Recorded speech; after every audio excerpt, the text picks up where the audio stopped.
Kingdom Hearts 3 is the worst game ever made, from a certain perspective.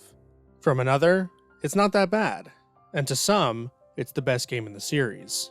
To me, a fan of the series for as long as I can remember, and having purchased, played, and sometimes even loved every game as it came out, Kingdom Hearts 3 is numbing. Numbing because it's over. Everything that's ever happened in the series resolved. Numbing because of the lingering shock of finally receiving it after, depending on perspective, either 7 or 13 years since the last mainline release. Numbing because of the effect it has even 5 years later. Released in January of 2019, Kingdom Hearts 3 is the epic conclusion to what is now known as the Dark Seeker Saga, which encompasses every single game released before it in the series, and in my opinion, it is the worst game in the entire franchise.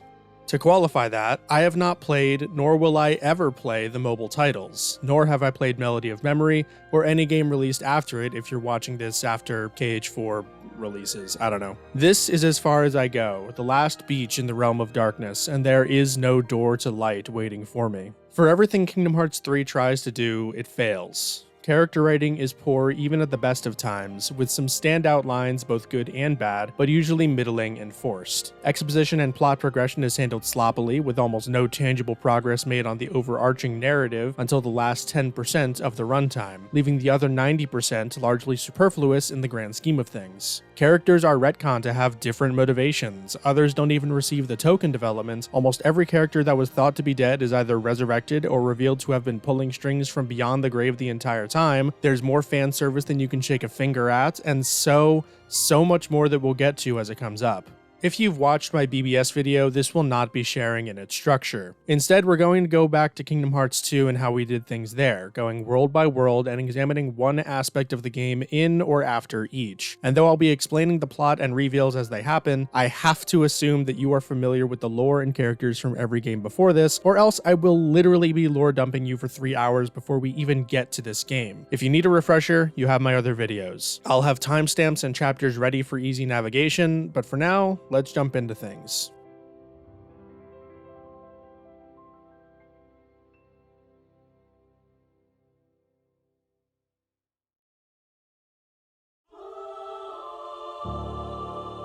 As a quick recap of events though, the new conflict is with the real Organization 13, led by Master Xehanort from BBS, who aims to recreate the Kai Blade for real this time by clashing 7 lights and 13 darknesses. Thus, it's the hero's job to gather the 7 lights, with Riku and Mickey trying to save Aqua from the realm of darkness, and Sora trying to regain the power of waking to save Vanitas and maybe Terra too, I guess, while Kairi and Lee, or Axel, are training in the hyperbolic time forest. Sora visits Olympus on the suggestion of Yen Sid, who feels that Hercules, who similarly lost his power and regained it later, could help Sora do the same for the power of waking. Once there, Hades is revealed to be causing trouble, essentially doing his evil plan from the movie of using the Titans to take over Olympus, with Sora and company helping Hercules to stop it, first by containing the chaos in the city of Thebes, before ascending Mount Olympus to take care of the Titans at the source. The first world here is the tutorial through and through, and for what it is, I don't think that the game starts off on a bad foot. Olympus is a staple in almost every single Kingdom Hearts game, and a consistent thing is far from bad when expanded upon as they did here, or attempted to expand. We'll get to the world design later. The progression through the world is fairly standard for the series, albeit with a grander scale than we're accustomed to, with mob fights littered throughout, some semi-unique gameplay scenarios involving those mobs like saving the townsfolk or draining the river, followed by a few bosses toward the end. We'll talk about the major encounters after we go through the topic for this world. First, however, we learn about all of the new systems in Kingdom Hearts 3, namely the situation commands and form changes, while refreshing us on existing mechanics, that being combos, magic, and shotlocks, which make a return from BBS, though are somewhat reworked to fit the new systems. We'll be going over all of that later, magic and shotlocks during Tangled World, #YouTube don't demonetize me for the C word, and combos and form changes during San Fransokyo. For now though, let's talk about movement, as it's been heavily reworked for this entry in particular, making it wholly unique within the franchise. To state it simply, it's pretty damn bad. All at once, Sora's movement feels free and incredibly restrictive, and a big contributor to that is the transition animations put in to signify otherwise innocuous actions, such as getting over a small ledge or turning sharply. What was once instantaneous or free-flowing actions that didn't interrupt your control turn into exactly that, and interruption. Every world is littered with things that activate these transitions, making combat difficult in several of the game's arenas when you're sticking to the ground, and thus very much disincentivizing doing so, at least in a version of ground combat where you're attempting to better position yourself somewhat regularly. This is in stark contrast to the rest of the series where ground combat was very powerful. And before we move on to the aerial movement changes, let's talk about the animations. When you hold forward on the left control stick, Sora will start at a jogging pace, and after a few seconds will increase to a true run. The speed of this run is actually quite nice, being not too fast and not too slow when compared to the size of the environments you find yourself in with the new hardware of the PS4. However, there isn't an animation change between Sora's jog and run. Some might not see too much wrong here, but unlike earlier entries, there's very little tactile feedback in instances such as this. The same is true when making diagonal turns when in motion, resulting in Sora listing this way or that while seemingly skating across the ground. Intuitiveness be damned. This issue was solved back in KH1, where Sora's entire body turns to face wherever he was running, as opposed to these awkward leans. And let me tell you, things get no better in the air. Osaka Team implemented several new additions to Sora's arsenal this time around, some good, some bad, others just poorly implemented. To start positive, one of the genuinely fantastic new additions is the air step. When you start a shot lock, you can press the square button to zip to the enemy or object you were targeting, jumping right into attacking it or into a flow motion state involving that object. This is a fantastic addition for two reasons. First, it essentially circumvents most of the problems that can otherwise be found in aerial combat by skipping the step of actually getting to the enemy. Trying to manually pick out and then engage with an aerial target in this game is a lost cause. There are too many enemies and the targeting system itself is butt ass, so the air step definitely helps with that. Second, in regards to traversal, it makes several of the worlds much more bearable to navigate. Many landmarks, especially in the later, more open worlds, are littered with air step points. Again, this is an accelerant, and a very welcome one for obvious reasons. No one wants their time wasted by having to backtrack to your ship in the Caribbean, or manually scale a building in San Fransokyo. I will say that these air step points are only truly prominent in the latter half of the game, with areas like Twilight Town, Olympus, and Tangled World, excluding Toy Box, the exception, being either too small, too closed in, or too tutorial-y to implement them, making going through these worlds a bit worse as a result, at least on backtrack. So that was the positive. The rest is either neutral or negative, so buckle up. Osaka Team's titles, starting from Recom onwards, have a reputation for their very floaty physics, and while this has been partially fixed in 3, most of its issues remain. Unlike KH1, downwards momentum is 100% divorced from your other airborne actions, instead of simply being influenced by those actions. KH2 also shares this particular aspect when it comes to how magic stops your momentum to ensure that Sora can finish his animation without interruption, but that's neither here nor there. In Kingdom Hearts 3 with double flights and glide, this floatiness makes sense to an extent. But if you either attack, air slide, or come out of flow motion, you essentially start at 0 and fall down from there, which was always the main problem in my estimation. And this is actually worse in this game compared to BBS and DDD because your lateral movement has so much start acceleration that you appear to like shimmy to the side before you actually fall, which looks and feels terrible. These physics aren't intuitive at all to most players of other ARPGs or hack and slash games, and they remain unintuitive to this day. This is alleviated somewhat by the air step in combat, but that doesn't help with general traversal. For the lion's share of the game's runtime, continually air sliding is going to be the fastest movement you have access to outside of air steps, at least on critical mode. And when you air slide, you have that stop-start style of falling physics. And this isn't even to mention just how quickly Sora enters his free-falling animation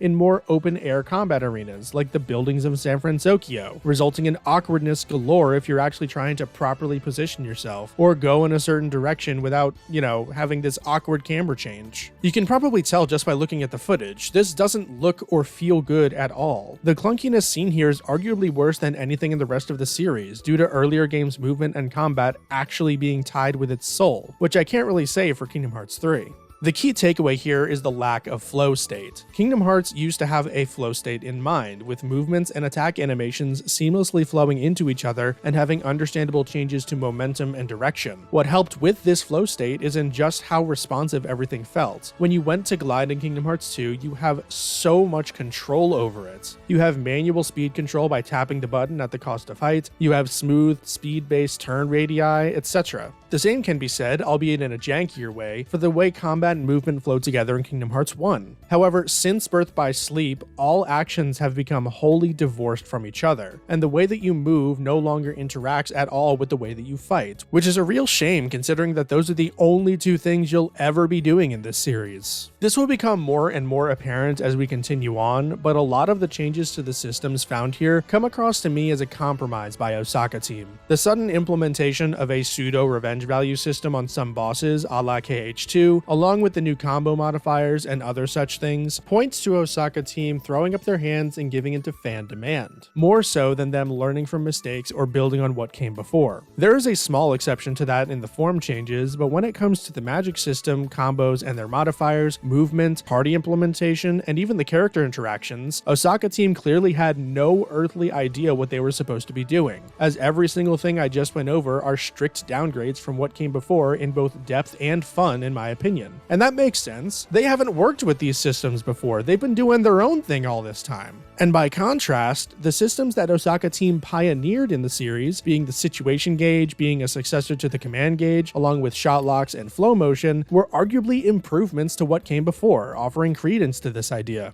Given just how many things in KH3 came from KH2 and how little came from Osaka Team's own titles, I almost felt a sense of bitterness underlying every system that was carried over from the other numbered entries. Like they were annoyed that players wanted the old system back and didn't like their own inventions. Of course, that's largely wrong. True, some players just wanted Kingdom Hearts 2 2, but I wasn't one of them, and I don't think many others were either. What makes KH2 so great was in how it looked at KH1's systems, identified what resonated with players, where it could improve on others that it wanted to keep, and developed from there. There were certainly missteps and regressions, such as the way MP was handled between the two games, along with a lack of environmental interaction compared to the first game, but by and large, KH2 felt like a true sequel with all of the refinement that comes with that expectation. What most players wanted was for KH3 to do the same for Kingdom Hearts 2 systems, and KH3 failed to deliver on that. Instead, it felt like every other Osaka Team game, where they seemed to learn very little from what came before and double down on other things that most players didn't enjoy. Before we go look at those other systems though, to get a better idea of all that bitterness, let's look at Olympus's encounters. There are 4 major ones that I want to talk about, along with a general criticism that I don't think many will find controversial. To go in order, the encounter where you learn about Formchanges is an odd one. It's on a timer, meaning efficient play is incentivized, while you're coming to grips with an entirely new mechanic. It's a strange choice to be sure, especially given how Second Form, the Form Change 4 Kingdom Key, is so similar to your base kit that players likely won't realize just how wacky some of these form changes can get. That said, the general complaints I have can be found here, in a later fight involving sand, and the first major fight in the actual Olympus area, which is bad enemy design. I will go on record and say that this is the worst batch of new enemies we've ever gotten in a new Kingdom Hearts game, worse than both the Unversed and Dream Eaters combined. The selection on offer here doesn't include a single adversary that isn't broken, annoying, or both when looked at in the context of the game it's set in. Don't get me wrong, the Unversed and Dream Eaters sucked. They sucked ass baskets aplenty, but they were also in comparatively slower combat systems, even DDD, which was the fastest up to that point barring Recoded to an extent. The new nobodies in Tangled World go invincible way too often. The Sand Heartless here in Olympus and later in the Caribbean go invincible and can only be attacked in the front when they are vulnerable, with almost no tells to their attacks. The new bats are just redesigned hook bats from Kingdom Hearts 2 with a ranged attack that they snipe you with off screen. The Robin Hood Heartless have projectiles that are way too small for how zoomed out and visually cluttered this game is, and I can go on and on and on. The thing that gets me, however, is how Osaka Team managed to ruin existing enemies as well with another of their favorite tropes: super armor.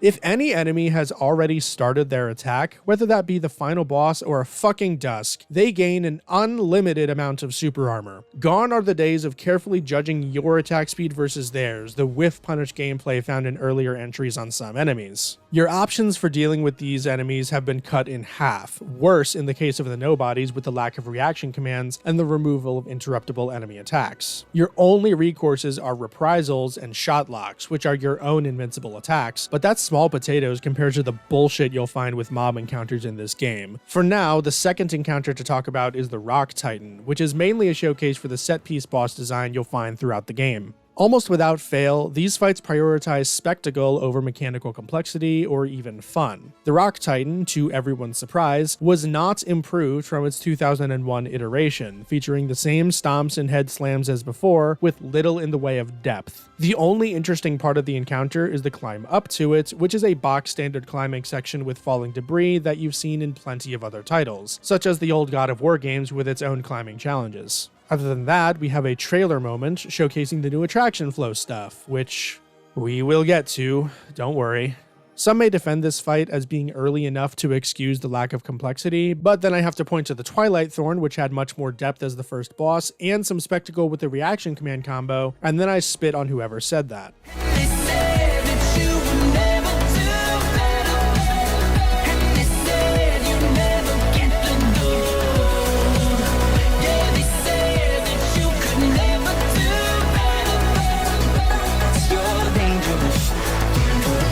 Hell, I'd take any of Terra's early bosses over this hunk of nothing. The third encounter is against one of the problem enemies in this game, these satyr-looking things that have almost unlimited super armor all of the time. I honestly don't know what the game wants here, or in any encounter where you have to fight these things. I guess it's an introduction to the armor mechanic where enemies can give themselves an extra sturdy health bar, but not really. I think it might be meant to show the situation gauge and how party members can give you mini limits to use sometimes, as Goofy's shield charge thing destroys the armor, but that doesn't change how miserable it is to fight these enemies individually, which you have to do later on anyway. The final encounter is the boss of the world, where you fight the Ice and Lava Titans, and then the Tornado Titan immediately after it. I used to think much lower of this fight than I do now, because I saw it as an unreasonably difficult encounter for this early in the game. However, then I realized something. Each of these guys have like 2 attacks, so who cares? My issue with it now is the same problem I have with every other big boss in this game. Hitting them feels bad.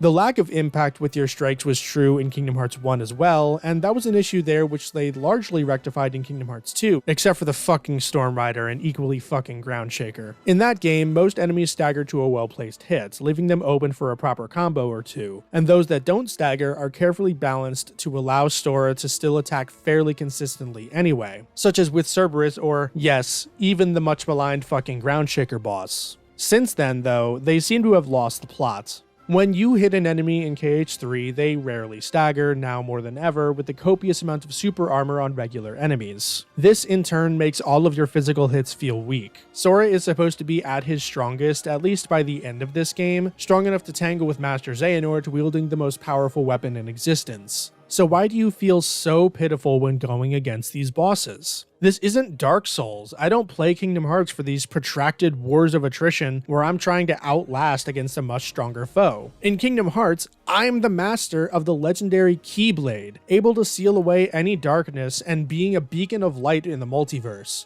Bruh, please, humor me by recoiling a bit. Also, keep in mind that this is one of 2, technically 3 boss fights that you ever have against a Disney character in the entire game. Okay, let's continue. After Olympus was a bust, Sora returns to Yen Sid, who gives him new threads and your first summon before telling Sora to piss off. From here, without exaggeration, all plot progression ceases until the endgame. From here, it's all filler, baby.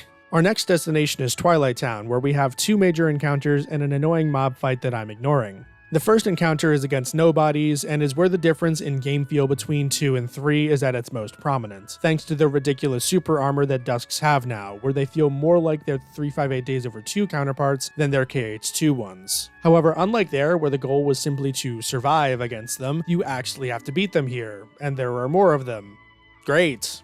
I really truly hope that they didn't ruin Dusks just to incentivize tutorializing the links. Please tell me they didn't do that. After that, we get the return of the Demon Tower boss from 0.2 A Fragmentary Passage, aka the single worst boss in the entire franchise. Yes, I said that, and yes, I've played all of the games multiple times and beaten every super boss ever released. Thankfully, this massive health bar is a ruse, and you only need to drain 2 or 3 of them for the fight to abruptly end. I'm serious. The Demon Tower just leaves. For no reason. Do I even need to... Whatever, what a great game. This encounter sucks for all of the same reasons the Demon Tower was awful in 0.2, unless you are using exactly the form change for Olympus's Keyblade, which renders the fight basically free once it activates. Once again, we have a lack of tactile feedback. The Demon Tower just ignores everything you do and goes about its day as if you weren't even there. It's tedious. Moving on. The plot here is very bare bones. For some reason, Sora really wants to bring Roxas back, despite all evidence pointing to him needing to fucking die again to make it happen. He goes to Twilight Town because Roxas likes it there, and tries to get to the simulated Twilight Town, but fails, and that's it. Hayner, Pence, and Olette, or rather their bad new voice actors, come in to try and help, but they don't do anything either. Anyway, why did they use this fucking screenshot of my boy Pence?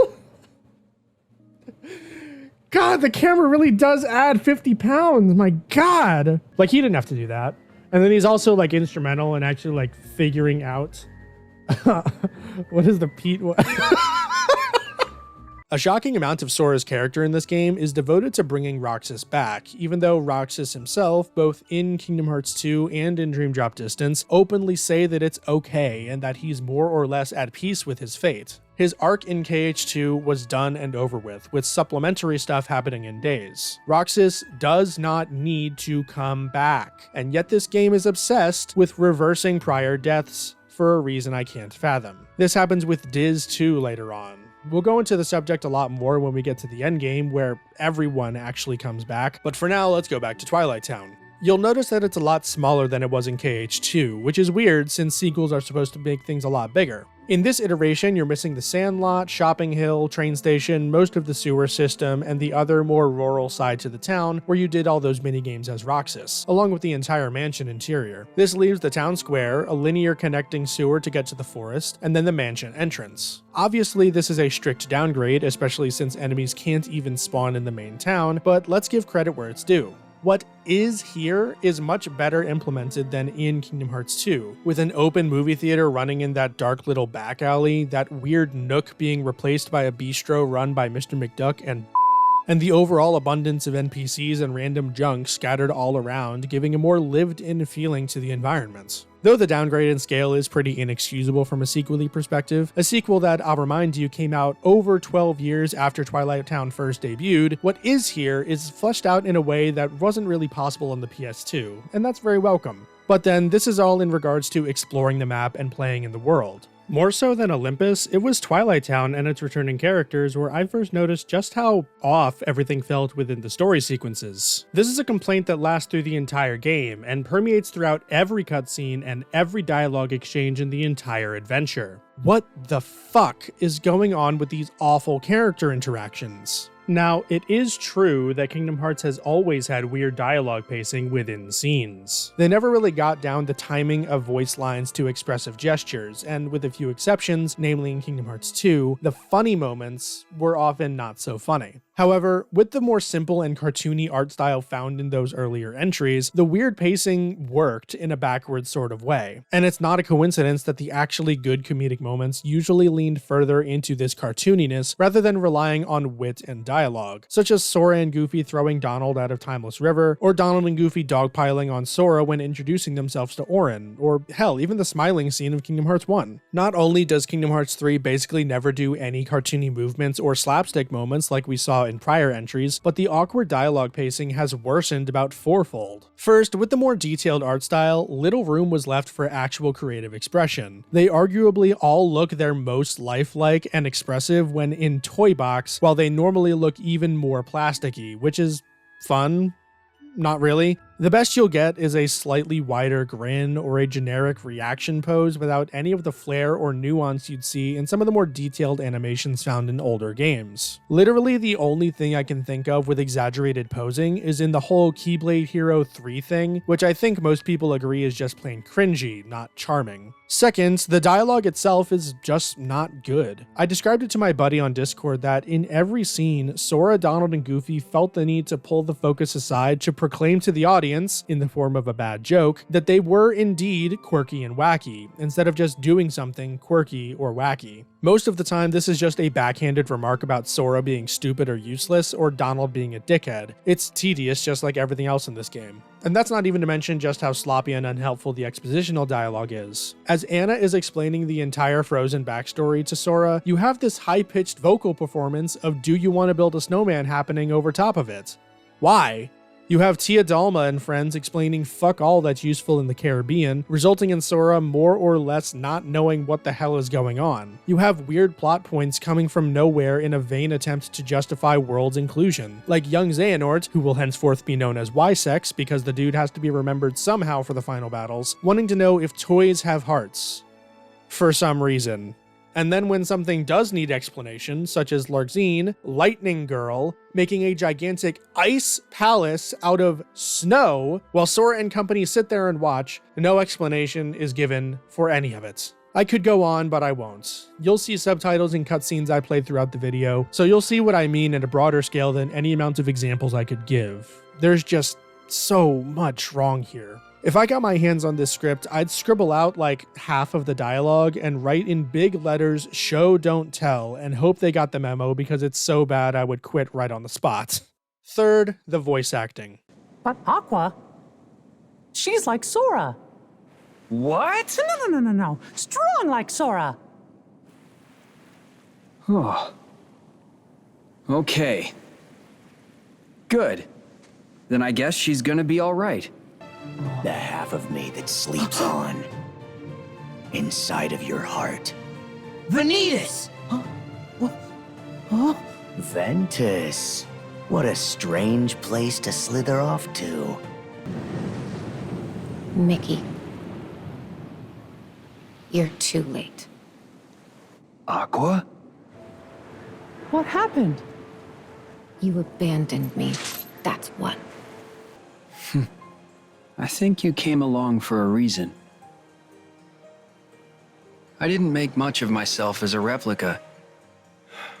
I was a failure, and after you and Sora moved on, my body fell to ruin and the darkness took my broken mind. I was all ready to give up and let it happen. And then you showed up. You took that as a sign? Maybe. It must be extinguished in order for the truth to be seen.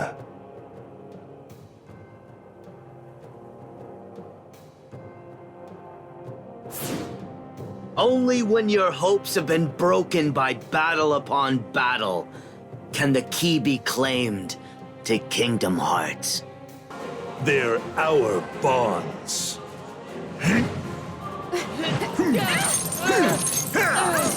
You have no power over me!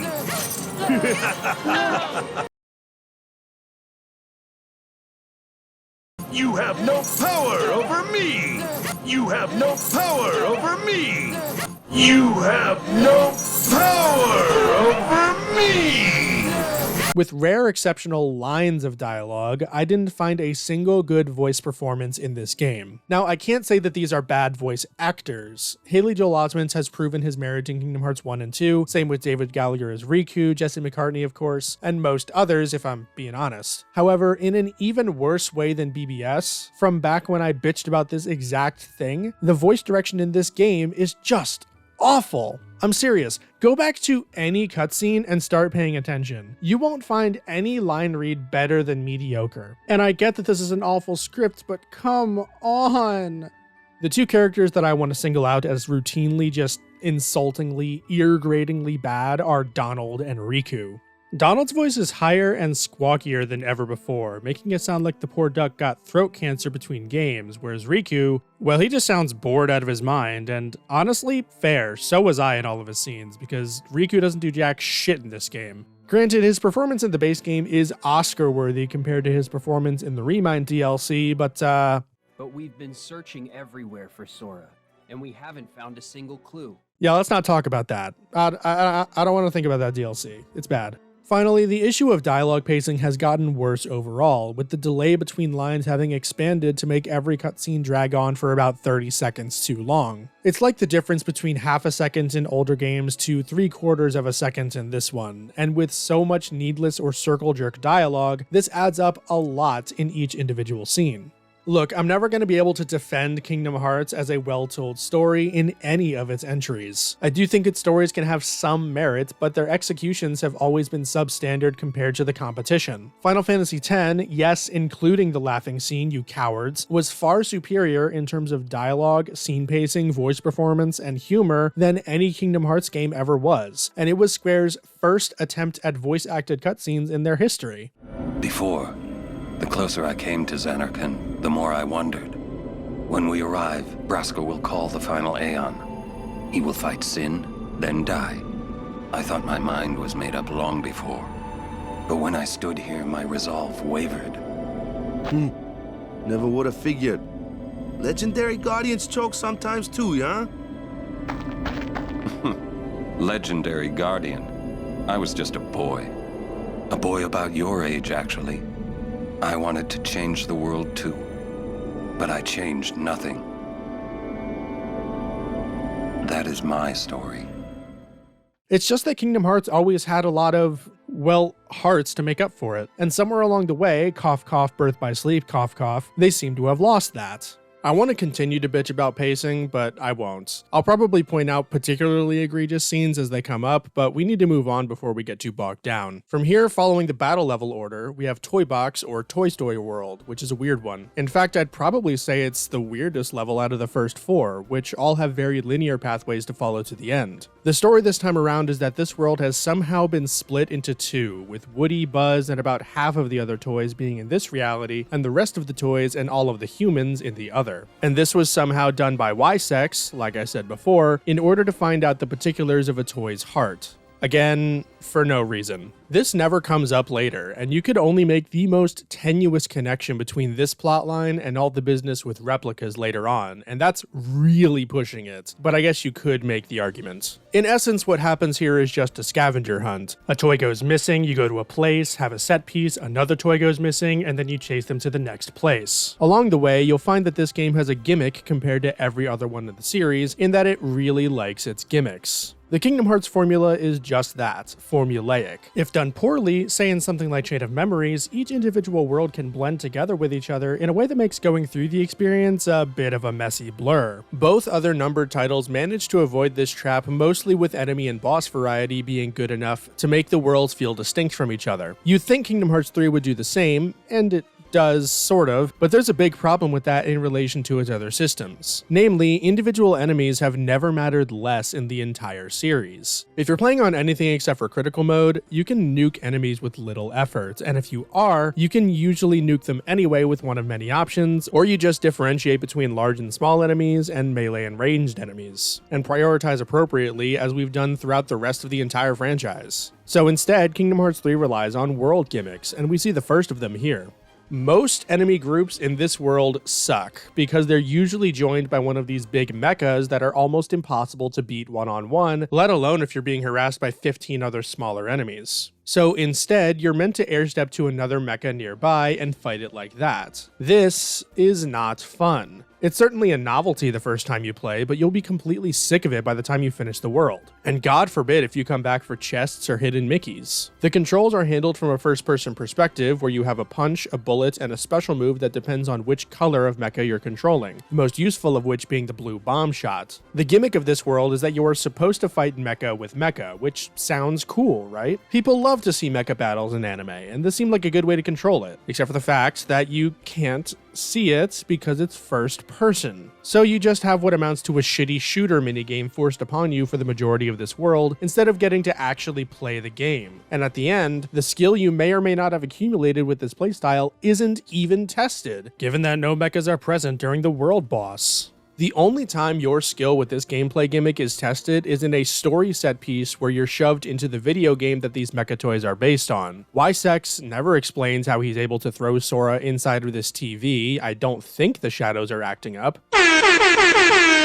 But regardless, you have to beat a certain number of mechas here. However, even on critical mode, this set piece is easy as hell. So that leaves the optional redo of this video game minigame, which is only required for a trophy and has little value other than that unless you really want the focus siphon ability. And aside from that gimmick, Toy Box is completely uneventful. Neither boss you fight has anything interesting about them. They're typical Osaka team bosses. Big, don't stagger, wonky hitboxes, and these ones even include the worst of KH1 boss design, which is random ass enemies to artificially increase difficulty on otherwise simplistic and boring design. Oh wait, it's still simplistic and boring. Great. Guys, this isn't D&D. You don't need these extra enemies in a boss encounter. For now though, let's take a look at the story of Toy Box again, as it's kind of indicative of a lot of the problems with the vast majority of this game's runtime, which is that it's all a waste of time. Remember, the order of events is that Sora and company meet Woody and Buzz, they go to the mall to try and find their friends, and have to rescue a bunch of them from various stores before confronting YSex at the end to rescue Buzz. YSex only ever says that he's experimenting with whether toys can have hearts, and I guess he somehow extrapolates that this means that he can insert hearts into a vessel of his choosing, but he already knew that. Spoiler alert, all of the time-traveling Xehanorts, including this one and the ones from DDD, are hearts inside of a vessel of their choosing. So in other words, he didn't need to be here because he already knew all of this. This, of course, isn't even to mention that this conundrum was already solved in Kingdom Hearts 1 when Riku steals Pinocchio because he was a puppet that had a heart, kinda like the fucking replicas. Likewise, the entire conflict of the world, the mystery that is set up right at the start, that Woody, Buzz, and the others are separated from their friends and from Andy in this alternate version of their world, is left totally unresolved without even a lead to go on. So that went nowhere. Except for exactly Olympus, every single world you go to is either the plot of a Disney movie or a soft repeat of an existing plot. The gang go to Twilight Town Manor in search of answers regarding Roxas, just like they did in Kingdom Hearts 2. Only nothing is actually figured out this time. Instead of Woody being untrusting of Buzz leading to conflict, it's Buzz being untrusting of Sora, Donald, and Goofy causing conflict. Oh, Randall is causing trouble again, and they have to get Boo back to her home. Again. San Fransokyo... Okay, I'm gonna be honest, I have not watched Big Hero 6 because it looks like a lame Tumblr tier movie made to cash in on the superhero craze rather than being inspired like other movies. Anyway, Tangled World, Arendelle, and the Caribbean are the plots of Tangled, Frozen, and Pirates 3 at World's End, oftentimes with verbatim scenes and traced over animation from their respective films, where Sora, Donald, and Goofy don't meaningfully interact with anything or anyone in key story segments, and no variations are made to those story segments to account for the presence of the Heartless or Nobodies, like was done in Kingdom Hearts 2 with worlds like Port Royal, where Pete and Barbossa were working together with the Heartless. Yeah, no, I don't think Davy Jones is even aware the Heartless are a thing, which is just great. Worlds like Toy Box, Monstropolis, and San Fransokyo fare slightly better for having a slightly tweaked storyline compared to what they were based on, but we've already gone over how they're just rehashes of old ideas, except for Big Hero 6 because I can't say for sure, but with none of the charm of the originals. This leaves the only world with good integration with the larger story being Olympus, where Sora wants to learn of the inner strength Hercules found when saving Megara in Kingdom Hearts 2. Speaking of Kingdom Hearts 2 though, let's take a look at that game in more detail than a passing mention. Some would argue that it's as bad as Kingdom Hearts 3 in regards to Disney World integration, and I would wholeheartedly disagree. For one, the stated goal at the start of the adventure is to protect the worlds from the remaining Heartless and the newly introduced Nobodies that threaten it, and that is exactly what you do. Secondly, Hollow Bastion 2 has two scenes specifically designed to reframe your earlier escapades. When Mickey tells Sora to leave to find Riku and Kairi when Hollow Bastion is being assaulted, Sora protests by saying that Leon and the others are friends too. In every world you visit, whether new or old, Sora chooses to stay and help the people within because they're his friends and he cares about their well-being. Already, that's more justification than we ever have in Kingdom Hearts 3, where there's no chemistry or camaraderie between Sora and any one of the Disney worlds, except for maybe Jack Sparrow, who, aside from Hercules, is the only returning party member. The other scene in Kingdom Hearts 2 that's important here is when it's revealed that Sora has been helping Organization 13 in their plans by defeating so many Heartless, providing tangible purpose to all of the battles you fought in the first half of the game. There's also just the way the game frames these Disney worlds. Ideally, such as in the cases of Kingdom Hearts 1 and 2, most Disney worlds are more or less disconnected from the main conflict, or only tangentially related. Some may disagree with that, but here's my reasoning. This series cannot be built solely on the back of the connection between the trios. whether Sora, Riku, and Kairi, Axel, Roxas, and Xion, or Terra, Ventus, and Aqua. Likewise, you can't build them solely on the backs of the main plots without taking sufficient time to flesh out characterization. There needs to be a balance, which in older games was done via the disconnected Disney worlds. We've seen how awfully the poorer approach reflects on every Disney world in both BBS and DDD. In those games, the Disney worlds feel half-baked, where the only scenes that do anything for the narrative or the characters are those which directly address the main plot or character conflict. In BBS, there are scenes like Terra being controlled by Maleficent, or I guess you could also say Aqua choosing to fight alone against Hades and the Ice Titan, while in DDD, these manifest only in Sora trying to get through to Tron, and otherwise are relegated to scenes between Sora, Riku, and the various Xehanorts found in the worlds. Everything else in any of the Disney worlds is irrelevant, and doesn't serve to further flesh out any of our protagonists. There's rarely even an attempt, and when there is, it shows such a fundamental lack of understanding of those protagonists that it could only serve to confuse the character more and more until we're left with whatever is supposed to be masquerading as Sora nowadays. Now hey, I definitely don't mind some main plot integration in Disney worlds. It was done well in Kingdom Hearts 1 with Monstro and Neverland featuring Riku development, and you actually kill Xaldin in Beast Castle in KH2, which is arguably one of the best moments in the game, because it feels like you're finally making progress on taking out the disease rather than the symptoms. Anyway, the main point I'm trying to make here is that Kingdom Hearts 3 frames the Disney worlds in a certain way, with no nuance to speak of. Sora's stated goal in the Disney world is to unlock the power of waking to free Ventus for the coming war. That's it. And what is Sora's progress on that front? Well, he goes to Olympus to see if Hercules can give him a head start, which is a bust, but Hercules needed their help, so they provided said help. No problem, it's the first world, I'm not expecting progress yet, I'm expecting setup, which is what I got, so kudos. Then, in between worlds, Sora laments that he's a worthless failure, Donald and Goofy try to cheer him up, and then they move on to the next world, where no progress is made on the power of waking, if it's ever mentioned at all.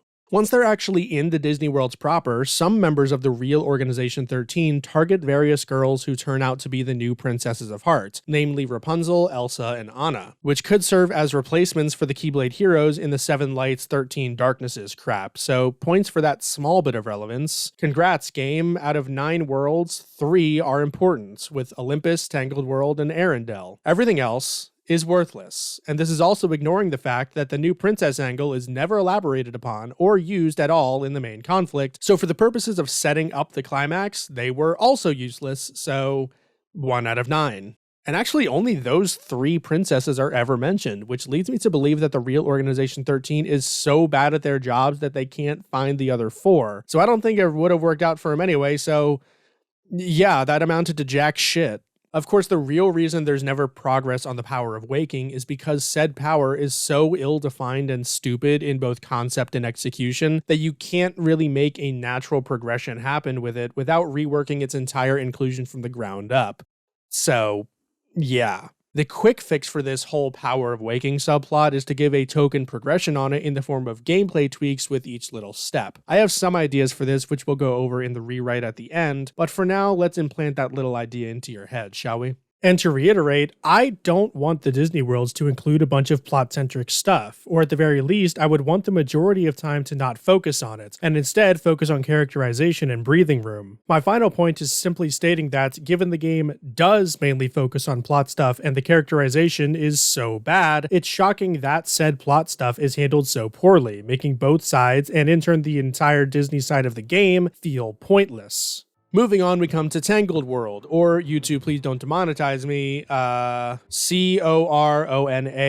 Kingdom. We have the plot of the movie, Rapunzel, Flynn Rider, the horse, the festival, the lights, the bondage, yada yada. This time we have Marluxia causing trouble with brand new nobodies, and one of the most annoying enemies in the game with this stupid chariot thing. It has a dumb amount of health, has telegraphs that are very hard to read, and each individual bulge in its chariot has its own health bar, so you essentially have to fight this thing 3 or 4 times in a row with no variation. This Heartless is fought as a mini-boss before you get to the actual Kingdom Town place, and it is, of course, joined in by a dozen other enemies to harass you the entire time, because the devs knew that this chariot Heartless wasn't enough on its own. If we're talking about the new nobodies, I mean, look, I like Marluxia and everything, but these nobodies are absolute trash. They have a spinning move which is functionally the same as the one used by the gambler nobodies, and half the time, they're just invincible. No recourse, no counterplay, they are just invincible half of the time, leaving dealing with them frustrating at the best of them. There's an encounter with them, which is the excuse for not having Sora be in the story relevant moments, where you fight probably 6 of them at a time, and then multiple waves pop up, and it's just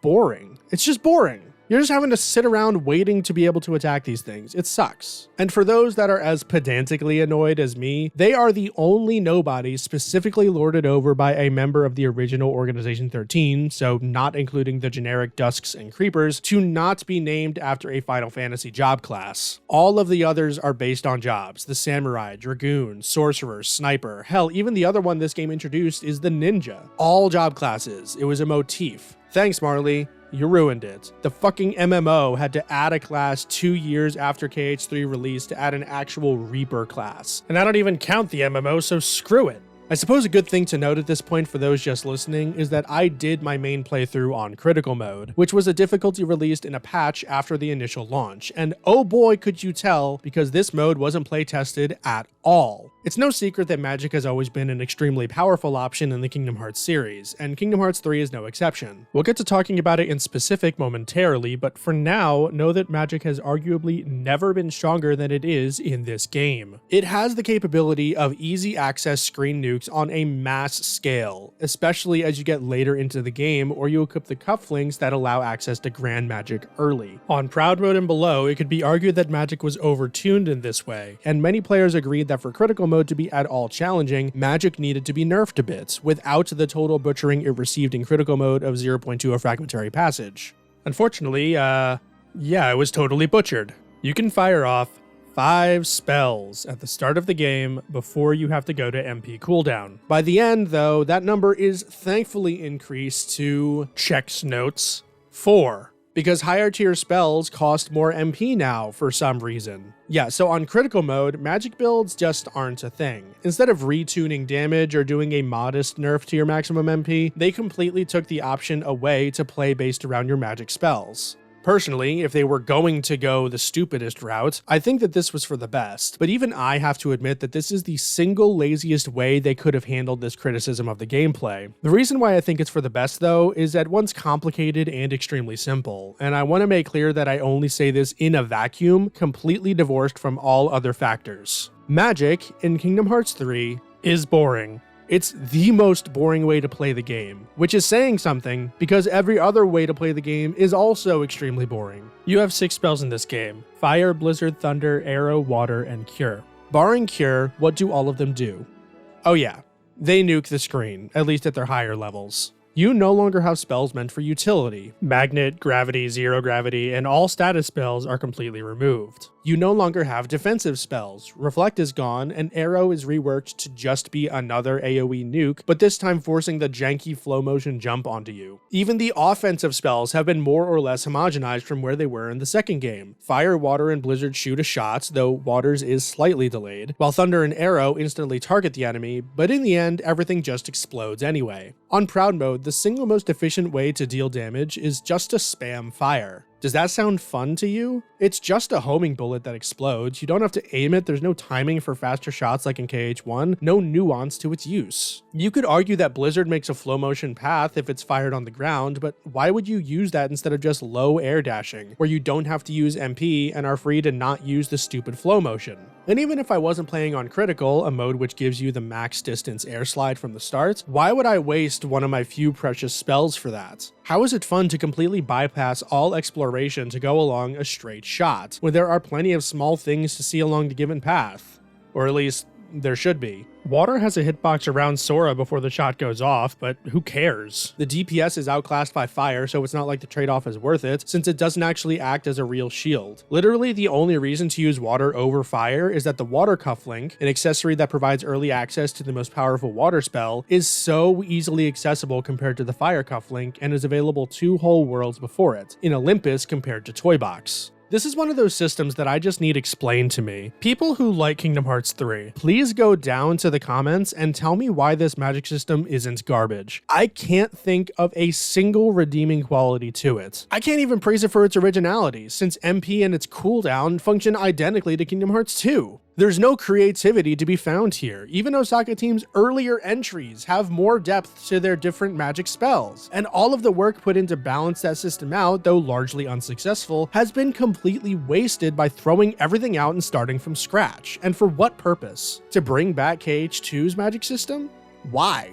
Why not come up with something unique and build off of what worked and what didn't about that system? Once again, we have Osaka Team throwing up their hands and giving in to the vocal minority who just wanted another Kingdom Hearts 2. The boss of Tangled World is another bone of contention for me. We've already had every single boss before this be a big bad monster that doesn't stagger, and instead of fighting Marluxia early and having a human-sized opponent, we have Mother Gothel's lifeless husk turning into this weird tree heartless thing that has absolutely no relation to her whatsoever. I wonder if the same thing is going to happen later on. Anyway, this fight is an abomination, mainly because of two things: the health bar and the environment. This motherfucker has 12 health bars to deplete. To put that into perspective, Sephiroth, an endgame super boss in Kingdom Hearts 2, only has 15 health bars.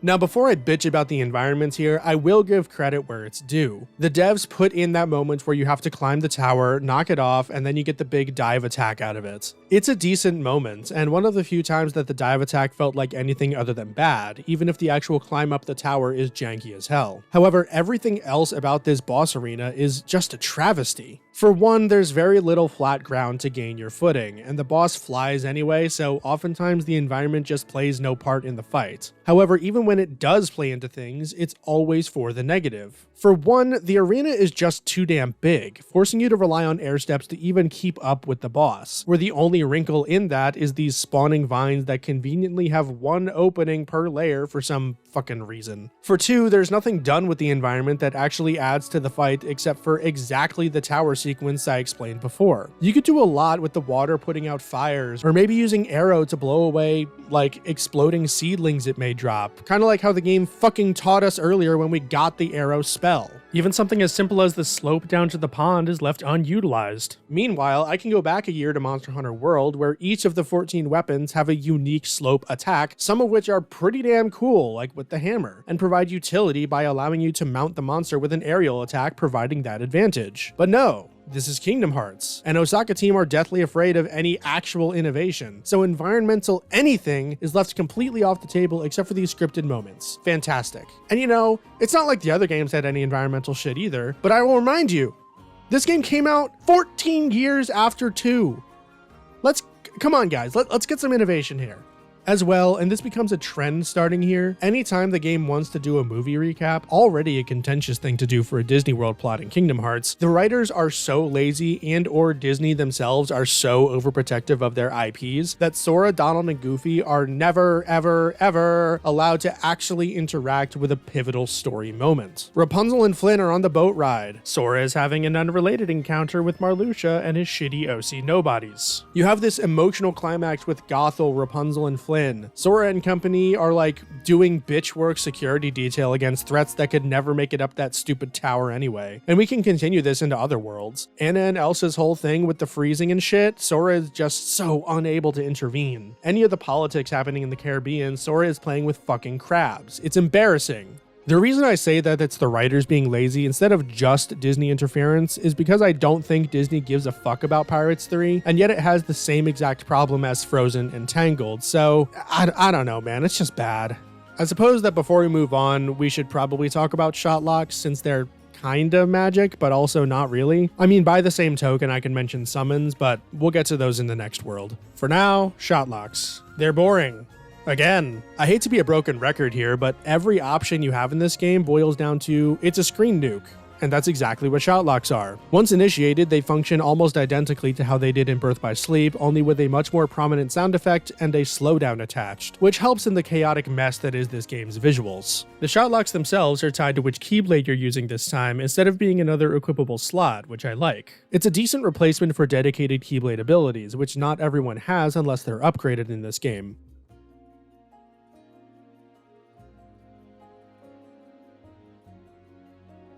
I also like that, sometimes, the shotlock is meaningfully different if you charge it fully or not. Most of the time it just results in a different form of spread damage than normal, but some have added utilities, such as Tangled World's Keyblade Ever After, where its fully charged shotlock is a big screen nuke, while the non-fully charged shotlock steals HP from whatever it hits, which can save your bacon sometimes. Overall, shotlocks have seen a marked improvement over their inclusion in Birth by Sleep. I mean, there are no QTEs associated with them, so they have even less mechanical depth than in those games, but that's neither here nor there. While I would personally prefer if you could just skip some fights with shotlock spam in this game, you're limited to 2 fully charged shotlocks if you're lucky and not using items, and they don't do nearly as much damage to bosses as something like Ragnarok in BBS. Attaching them to each Keyblade allowed for some nice visual theming as well, and helped differentiate a lot of the largely samey Keyblades found in this game too. Though once you get to later ones, a lot of the shotlocks do start to blend together with repeated animations. If they had to bring back shotlocks, I think that this was a good way to do it, and it wasn't executed too poorly either, so props. I hope you like that praise, because now we have everyone's favorite segment, continuity bitching! Yay!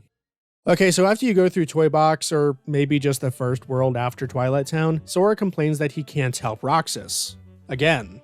He tries to call Ienzo, otherwise known as Daniel to Zexion's the cooler Daniel, but ends up with Mickey and Riku. Riku suggests the idea of using replicas to give Roxas a body to inhabit. However, this game completely changed the way that replicas worked. As Riku is actively retconning them, they show contradictory archive footage from Rechain of Memories and the Riku replica facing off against the real one in Castle Oblivion. Riku says that replicas take the form of whosever heart is put inside, so whose fucking heart was inside the Riku replica? Because it wasn't Riku's, that's for damn sure. After Monstropolis, you have an even bigger retcon, where Daniel reads a passage from Ansem the Wise's notes, that being Diz, where he states that within Sora are 3 hearts: Roxas, an unknown that Shion, and Ventus. This is a very interesting cutscene for lore reasons, because it's literally impossible. Ansem the Wise stopped writing notes in his computer when he was booted out of Radiant Garden and became Diz, and he only had that epiphany about Roxas having the right to exist after Sora woke up in Kingdom Hearts 2. Ansem the Wise didn't fucking think nobodies could have hearts, and with that retcon, you've completely ruined who is arguably one of the most interesting characters in Kingdom Hearts 2 by making his treatment of Roxas appear inane at best and actively bigoted at worst in a very weird, very Kingdom Hearts way.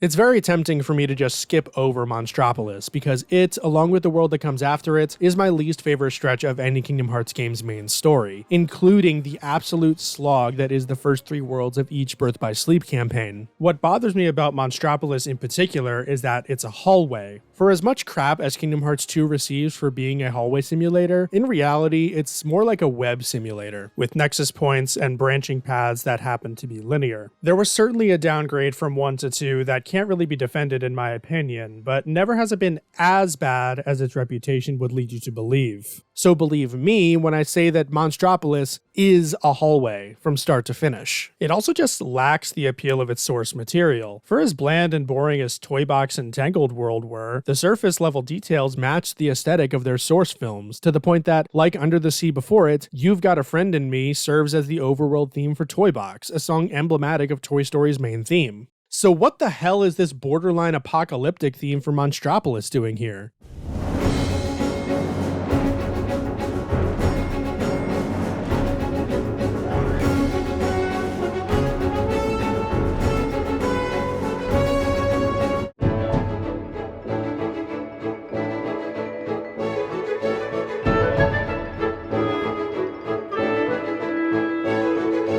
Monsters, Inc. had a very jazz-inspired soundtrack, especially in its main theme, because in the same way that jazz is a twist on classical and big band music, Monsters, Inc. was a twist on the Office procedural. It fit the soul of the film.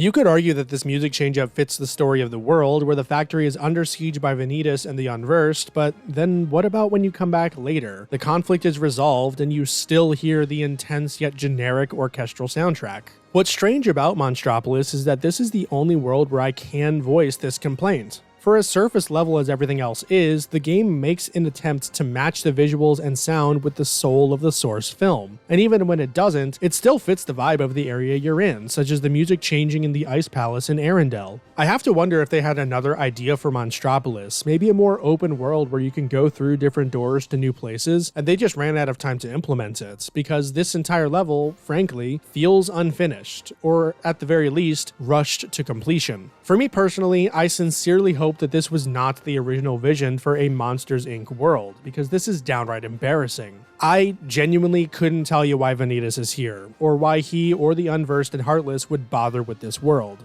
It has nothing of value, and unlike some other worlds that the heartless would simply want to consume, this world has monsters and technology to fight back against them. And if Sully can do this to Vanitas, I don't think him or his ilk would have much trouble against a few flame core heartless either. Sure, the factory is under siege, but Sully and Mike's main concern isn't the fucking factory, it's getting Boo back to her world, so the situation can't be that dire for the monsters. Literally the only things to note about this world encounter-wise is that the rail section sucks, and it's basically unskippable because this world is just a fucking hallway. The Battletoad enemies are fucking horrendous with their lack of tells and massive health bars, and the final boss is another big dumb monster with no connection to anything around it, and it's also really bad.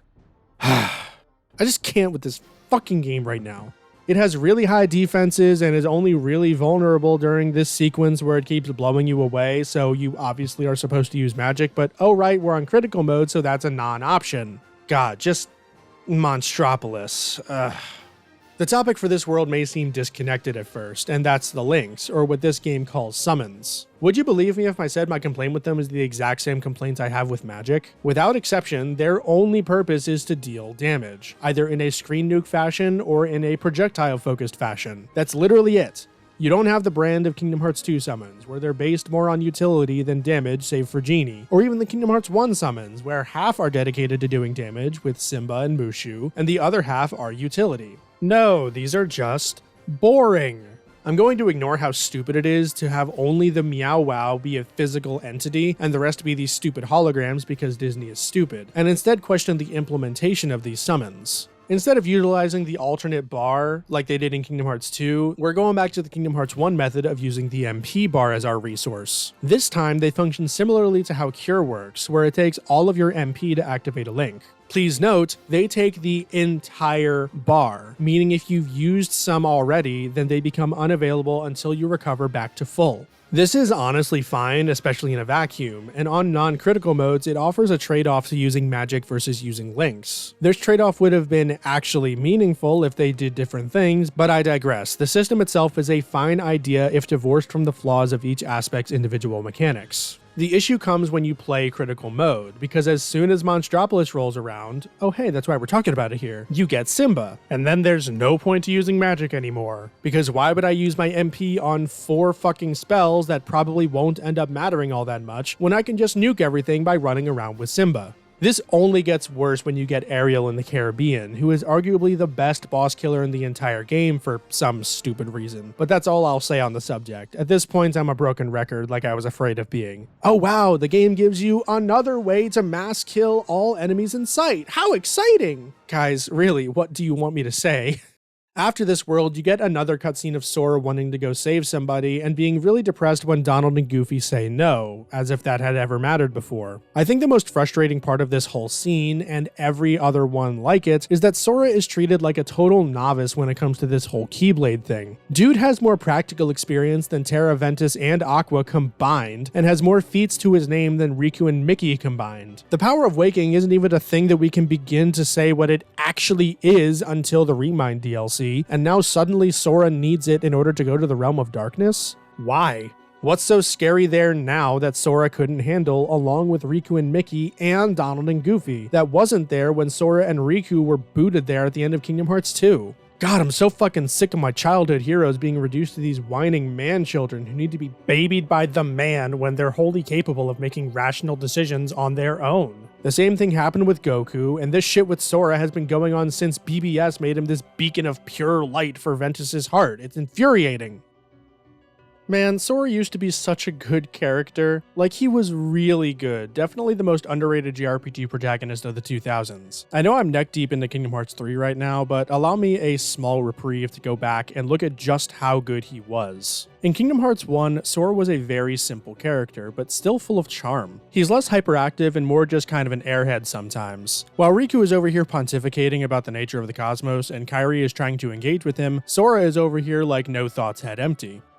When Kairi is clearly flirting with him and trying to boot Riku out of the equation, he has much the same response. It's cute, he's an airhead. He's clearly not hero material, at least not yet. However, just because he's not as intelligent or ambitious as Riku doesn't mean he doesn't have concrete wants and desires, or even strengths and weaknesses. Sora has a competitive streak, he's very skilled with a sword for being self-taught, and he absolutely does not like to lose or be considered lesser, especially by Riku. As well, he's very close with both Riku and Kairi, evidenced in the way they can openly talk with each other, and that after the idea was put into his head the day before, Sora silently expresses his desire to share a Paopu fruit with Kairi to essentially become soulmates. I will forever defend the cutscenes on Destiny Islands for being such good introductions for each of these three characters, and this quality of writing, though it becomes sparser, continues throughout the game. The Keyblade chooses Sora, that much is clear, and while he's obviously good at killing Heartless with it, even Leon questions why such a legendary weapon would choose someone like Sora, planting a seed of doubt in the player's mind. Regardless, Sora meets Donald and Goofy, learns of the Keyblade and the responsibilities that come with being its bearer, then, even though he clearly expresses great concern for both Riku and Kairi, he proceeds to fuck around and do nothing but have fun for 3 worlds. Yes, he lands in Deep Jungle to search and asks around a bit, but by and large, this is what these first worlds are about, indulging in the concept of playing with Disney characters in a new way. Then he returns to Traverse Town, is confronted by Riku, and is called out for essentially goofing off instead of searching for his 2 best friends. This is a very important step in Sora's journey. Not only is it the first thing close to a conflict with Riku, but whether Sora realizes it or not, this is the point in the game when the plot starts happening. In the very next world, Sora takes out a member of the Disney Villain Council. In Monstro just after, Sora comes into actual conflict with Riku, who has compromised his morality in order to save Kairi, something which Sora takes a stand as being unwilling to do. Already, we see the island boy who kind of did what he was told and didn't have many thoughts of his own, taking a moral stand on the grounds of protecting those who cannot protect themselves. It's great, we see this kid develop into a hero in real time. And that's not to say that it's a complete transformation either. Sora still makes mistakes and, unrelated to those mistakes, is still excitable by things that he thinks are cool or funny, such as wanting to see the seemingly docile Heartless dance for Jack Skellington, or when he, Donald, and Goofy argue with King Triton over the role of the key bearer. This conversation with King Triton is actually very interesting too, as it paints a very different picture than the one we've seen thus far.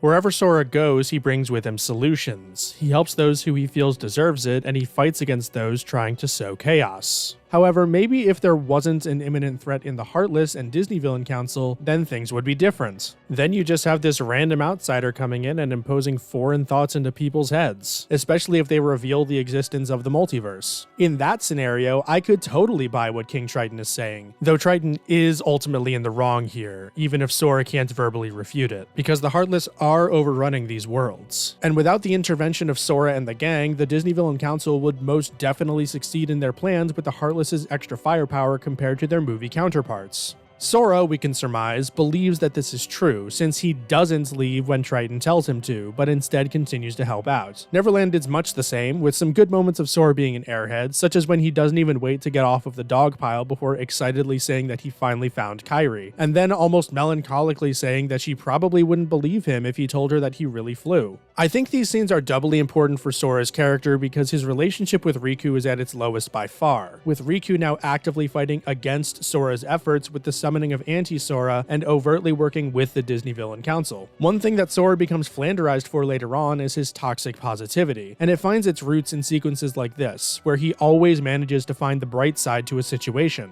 This early on, it feels a lot more natural. Sora doesn't have to stretch to find this positive. He saw Kairi. That alone was enough to convince him that this visit wasn't pointless. Things come to a head, however, in Hollow Bastion, where Riku claims the Keyblade as his own. Sora was never the true chosen hero, but instead a backup because Riku accepted darkness into his heart too early. After some time working with Beast, Sora confronts Riku again, wielding nothing but his wooden sword from Destiny Islands. I don't think it's particularly controversial to say that this scene is excellent, at least in the context of Kingdom Hearts. Though given just how overplayed the sentiments expressed within it have become, some of you may not remember the original context all that well. Sora confronts Riku because of his growth. Yes, he's always had a competitive streak with him, but I think you'd be hard-pressed to have this ditz pull this kind of shit without all the stuff he's gone through. When Sora says, "My friends are my power," he's not being literal. It's a metaphor for growth. It's just a flowery way of saying that his experiences and the friends he's made and aided against the darkness aren't just pit stops. Each experience was a chance to grow both as a warrior and as a person, and it's the sum total of those experiences that make up who Sora is now, not just his own heart, which is to say, who he was without all those experiences. These experiences have value. They're important. They make Sora better. And when Sora finally acknowledges that, he proves that he's more worthy of the Keyblade than Riku, and so gets it back. It's a brilliant scene, fully Kingdom Hearts in just how hokey it all is, but nonetheless emotionally potent and satisfying. This kind of stuff just keeps happening, with Sora fighting tooth and nail against the possessed Riku to prevent him from stealing Kairi's heart, which sleeps within him, and then ultimately sacrificing his own life for the chance to save her, an act which is rewarded karmically with Kairi's own gift of resurrection. From here, Sora's development is basically over in the first game, where he just proves his newfound heroic role by insisting on returning to Hollow Bastion to close the keyhole despite the immense danger, before pursuing Ansem, Seeker of Darkness, to the end of the world, and putting an end to the Heartless threat by closing what is for now referred to as Kingdom Hearts, even though,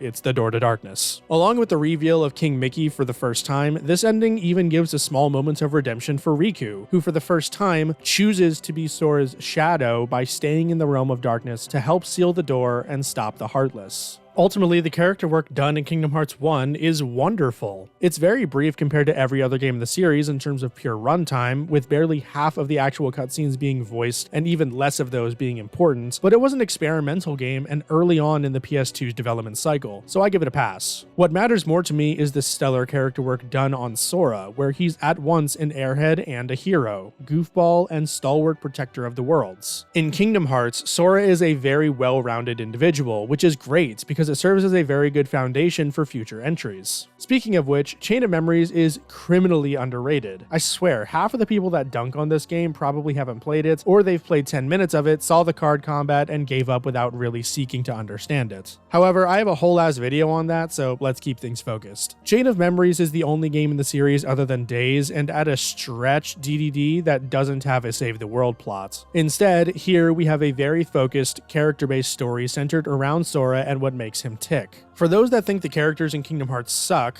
I mean, you're right, circa 2009, but before that, I'd say let them cook. While the Disney worlds are fun and offer some neat twists on stories we already know, we're taking a look at the main story that happens between these Disney worlds, where the machinations of Marluxia and Larxene serve to break Sora down in a way that we haven't seen before or since. You gotta think, whether Sora remembers or not, he's at this point a true hero who saved the entire multiverse. He is not to be fucked with, and yet the villains just keep poking the bear, gently at first, and then ultimately to the point where he just fucking kills them. Basically, Sora's memories are all gone, and those regarding Kairi are slowly replaced by thoughts of this other girl named Naminé, who is being forced to mess with Sora's memories against her will as Marluxia's pawn. Along the way, Sora encounters characters like Axel and Larxene, who serve to either test Sora or to drive him further into this false memoryscape, as well as who is eventually revealed to be a replica of Riku, who wishes to protect Naminé above all else. In Sora's interactions with these characters, we see many different facets of Sora's personality that we only got snippets of in the first game. We see him jovially interact with Donald and Goofy, reminiscing about good times and lamenting as they feel themselves lose their memories as they further ascend the castle. During his encounters with Riku, before they know he's a replica anyway, you have some great moments between them, showing off their friendly rivalry, which isn't quite as hostile this time around, even though this Riku is just as extremist toward his care for the girl in his life as the original. More than anything though, we see Sora be truly pissed off for the first time. Like, he is super pissed off, to the point point where he abandons Donald and Goofy when he thinks they're slowing him down in his quest to rescue Naminé. Looking at the plot, it serves as a mirror image to the plot of Kingdom Hearts 1, where Riku is working with the villains, but instead of taking them over, he is revealed as just another pawn. Instead of Sora rescuing Kairi and them saving each other with the power of light, Naminé is, albeit reluctantly, sabotaging Sora and making him easier to manipulate. Instead of trying to get rid of Sora like Ansem was, Marluxia wants to recruit him to utilize the power of the Keyblade to overthrow his superiors. And instead of heroically saving the day, rescuing the girl, and never compromising his morals, Sora is an ice-cold fucking thug.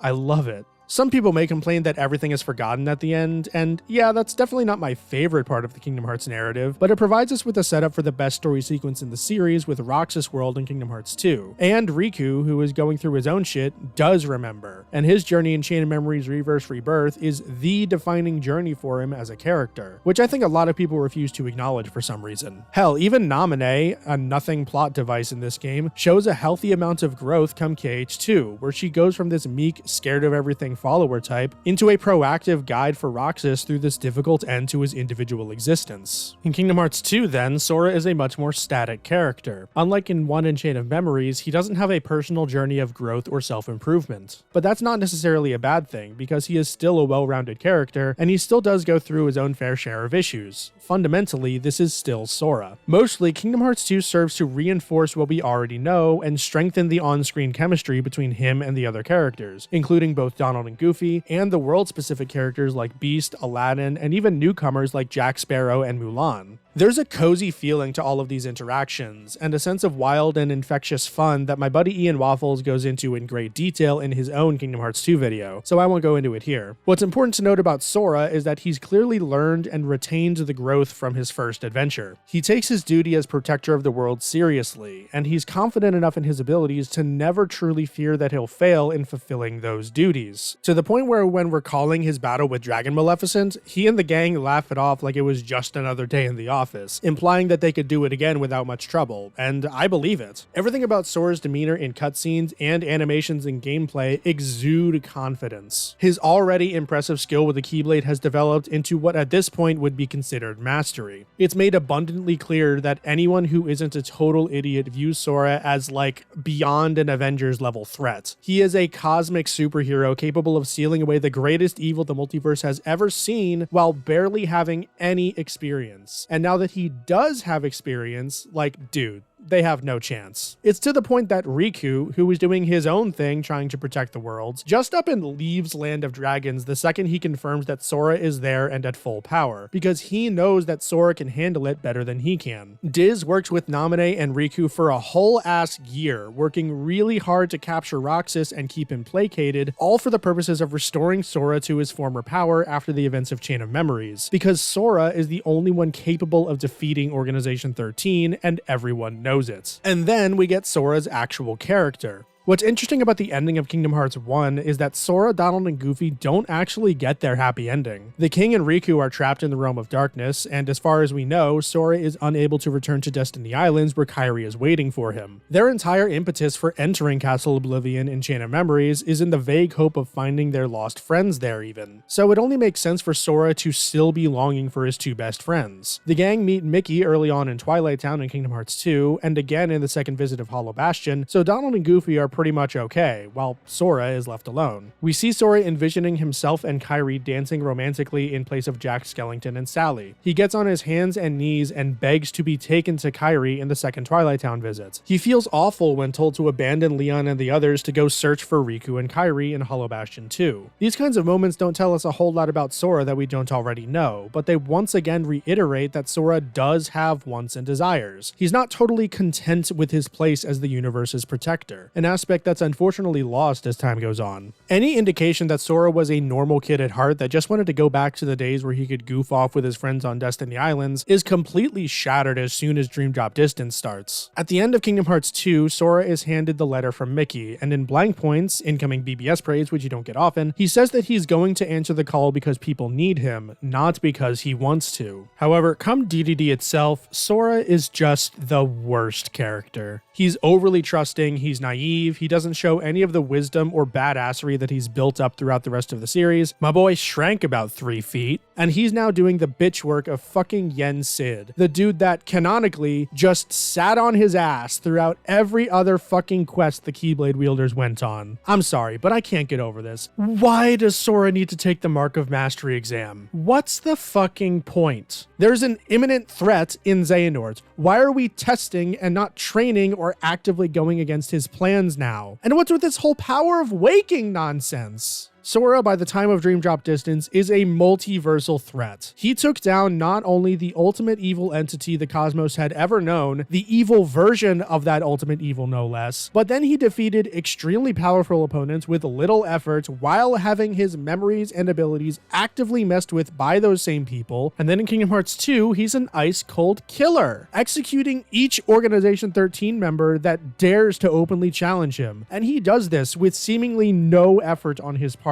except for being slightly winded from the Dusk Swarm after Xemnas dies. This guy is unbelievably powerful, and in terms of feats, is far beyond anyone else in the series bar none. Sora does not need a babysitter. He doesn't need to be told by Yen Sid to go fuck around in Disney World, because he would do that anyway because Heartless are threatening innocent people, and Sora is a fucking hero. And I fully believe that, canonically speaking, Sora is no stronger at the beginning of this journey than he is at the end, because no evidence is given to the contrary, except for the word of who I now believe to be a scam artist and or light side traitor, Yen Sid. The core flaw with the narrative of Kingdom Hearts 3, above the convoluted twists, glacial pacing, and no thematic backbone to speak of, is that Sora could go up to Xehanort at the end of Kingdom Hearts 2 and murder him dead on the spot, and absolutely no one would be able to stop him. And yet he is told to stay on the sidelines for all of this time so that the other characters can have shit to do. He's told that he needs to take the Mark of Mastery exam. He's told he needs the power of waking. But in the end, he doesn't need jack fucking shit from these people. The core flaw with the narrative of Kingdom Hearts 3 is that my friends are not my power anymore. They are my biggest fucking weakness. If Sora had been left to his own devices and told about the threat Xehanort posed, away from the influence of his so-called friends, the game would have been a single boss fight long. Dream Drop Distance could have been Thanos snapped out of existence, and we could have all walked away happier for it.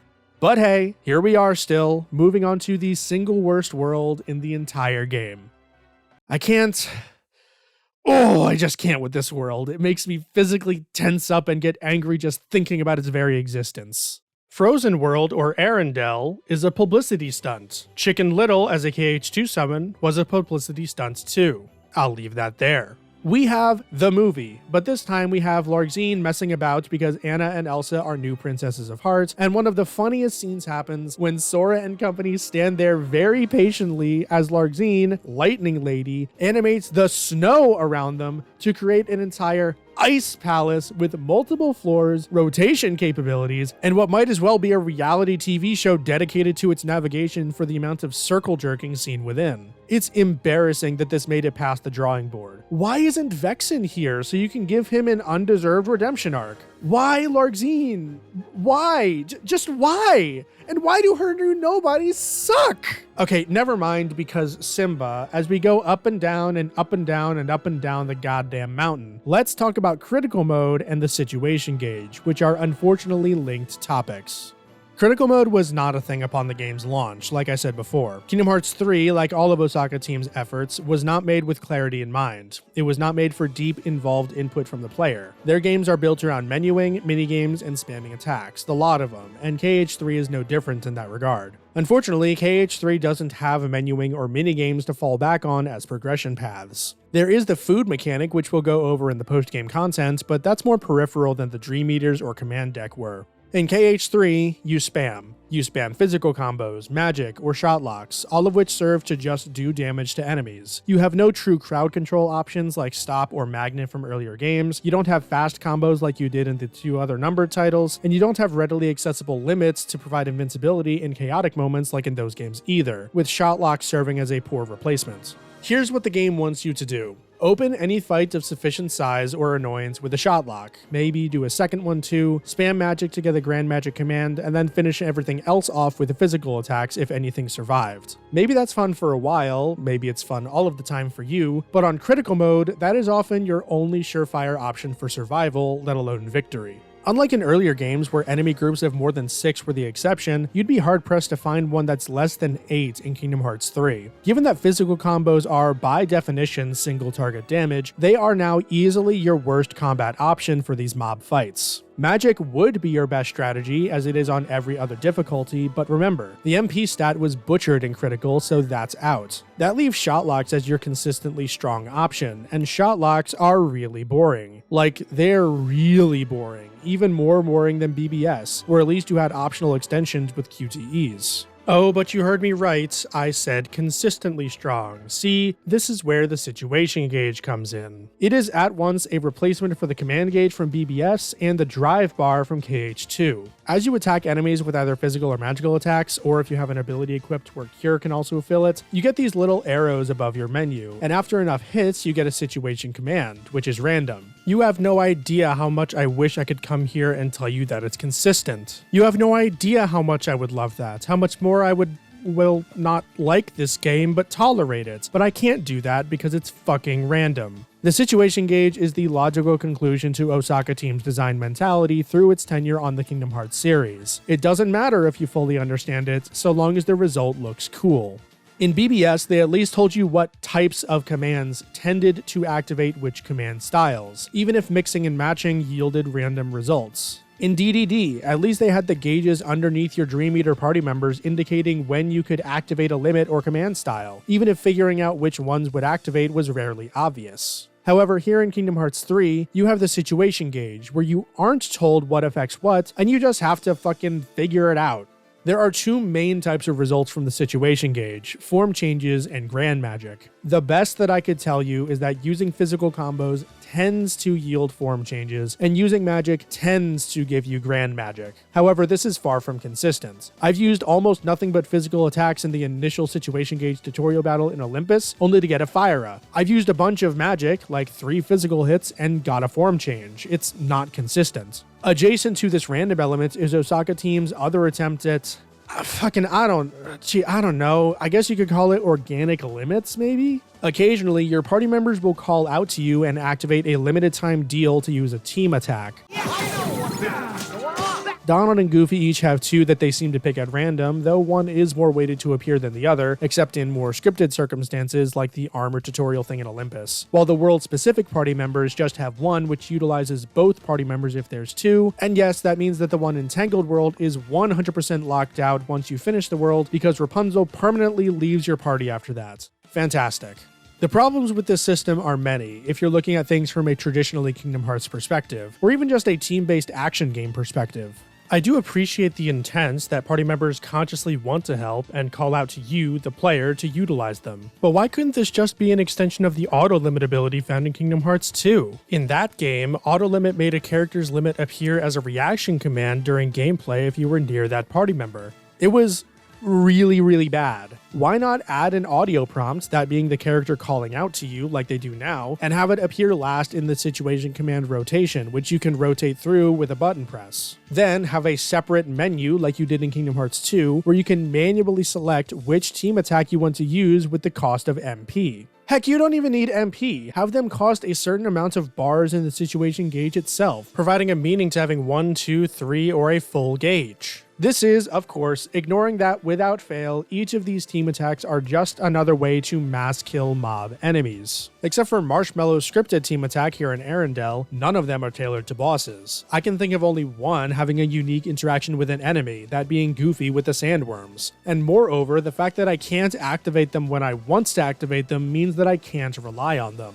If I need them, it's a gamble whether I have them, and if I need them, then that means I've used all of these other resources already in the same encounter, which probably means I suck anyway. Given that, instead of relying on random team attacks, I could use a better option like a Link by just waiting a few seconds to recover my MP. Why would I ever choose to rely on these things? Well, all right. Maybe they're just flavor. Maybe you're not supposed to rely on them, but they're like D-Links in BBS, meant to incorporate my friends or my power. Sure, but again, they're not, because keywords, my power. I don't have the power here. The power is in the hands of the random number generator on whether a team attack spawns into my situation command queue. Okay, let's set aside team attacks for now. They all suck across the board anyway, except for exactly Duck Flare and Goofy Bombardier. Why in God's name is there a time limit on these situation commands once I obtain them? Setting aside that exactly none of them are ever needed, let's say I want to use the team attacks, but I'm waiting for a good opportunity, like letting enemies bunch up. Why is it timed? Just why? Why is it timed? I genuinely cannot think of a reason to do this. It doesn't add tension. These things are rarely worth the triangle press necessary to activate them, if I'm being honest. And it's not like many parts of this game are even like the situation I described above about waiting for an opportunity. Here's what happens when you fill the situation gauge or get a team attack. 9 times out of 10, you use whatever you get immediately, either because of flashing lights and pretty colors, or because of a power boost of some kind. Or you don't use them at all because they're ultimately completely irrelevant to the outcome of the battle. If anything, having these things be timed actively takes away from the enemy design found in the worlds by forcing you to either use the commands or lose them. You're encouraged to just screen nuke literally everything and ignore the nuances the devs might have put into these enemies. The last thing I want to talk about regarding the situation gauge are the attraction flow attacks, and really, do I need to go over them? Again, this is something that just should never have been made past the drawing board. Somehow, someway, you summon Disney World themed rides that are the same kind of hollow projections you see for Lynx for some reason? And do you want to know how you activate them? Occasionally, randomly, an enemy will get a big stupid indicator around them, and if you smack that enemy once, an attraction flow situation command is granted to you. And which one you get is, of fucking course, random, though it does seem to be somewhat world/area themed at times. Again, things would be different if you could choose to activate them of your own volition, but they become available at random and are also timed, so why am I using them? It's also worth mentioning that they're easily the least polished mechanic in the game. The rocking back and forth of the ship feels jerky at best, and turning it has little to no feedback. The water slide and teacups have awful, unintuitive controls, and their purpose isn't clear until you've already used it to completion. The blaster stays inside of the blaster for a good 2 to 3 seconds after you've done the finisher for no discernible reason when no other retraction works that way. The roller coaster is a scripted event that isn't even worth talking about, and the carousel is easily the rarest and dullest of them all because it's just a timing challenge for AoE blasts. Granted, they're all just a bunch of big AoE attacks, just like every other option you have in combat, so why am I still talking about them? Circling things all the way back around to critical mode in Arendelle, there are exactly 2 things I will praise critical mode for, but one of them comes with a huge grain of salt. The first, less egregious one is that critical mode added the critical counter ability, where if you block an attack just before it would hit with a tighter window than normal, your reprisal deals extra damage. Back when we spoke about Reflect in the Kingdom Hearts 2 video, I mentioned that this was essentially just a better implementation of that spell, which is a tight block window rewarded with damage. Unironically, I like this mechanic a lot, and I wish it was in other difficulty modes, but alas. The second is the critical converter ability, which makes it so that you're guaranteed to have a form change when you fill up the situation gauge, but attraction flow prompts no longer appear, so it trades random power for much more consistency. Before I complain, I am glad that this is in the game in some form. Again, it should have just been in the base game without critical mode, but whatever. But even with that, I have to complain. Why is consistency suddenly an optional thing? Why is it that I need to give up an entire gameplay mechanic, setting aside that I personally think said mechanic sucks, in order to consistently have access to this other mechanic? What's with the trade-off all of a sudden? Osaka team, are you okay? Are you trying to subtly tell us that you don't even have control anymore? That things are just passed down randomly to you? Is that what this is all about?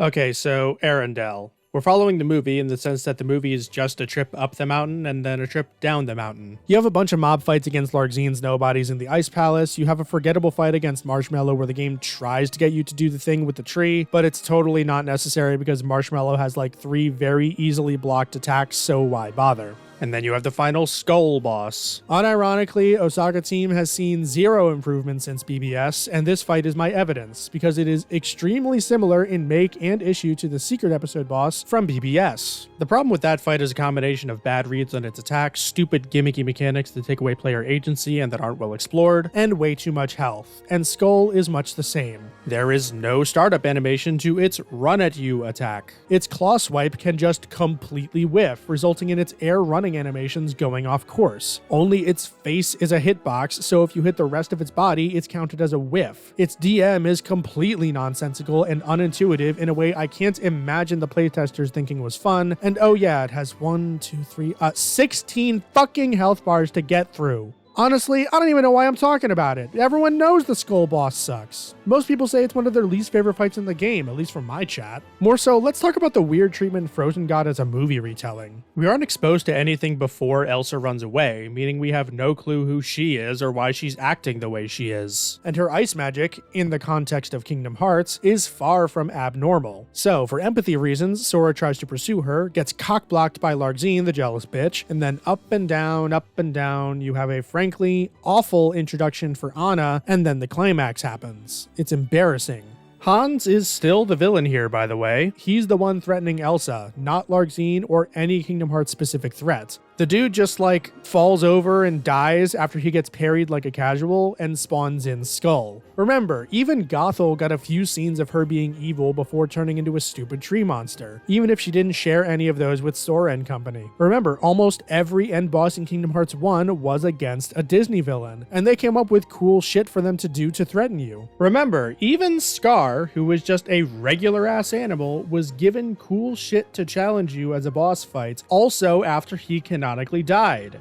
Why the fuck did Hans have to be the stupid wolf? Why couldn't we get a badass regular dude boss fight on this icy lake with the ship in the background? Would it have been good? Judging by Davy Jones and the world just after this, absolutely not, but it wouldn't have been a worse version of the villain turning into a stupid monster trope that we already got in Entangled World, where that monster is just a stupid worse version of a boss we already got in a better game. And we're not even going to mention the Frost Serpent slide down the mountain sequence beyond saying that it sucks. Let's just fucking move on. If there's one world in this game that absolutely should not have been here, a world that could not have fit in less with the Kingdom Hearts formula as it stood in the year 2019, it would be Arendelle. Not every world has to have an intimidating Disney villain, not every world has to tie into the main plot, and hell, not every world has to have good level design, I'll say it, but they need to have one of those things at least. Even some of the weaker worlds in the series generally have this. The Grid has Clue and Rinsler as effective villains. Cinderella World has the intricacies of the interior space in Ventus's story. Wonderland has great circular level design with a lot to discover, and Beast Castle had the direct involvement of an Organization 13 member in place of a traditional Disney World plot. There are ways around the usual trappings of these worlds, but no avenues were taken to do so in Arendelle's case. I don't understand why they just didn't include Larxene as a boss here. If we've already established that she can manipulate ice and snow by, I don't know, running a current through it, that could have made for an interesting twist on a lightning-based boss. Add in fast projectiles of ice blocks or have her break parts of the ice lake to remove your footing as you fight her. You could have done something, I'm sure. If we fought Larxene here and actively defended Anna and Elsa from being taken advantage of by these higher powers, then I would be a lot more up on Arendelle. Maybe even calling it a good world by Kingdom Hearts 3 standards, but that simply isn't the case. As it stands, it's by far my least favorite world in the game, and in the bottom 3 worlds in the entire series, probably only beaten by Kingdom Hearts 1 100 Acre Wood and the Keyblade Graveyard. Moving on from that shit show, we have the second to last Disney world in the game. Well, okay, first we have another scene of plot recap where they re-explain the new 7 princesses angle, that Ventus was inside Sora's heart, and that Aqua needs to be rescued to save Ventus. Then they directly say that, without the power of waking, Sora is not ready to face the realm of darkness. But why? What about the power of waking affects how well Sora can defend himself against the darkness? And also, Riku, half-baked rescue? As I recall from about an hour ago, you and Mickey did the exact same thing, so shut the fuck up, you goddamn hack of a Keyblade Master. After that, we have a meeting between the likes of Marluxia, Larxene, Demyx, and Luke Sword. For a long time, they dance around the issue of why they specifically were chosen to be a part of this real Organization 13, and the conversation just goes in circles as they bicker like children. There are a lot of stupid reveals in this scene. Namely, replicas are included in the real Organization 13 now for some reason. I don't know why they're reintroducing this concept other than to give an excuse for Roxas to come back, but whatever. More egregiously, they reveal that these four in particular have some kind of Keyblade legacy in their pasts. So let me get this straight. These guys can wield Keyblades. There are so many questions that come from this, but let's start with this one. Are these versions of Marluxia, Larxene, Demyx, and Luxord nobodies? Or are they like the restored somebodies that would have been remade after their defeats, just like what happened with Lee, Ienzo, and the rest of them? If they are somebodies, then they should be able to use the Keyblade, no? I mean, even if they are nobodies, then they should also be able to use the Keyblade, because Roxas was able to do so, and for those that think Roxas was a special case because of Ventus being a thing, Xion was also able to wield one, even though she was just another version of a replica. So if a replica can do it, why not regular nobodies? If neither has a real heart anyway? And wait a sec, nobodies can have hearts now, apparently, even though that goes against what a nobody is in the first place. So yeah, they should have just been able to use a Keyblade, shouldn't they? Second, all four of these guys supposedly have memories of their past selves. At no point is this contradicted, and at no point is it implied that their memories were faulty. In Days, only Roxas had that issue specifically because of his unusual forming, from Sora being restored extremely quickly thanks to Kairi. As far as the canon is concerned, all four of these guys remember who they were as somebodies, so why don't they already know that they used to be Keyblade wielders? Did Xemnas purposely mess with their memories? If so, why? There hasn't been and will never be any angst that these memories could have been failing them the entire time when they were nobodies. So what's the point of this reveal in terms of their individual character arcs? If you could even say they have one, that is. The answer is that this reveal shows and does nothing for their characters. It's just a plot hook for the mobile games because Marluxia and Larxene's original selves are characters there. Third, how does their past tie into the plans of the real Organization 13? Was the plan to draw on this legacy and have them wield the Keyblade during the final battle, but the heroes assembled too early or something? If so, why wasn't that explained? Oh, I know why. Nomura didn't fucking think this through. In truth, having these four around is nothing but a massive liability that once again makes Xehanort look like an absolute dunce, and their Keyblade legacy is one of the most blatant examples of author excuse I've ever heard, meaning that it's not an in-universe explanation for their presence, it's a writer making up something that sounds passably good, but is just an excuse on their part with no actual ground to stand on. Marluxia and Larxene have already rebelled against Xemnas, and are liable to do it again if given the chance, while Luxord very clearly only cares about himself and his own goals, and Demyx is fucking useless and turns traitor in this very game anyway. If we're looking at this from a team building perspective, Xehanort is the biggest dumbass for even considering these four as potential members. Why is everything about this game's plot so fucking dumb? In any case, now we get to actually move on to the next world, which is the Caribbean. It's my favorite world in the game, though that makes it average at best when looking at the larger franchise. The Caribbean has many of the same problems as the other worlds in this game, namely the narrative and characters, and it's arguably at its worst here because you see even less of the movie at World's End than you saw from Frozen in Arendelle, in addition to having gotten no Dead Man's Chest. And again, almost none of the important scenes have Sora in them. They have an entire cutaway scene depicting the politics of the pirate world and how Beckett has Davy Jones wrapped around his finger and setting up the final battle and stuff, right? But then you have Sora over here, who's off playing with crabs at the time. Embarrassing. Now, Port Royal was never one of my favorite worlds in Kingdom Hearts 2, largely because I think the moonlight mechanic is annoying, but some might argue that that world did the same thing. You have the scene with Barbossa and Elizabeth right from the movie, and Sora is nowhere to be seen. The difference is that Sora is with Will at the time and is doing important stuff to get to Elizabeth, not playing with crabs. Plus, Sora is in a bunch of other important scenes from the movie on top of that. Sure, Sora in the Caribbean is given vague directions to go to the final battle, but largely this is an open world, and I couldn't be happier about it. You get the feeling that this is what Osaka team wanted this whole game to be, a big open world with cool things to find and explore within. And for what it's worth, they aren't bad at it. The loot quality in this game is the highest it's been since arguably Kingdom Hearts 1, so you want to go exploring because exploring is fun and rewarding. Part of that is down to the visuals. I will go on record and say that this world looks good, like really good. I like the lighting, I like the environments, it's all very appealing. I'm not even a huge fan of the pirate iconography, aside from my crippling addiction to One Piece, but I've got to admit, I wasn't fighting back the urge to vomit while playing through this world, which is a huge compliment. At this point, there aren't any new mechanics being introduced, at least not major ones. You have a ship combat minigame, which is Black Flag but worse in every way. The super attacks you get thanks to the random situation gauge take way too long and all do the same thing, and you have underwater mechanics that aren't worth talking about because you fight exactly one type of enemy underwater, which are the fish. Shoot the red elements at them. Yet another way that critical mode ruins the game, because you're clearly meant to use magic underwater. In any case, let's talk world design.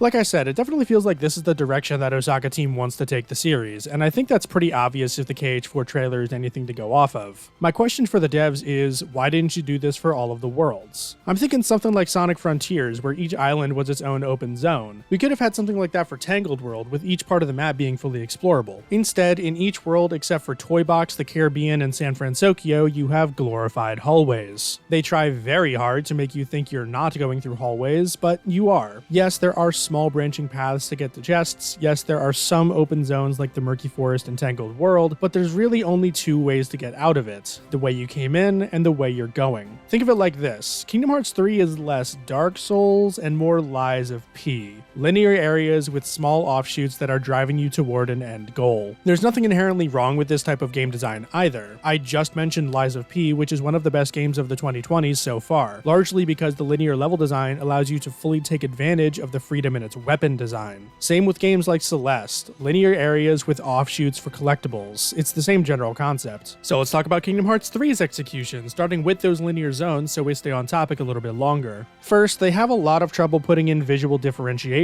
throughout the hallway. Discerning any given part of the Tangled Forest from any other part is a fool's effort, with the only visually distinct parts being the mines and the Murky Forest I mentioned earlier. These are nice. I want more of these types of areas in long stretches like this. Why couldn't we get the canyon from the movie, or the shady bar where they all sang? Same thing with Monstropolis and Arendelle. The worlds are named after the city and the kingdom respectively, but we don't actually get to visit the city or the kingdom. The only world where I think Kingdom Hearts 3 nails the linear hallway world design is with Olympus, and you can see why. You have 3 distinct, fully realized zones, with the city and its circular hallways, the mountain climb, and Olympus itself all being full areas to explore with secrets to uncover, and major optional paths to go down. This shit is exactly what I wanted for every world if they're going to go the linear route, and I wanted even more expansion on these ideas. But then, you have Arendelle. I know we just got done talking about it, but let's go back there, shall we? You have the mountain, more of the mountain, even more of the mountain, and a nonsensical ice palace. They really didn't even try here. Everything looks the same, there's no visual variety, and they don't even attempt to contextualize this ice palace. After you escape it in the story, you access it again from a Kingdom Hearts portal gateway thing. It takes me completely out of the experience and makes me realize that none of this really connects. It's all just an illusion. And even if you can excuse the nonsensical ice palace, can you really excuse this level design? You have a pseudo wall jumping section in a game without wall jumping. You're supposed to move along these ice spikes, but the flow motion mechanics are so stiff and fast that trying to do so feels bad every time. There's a bunch of weird invisible walls and constantly hitting an invisible ceiling if you try to go down the mountain for any reason. It's all just bad. You can call Arendelle an outlier, and to some extent I would agree with that, but the same design philosophy holds true for all of these hallway worlds. In Monstropolis, you aren't given a map of the factory and you have to navigate through it like you would a regular one. Instead, you have nonsensical hallways that take you through this door closet, these conveyor belts, and then out onto the rafters where you have to jump down 150 goddamn meters to get to the next area. Like, okay, this makes some amount of sense in a backwards ass way to get around when half of it is, on fire, but you come back here for materials and chests and hidden Mickey emblems. You couldn't have put more thought into it except adding a shortcut or two that's never pointed out to you. This brings me back to the Caribbean. It starts out linearly through this underwater section. Don't worry, I didn't forget about the bird boss, before you're dropped into Port Royal. For those that watched my stream, you might be surprised to hear that I actually like the Port Royal location quite a bit. There are 3 distinct zones like we've been talking about: the port, the settlements, and the fort, all of which have plenty of nooks and crannies to explore for loot, in addition to some offshoots of the connecting paths and bridges to explore. It's fun. I would be remiss to point out the required crab collection during the story, because that's the currency that the ship uses to upgrade itself, because reasons. Someone tell me, for all that is holy in this world, why the save points in Port Royal do not spawn until the crab collection is over. Yes, this is a thing and I have video proof, although it is full of insults and profanities, so watch it at your own risk. This is an inexcusable oversight that nearly made me lose my marbles live on stream. I was so crazy while I was doing it that I actually thought I'd enjoy writing this script. Oh, how blissfully ignorant I was for the things to come. In any case, once you do your time in crab collecting, you're free to explore this little bundle of islands at your leisure to keep upgrading your ship, which needs to be powerful for the final battle of the world. Technically, you can go straight there, but where's the fun in that? Now, is this open world-esque design perfect? Absolutely not. There's still a lot of stuff to work on when it comes to these things, first and foremost being the movement fluidity, which we already went over back in Olympus. However, even in this environment, we're still struggling with visual differentiation. Most islands generally look and feel the same, where you have a beach area, a wooded area, maybe a rocky area on top of that, and maybe an underwater one just for good measure. And yes, I can remember distinct islands, but I couldn't place them on the map or tell you their names. A quick fix for this would be to add a screenshot of these locations when warping to them on the map, similar to what's already done when hopping between save points. But in terms of the locations themselves, the reason I remember them is the right reason only about half of the time. Memorability is at a low here. I remember that there is a lengthy underwater ship navigation thing somewhere. I remember there's an alcove with a bunch of crabs. I remember that there are a lot of power wilds, but these are all surface level things. To give an example of something done right, look no further than Sandbar Isle in this very game. It has a unique design for this game's standards. It has a few areas to explore and a very memorable underwater treasure cavern tucked away in the back.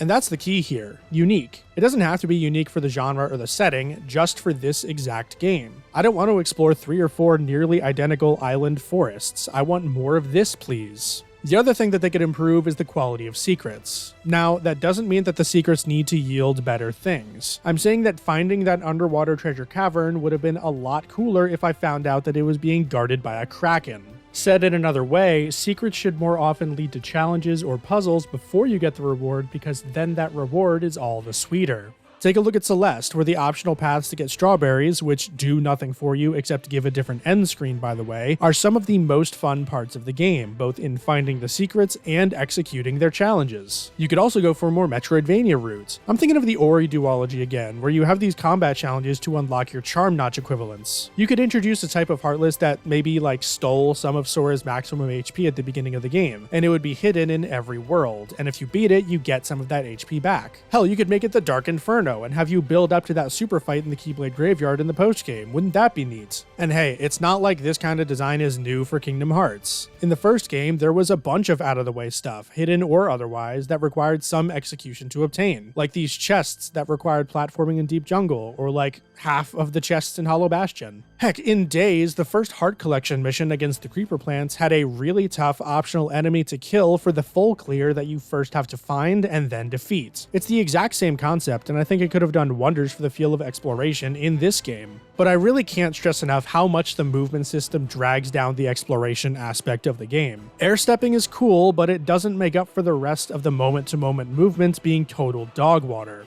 In the Caribbean, you have 3 relevant encounters, aside from mob fights. First is this big fish. You hit it a bunch, nothing really to talk about, other than that you get Ariel from the chest it drops, so goodbye boss challenge. The next fight is this big bird that is a poor man's ruler of the skies, which is funny because the ruler of the skies is already the poor man's ruler of the skies. Basically, you shoot at it a bunch with the stupid gimmicky birds, and then you mash attack when you get close, other than an occasional guard. This is peak Osaka Team enemy design. All spectacle, decent ideas, and F- execution. Who is this made for? Yeah, it's neat to have an aerial battle, but if you can't do it right, don't do it at all. Make a better ship encounter instead. Speaking of, the final battle against Davy Jones, who Sora never talked to before this by the way, is split between a ship section where you have to defend your allies while dealing with Davy Jones, and then a showdown against the mythical captain himself. Oh my god, 20 hours in, we have our first humanoid opponent. What the fuck is happening right now? I don't know what to do, I'm scared.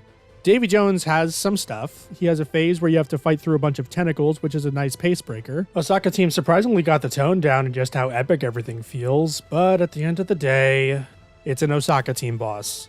It's incredibly disappointing that the first and only Disney World humanoid boss in Kingdom Hearts 3 is worse than Captain Hook in Kingdom Hearts 1, but oh well. I couldn't even tell you what attacks he has. I'm sure he swings his sword. I remember he can sink into the ground at random, just like Vanitas can teleport at random. Yes, I'm making that comparison, and I'm over it. I can't with this game taking my hopes and crushing them in its dilapidated, development hell-ridden fist. I have no clue what you want me to say at this point. Unfortunately, the same can be said for our next, and actually final world, San Fransokyo. However, before we get to it, let's talk about the cutscenes that actually deal with the plot that happened apart from Sora. Riku and Mickey, against their own advice, stage another half-baked rescue of Aqua, where they get absolutely destroyed by a single demon tower, as if those things are a real threat. Axel and Kairi have a very poorly acted moment where, I'm gonna be honest, I wasn't paying attention to what was being said because Kairi's new design is so unbelievably awful. Like, the way it draws attention to the chest with how tight it is in that area is really disturbing to me, especially given this character is canonically about 16 years old. And even if you think I'm the weird one for noticing that, the way that her hair frames her face makes the face itself look so stubby and round and unnatural. Just, God, I hate it. Also, Axel, the entirety of the villain cast wears that outfit. It's not how you're gonna stick out. Are you fucking serious with this scripting? In any case, the final cutscene is the one I have the most problem with, featuring Diz, Ansem, and the Twilight Town crew. Ansem is sitting here trying to lecture Diz on the morality of his research, while also sequel/mobile game baiting about Strelitzia, when dude almost caused the complete collapse of the multiverse with his army of Heartless in the first game. However, more than the usual dumb writing that post-BBS Kingdom Hearts has, let's think about continuity. While these two characters technically have history together, at no point is it implied that Ansem remembers his time as a human, or if he does, he definitely doesn't give a shit about it. He's a weird case because he's the only person to retain a human body as a Heartless, so maybe you think that counts in the same way that Xemnas counts? But so far as his tenure as a villain, his connection to Xehanort and Diz and all of that has never mattered. However, you have Xemnas over here in Kingdom Hearts 2 having philosophical debates with Diz on the matters of the heart, and reasoning, you know, like this is why they broke apart here in Kingdom Hearts 2. So here in Kingdom Hearts 3, why isn't Xemnas in this scene? This is blatant mischaracterization. Yes, nobodies don't have real emotions, or at least they didn't used to have real emotions, Xemnas especially, but that doesn't mean that Heartless do have them. Heartless aren't supposed to be the overly caring every emotion in excess faction. That's just humans. Heartless are the embodiment of hunger and avarice whose only desire is to consume everything that isn't them or of similar dark proclivities. Except now Ansem, of course, who wants to lecture on the morality of questionable research. You know what? Doesn't matter, because hey, the heroes have successfully converted Vexen to their side! Hip hip hooray! What's that? This is a total character assassination of an otherwise evil bastard? This is just an excuse to give the heroes some replicas to bring back dead characters? Great, well, my day is ruined. Let's go back to San Fransokyo. In terms of story, Sora and company teach Big Hero 6 how to kill Heartless by completely showing them up at every opportunity because, you know, this game loves to tear down all of your beloved Disney characters instead of prepping them up as badasses like in the other games. And also, Riku is here. The game tries to sorta trick you into thinking this is actually Riku, but yeah, nobody was fooled. Anyway, there's this glitchy block thing that definitely doesn't seem out of place in this art style before Dark Riku summons a Baymax and you have to fight it. Boy, I sure do hope it's not a gimmick fight. Hey look, it's a gimmick fight. You do the entire thing on top of friendly Baymax, and the moveset that you have access to is highly limited. In effect, it's no different from the gimmick bird boss from the Caribbean, which is easily one of the worst fights in the game. It's sad because virtually no encounters in this game utilize its mechanics in an interesting way. Guys, you made this situation gauge, so make encounters that use it. Make it so you can't effectively damage the boss until you fill up the gauge and unlock a boss-specific situation command that puts said boss into a temporary vulnerable state. Boom, right there. You have more depth than 90% of all fights in Kingdom Hearts 3, and that uses the mechanic unique to this game. Okay, there. That's the last thing I have to say on the awful boss design until we get to the final battles and limit cut fights. As for San Fransokyo itself, I would say that it's easily the worst version of the open space world design that we get in this game, which includes the Caribbean, Toy Box, and this. It's like halfway to something good. It has a bunch of zones, but they don't feel distinct in how you interact with them. And in terms of visual differentiation, I mean, You know, they're all buildings. This type of environment could probably be more easily parsed by someone who lives in a more urban environment than myself, but then why is something designed for only, according to Google, 55% of people? The biggest differences between these three worlds, though, is in how you get around them. In the Caribbean, you have the ship to get to the different islands, where each is relatively small and contained, which is more fitting for on-foot navigation. In Toy Box, you have a similar deal, with the central rail split providing easy access to the different floors, and each of the shops being fairly contained environments with only 1 or 2 entrances. In San Fransokyo, you've got a big ol' box. There is some actual intuitive level design here, at least when you're doing the VR challenges, but most of your time is going to be spent freely exploring this area, so even that is somewhat wasted. This world could theoretically be an entire game. There is an odd and frankly obsessive level of detail to some of the environments, which is certainly commendable, but because of the type of game that this is, most players just aren't going to appreciate it, and especially not on a repeat playthrough. This isn't a Yakuza or Persona game. The little details don't matter in the sense that this isn't a game with a heavy amount of atmosphere in this cluttered urban setting. This is Kingdom Hearts, where the best strategy is to completely ignore the environments whenever possible and hope that you don't bonk when you get close to a wall. Speaking of, let's talk about whacking things with your stick, and not in a fun way. Physical combos have always been the bread and butter of the Kingdom Hearts franchise, and the first 2 numbered entries always strived to make hitting the X button as fun as possible. It did this with excellent physics, great visual and sound design, and most importantly, a bevy of interesting and useful combo modifiers that were context sensitive. So if an enemy is above you, Sora would automatically use aerial dive if you have it equipped. It worked, it was fun. So how did Kingdom Hearts 3 iterate on this system? I don't know why I'm trying to fool you people anymore, because you know it's way worse. It's so bad, in fact, that they had to do an emergency patch to put in other, better combo modifiers, because the ones you get in the base game were so unbelievably and unequivocally awful that even the game's defenders were calling for changes. Technically speaking, you only have one true combo modifier in the purest sense of the word, which is Falling Slash.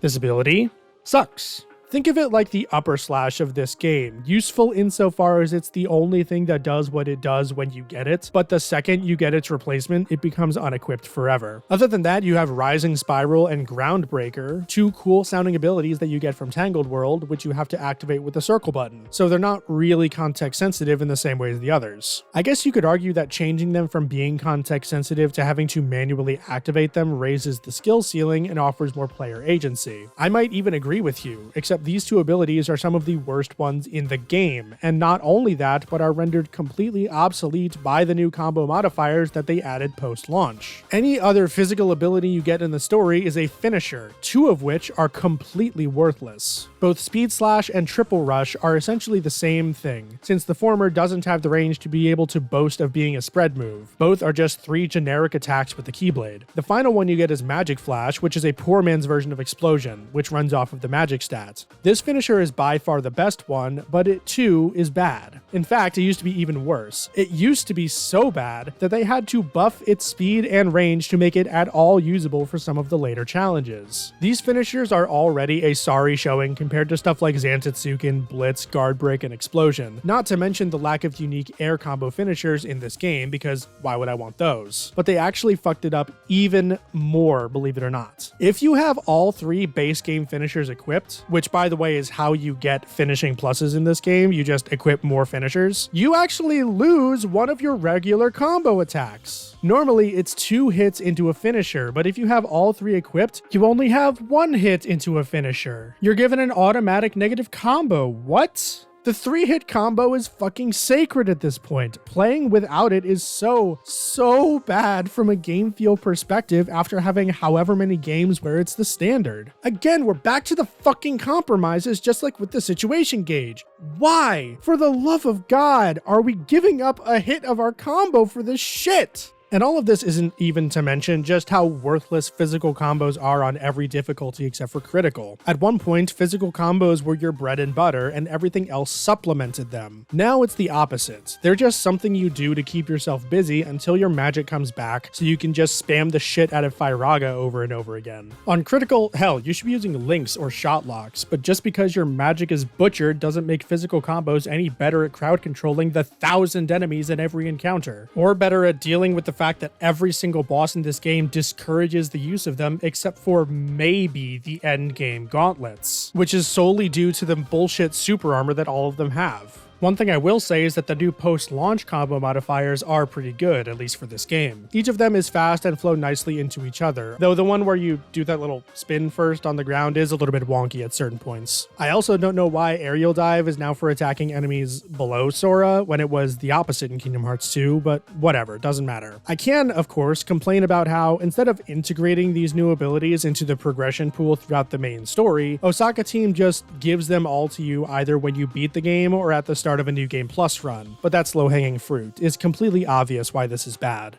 I suppose now we can also talk about form changes, since we have all the interesting ones. Form changes are the Kingdom Hearts 3 equivalent of drive forms from Kingdom Hearts 2, albeit with some key differences, mostly for the worse. When you fill the situation gauge, you have the chance to unlock the form change that's tied to the specific Keyblade you were using when the gauge filled up completely. It doesn't matter at all if you were using Ever After for 90% of the gauge. If you were using Kingdom Key when it was done, you're getting second form if you're getting a form change at all. This is obviously preferable to the alternative, which is potentially not knowing which form change you would get because you did half of it with one Keyblade and half of it with another. Any problems I may have with this particular aspect of form changes is solely on the shoulders of the awful situation gauge, not the form changes. I actually think they're handled somewhat competently on their own, though I still have some problems which we'll go into now. Once you actually activate a form change, your physical combos will be altered accordingly. Mostly, this means that they become slower but slightly stronger, which is usually a bad thing. Depending on the form change, you'll also gain one or more benefits, none of which are explained to the player. In essence, each individual form change is part of one of 4 groups, each corresponding to a different overall form. Guardian form is based around defense. It grants second chance and once more, which in this game only is changed to be called Withstand Combo, by the way. This is alright, but my problem with it is that the only Keyblade that you get through the story with this form is Hero's Origin from Olympus, so if you don't like using that, you're shit out of luck unless you want to do the optional content. Strike form is based around physical attacks, making it a pseudo-Valor equivalent. That said, it does not give you much.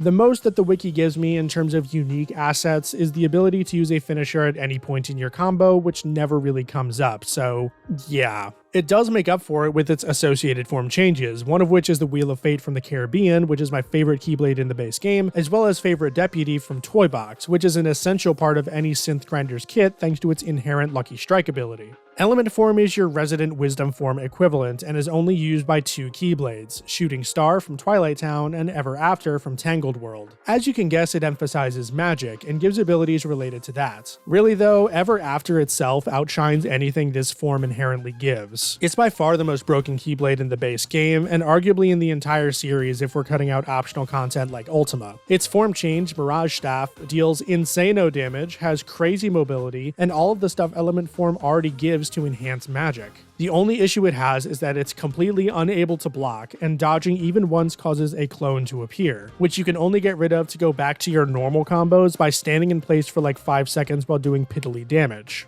Finally, Blitz form is the worst form by far. It's based around movement, which, yay?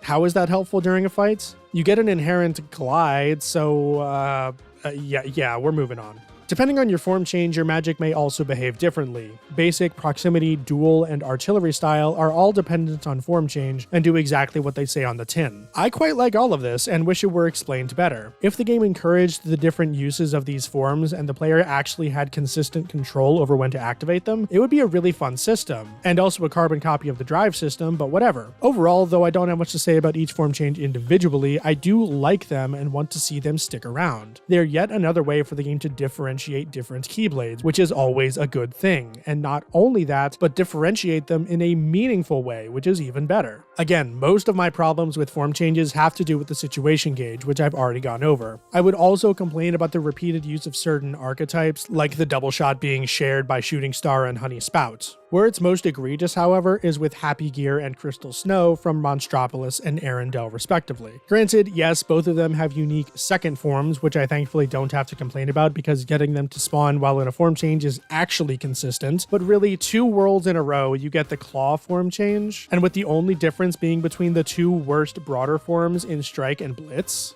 Really? They could have spread these out more, surely.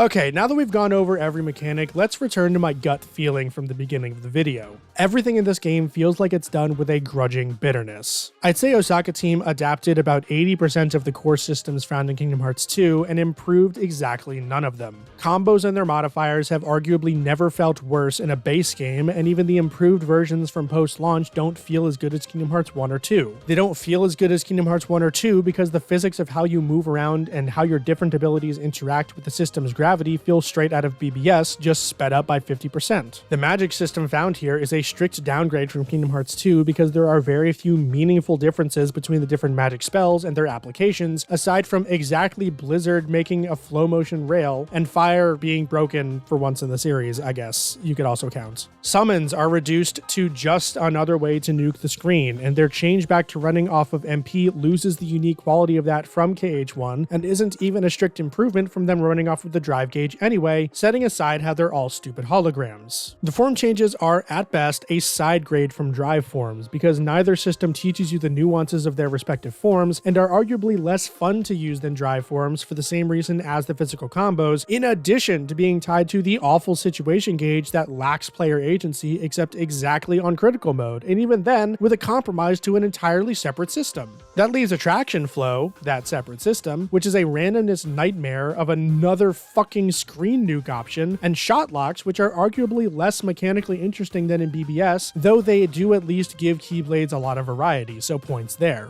Let's go back to what Kingdom Hearts 2 did. It looked at Kingdom Hearts 1's systems, found things that worked and things that didn't, expanded on what worked, and changed what didn't, as well as adding entirely new mechanics like drive forms. Because of this, despite its flaws, I consider Kingdom Hearts 2 to be a good sequel.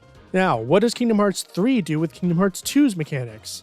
Fuck all at best, and at worst, it ruins every existing system from Kingdom Hearts 2. Because of this alone, regardless of the mountain of narrative and pacing problems found in the cutscenes, I consider Kingdom Hearts 3 to be a horrendous sequel to Kingdom Hearts 2. It fails at what a sequel is supposed to do on a fundamental level. I don't know what you can do to improve upon Kingdom Hearts 2's design, to be honest. It was pretty perfect in a lot of ways for the type of game that it was, and the speed at which it was played. If Osaka Team wanted to speed up the game, which they clearly did want to do because that's exactly what they did, then they couldn't have just one-to-one copied the physics from Kingdom Hearts 2, nor the existing systems which you played with in that physics engine. It would have sucked, but this shit sucks too. But hey boys, we're done with Disney Worlds. They were pointless. Hooray. Anyway, Sora and company get a call from Chip and Dale, of all people, who say that Riku and Mickey are MIA. So, Sora uses the Keyblade to go to the Realm of Darkness to go save them. Well, okay, first they go to Destiny Islands for the trailer shot, but after that, Sora goes to the Realm of Darkness. My question, and Sora's, is why now? What's changed? If this cutscene is any indication, literally the only reason Sora didn't go before is because Donald and Goofy are nagging parents, and now that they want to go, Sora can go. It's ridiculous. Within the Realm of Darkness, Riku and Mickey continue to do Jack, and Aqua, gasp, appears and has, gasp, been corrupted into a goth MILF. Okay, so here we have a golden opportunity. Aqua's whole character in BBS was stalwartly devoted to light. She chastised Terra for his use of darkness, she doesn't have an ounce of the stuff in her own system, and that rigid mindset inadvertently caused her to lose her closest friends and basically her life by not being able to properly support them with this rigidity. Then, opposing her, we have Riku, who made several mistakes in the past, but is at this point essentially a paragon of balance, able to wield both the darkness and the light in equal measure as a force for good in the world. To the point where, even compared to the guy that saved the multiverse twice, he was considered more worthy of the title of Keyblade Master because of his unique qualities. I think the opportunity here is somewhat obvious. If Aqua has been corrupted by darkness that she is ill-equipped to handle, both physically and emotionally, Riku would be here to guide her through it. By beating the shit out of her, of course. Instead, what happens is that there's a stupid demon tower fight, but this time Aqua pops out of it occasionally. Then, at the first sign that things are a bit strenuous, Riku calls out to Sora, dude superhero lands with this fucking shot. And then completely takes over the aqua catching duties from the guy who has been trying to do it for this entire game. The Aqua boss itself is essentially a remix of the anti-Aqua boss from 0.2 A Fragmentary Passage, so it's actually alright if pretty basic. It shares some problems with later one-on-one fights that we'll see, but it's far from the most egregious battle we'll have going forward. Looking at you, Nordcourt. Anyway, with Aqua rescued, she leads Sora and company to Castle... Oh my goodness, what's wrong with his face? What's wrong with her walk cycles? How the fuck did this make it past the beta test? This looks fucking horrible. Sora! He doesn't ever change faces. What? Okay, anyway, Aqua turns Castle Oblivion back into the Land of Departure, which is supposed to be basically just a pile of rubble right now, by the way. Why is it looking pristine? Anyway, when we get to the still sleeping Ventus, gasp, Vanitas appears. For some reason. Oh my god, this stretch of the game is so funny. I honestly couldn't tell you what Vanitas' plan is, or how he got here, or how he knew that any of this would be happening, like when Aqua was unlocking the world and stuff. As far as I'm aware, the villains don't actually know that Aqua is back yet, but I guess they do now. Anyway, you fight Vanitas as Aqua, we'll talk about Vanitas later, before the game utterly breaks. Okay, so Aqua and Vanitas can fly now. They fly now? Oh, shut up. I'm going to put this little counter here in the corner because this shit is going to happen entirely too often going forward, by the way. Anyway, aside from them turning into Dragon Ball characters, Vanitas is out on his ass like a bitch, which is the only part of this scene that tracks. So he tries to break the barrier that Aqua made, which isn't how those work. Never in the entire series has this been a thing ever. These barriers have always been just gameplay elements, really. This is the first time a Keyblade wielder has consciously made one. So you can maybe make the argument that it works differently, but even that doesn't save what happens next. So Aqua has a few tactical choices here. She sees that Vanitas has the power to break her barrier and is going after Ventus's body. She can push the offensive, not letting him get another shot off on the barrier and defeating him here and now. She could reinforce this barrier with another one and tell Sora to guard Ventus going forward and proceed to fight with Vanitas as normal. She could even intercept Vanitas' next attack on the barrier with a Keyblade Strike, her Reflect barrier, or maybe an opposing magic spell, of which she is the definitive expert of within her trio, so you'd think that her magic would at least be comparable to Vanitas even in her rusty state. What Aqua chooses to do instead of any of those is jump in front of Vanitas' next attack and take it full frontal and then get knocked out like a bitch. Do you people see why I fucking hate this game? Anyway, then we get the obviously bad revelation that the power of waking, which Sora's whole journey throughout the Disney worlds has been in service of rediscovering, was inside of him all along. Because of course. So instead of a rhyme where Aqua doesn't repeat her mistake, if it could even be called that, of losing to Vanitas and having to be saved, and instead does the saving, we get a simple callback, where Ventus once again saves Aqua from Vanitas at the last second. That's fine, I don't care because these two are awful characters. What I more want to know is what narrative purpose Vanitas has here. Like, what was his plan? He said that 3 Guardians is too much, but he still had both Sora and the gang and Aqua even before Ventus woke up. Was his plan to do what he always does, which is talk shit and then peace out after losing? Anyway, after that, we get like the worst, most forced casual line in the entire series. Good morning, Ven. Like, Aqua, seriously, what the fuck? Way to downplay not only your own trauma, but Ventus' sacrifice for your sorry ass 11 years prior. Like, okay, Sora tries to act all casual when he and Riku make it back to the Destiny Island at the end of Kingdom Hearts 2, but the difference is all in the details. For one, it was Sora, the one who underwent the hard part of the journey, that initiates the casual greeting, while Kairi is as understanding as anyone could be by offering a reassurance that the fighting was really over. Second, the voice performance and the animation convey that Sora himself is not buying into the casualness. This, however, is none of that, and is fucking awful.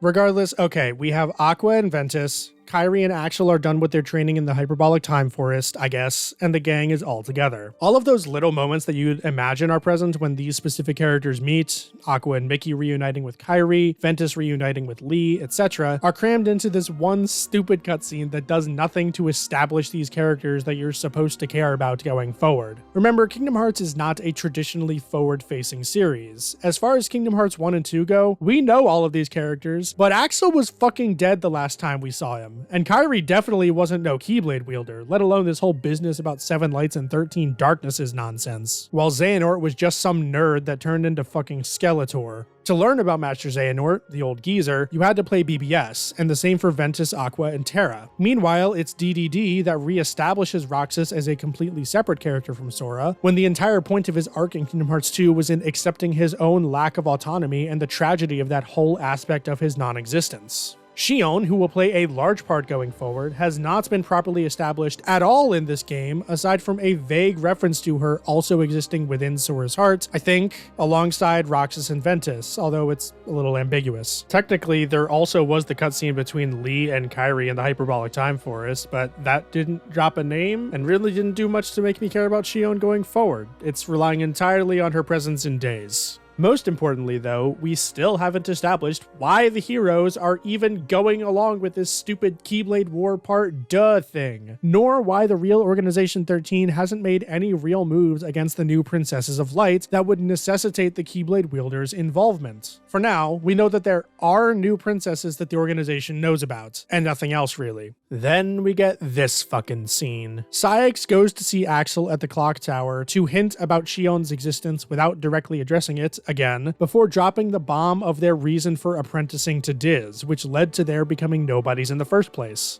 Apparently, there was a girl that Diz was experimenting on, and they wanted to help her. Great. More fucking sequel bait. And mobile game bait, but I'm not even getting into that. So now we've completely changed YSex's character, which isn't the worst thing in the world because he wasn't exactly any great shakes before, but it's boiled down now to just jealousy. Axel got new friends and YSex got pouty about it, and that's why he joined this new organization. Let's leave behind the fact that his entire goal in Kingdom Hearts 2 was to get his heart back, and then he threw it all away for this shit. But whatever.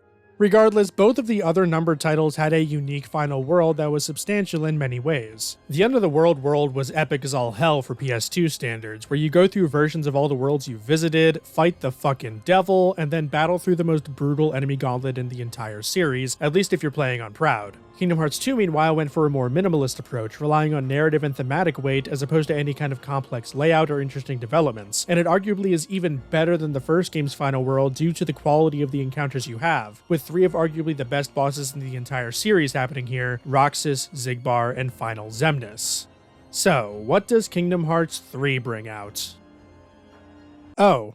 It's just the Keyblade Graveyard again, which is easily the most boring final world in the entire franchise. When even Dream Drop Distance is beating you, you know you fucked up. I'll give it this though, this iteration of the Keyblade Graveyard is better than the one in BBS, where it was actually the worst world in the series, like deadass. Anyway, there are 2 main phases to this world. The stupid parts, and then the slightly less stupid part. The stupid part takes like an hour and a half alone when you know what you're doing, which is hilarious. Okay. We have Xehanort spouting some nonsense to start, and also Vanitas jumping in with inconsistent as hell voice acting choices. It must be extinguished. No, it's in order for the they got truth Doc to be voice seen. him. Doc from Back to the Future.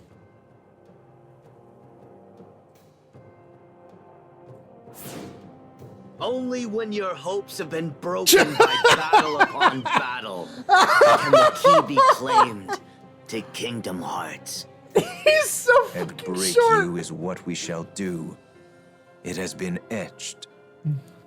Man, everyone else is like super fucking like toned down, like, oh, it's all like darkness, and then Vanitas is like, and then before we have a repeat of the Thousand Heartless battle, except with big enemies this time, I guess. I have nothing to say on this. It goes on for like 5 minutes with nothing but mindless enemy killing before you just end it with the roller coaster attraction flow thing. It's garbage. Moving on, you have the worst scene in the entire game, which is saying something.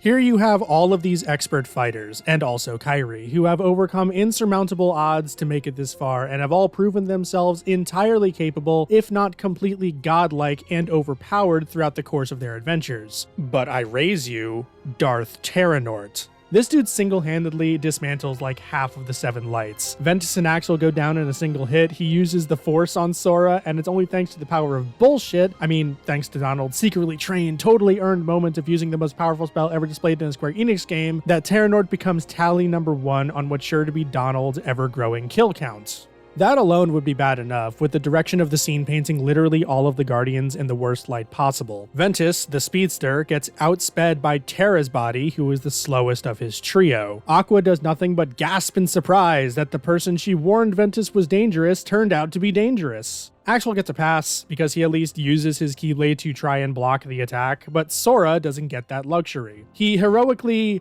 hugs Kairi to protect her because that girl is too fucking stupid to summon her Keyblade and fight like a man, leaving it to Goofy and Donald. Donald doesn't deserve this moment. People that defend this moment are either lying to themselves that it was earned or are just distracted by flashing lights and pretty colors. There, I said it. Things get even worse when, out of literally nowhere, this dark portal appears and the biggest screw you shadow tornado appears, not just in front of them, but also coming in from behind them too, with no explanation for what it is, where it came from, why it's here, nothing. Anyway, the lights do nothing, again, as each of them in turn, except for Sora and Riku, because main character and best friend powers, are swallowed up. Sora has a heated gamer moment, Riku pretends like he's relevant for a second, and then everyone is flippin' dead. What I haven't mentioned yet is that this whole game has been framed as being represented with a weird chess-like game played between a young Xehanort and Ericus, because now we're supposed to believe that Ericus is some wise old genius and not a fucking moron. There's this prophecy that foretells that the light side will lose in the end, and this is the payoff. Ericus loses the game, Xehanort gloats, and then Ericus cheats. I mean, he has a surprising strategy where all of his pieces suddenly come back for no reason. As a framing device, this fails due to both its irrelevance and its lack of presence throughout the narrative. Moving on. Sora wakes up in the final world, which is just heaven. He meets a not Moogle named Chirithy for more mobile game baits before having to do the only bit of meaningfully challenging required platforming in the game, where you have to collect 111 of Sora. I don't know why that number, but whatever. Once you do that, Sora has to use the power of waking to restore everyone else, which is done by revisiting representations of this game's Disney worlds while pursuing a lich, yes, that's what this is called, who keeps trying to steal their hearts. All things considered, this isn't a terrible sequence. The Lich isn't exactly an interesting enemy, though it does have a pretty kick-ass design, but I'm specifically talking about the world revisits. I can't be too mad at this excuse for it because the other games also don't really have a good excuse for it. The best instance of this in terms of excuse and execution is probably Recoded, at least the first time through, not the Castle Oblivion shit, but that's neither here nor there. Regardless, you restore their hearts, and for some reason this means that the timeline is reset to just before the party confronts Terranort, and it's established that they all more or less remember what happened when they all flippin' died. Or at least Sora remembers. So tell me, why is it that everything plays out exactly the same? And even if you disagree that the party remembers what happened, this sequence doesn't work anyway. So if they remember what happened last time, they're idiots. And if they don't remember, why would we as an audience expect anything to play out differently? And you know what? Things don't play out differently up to a certain point. Terranort is still there, Aqua still warns Ventus about him, Ventus still runs up to him like an absolute tool, Terranort still reveals himself with the exact same Vegeta-ass way that he does, but this time, for no fucking reason, guess who shows up? Damn, he's even repeating the same fucking dialogue, dude. Oh shit!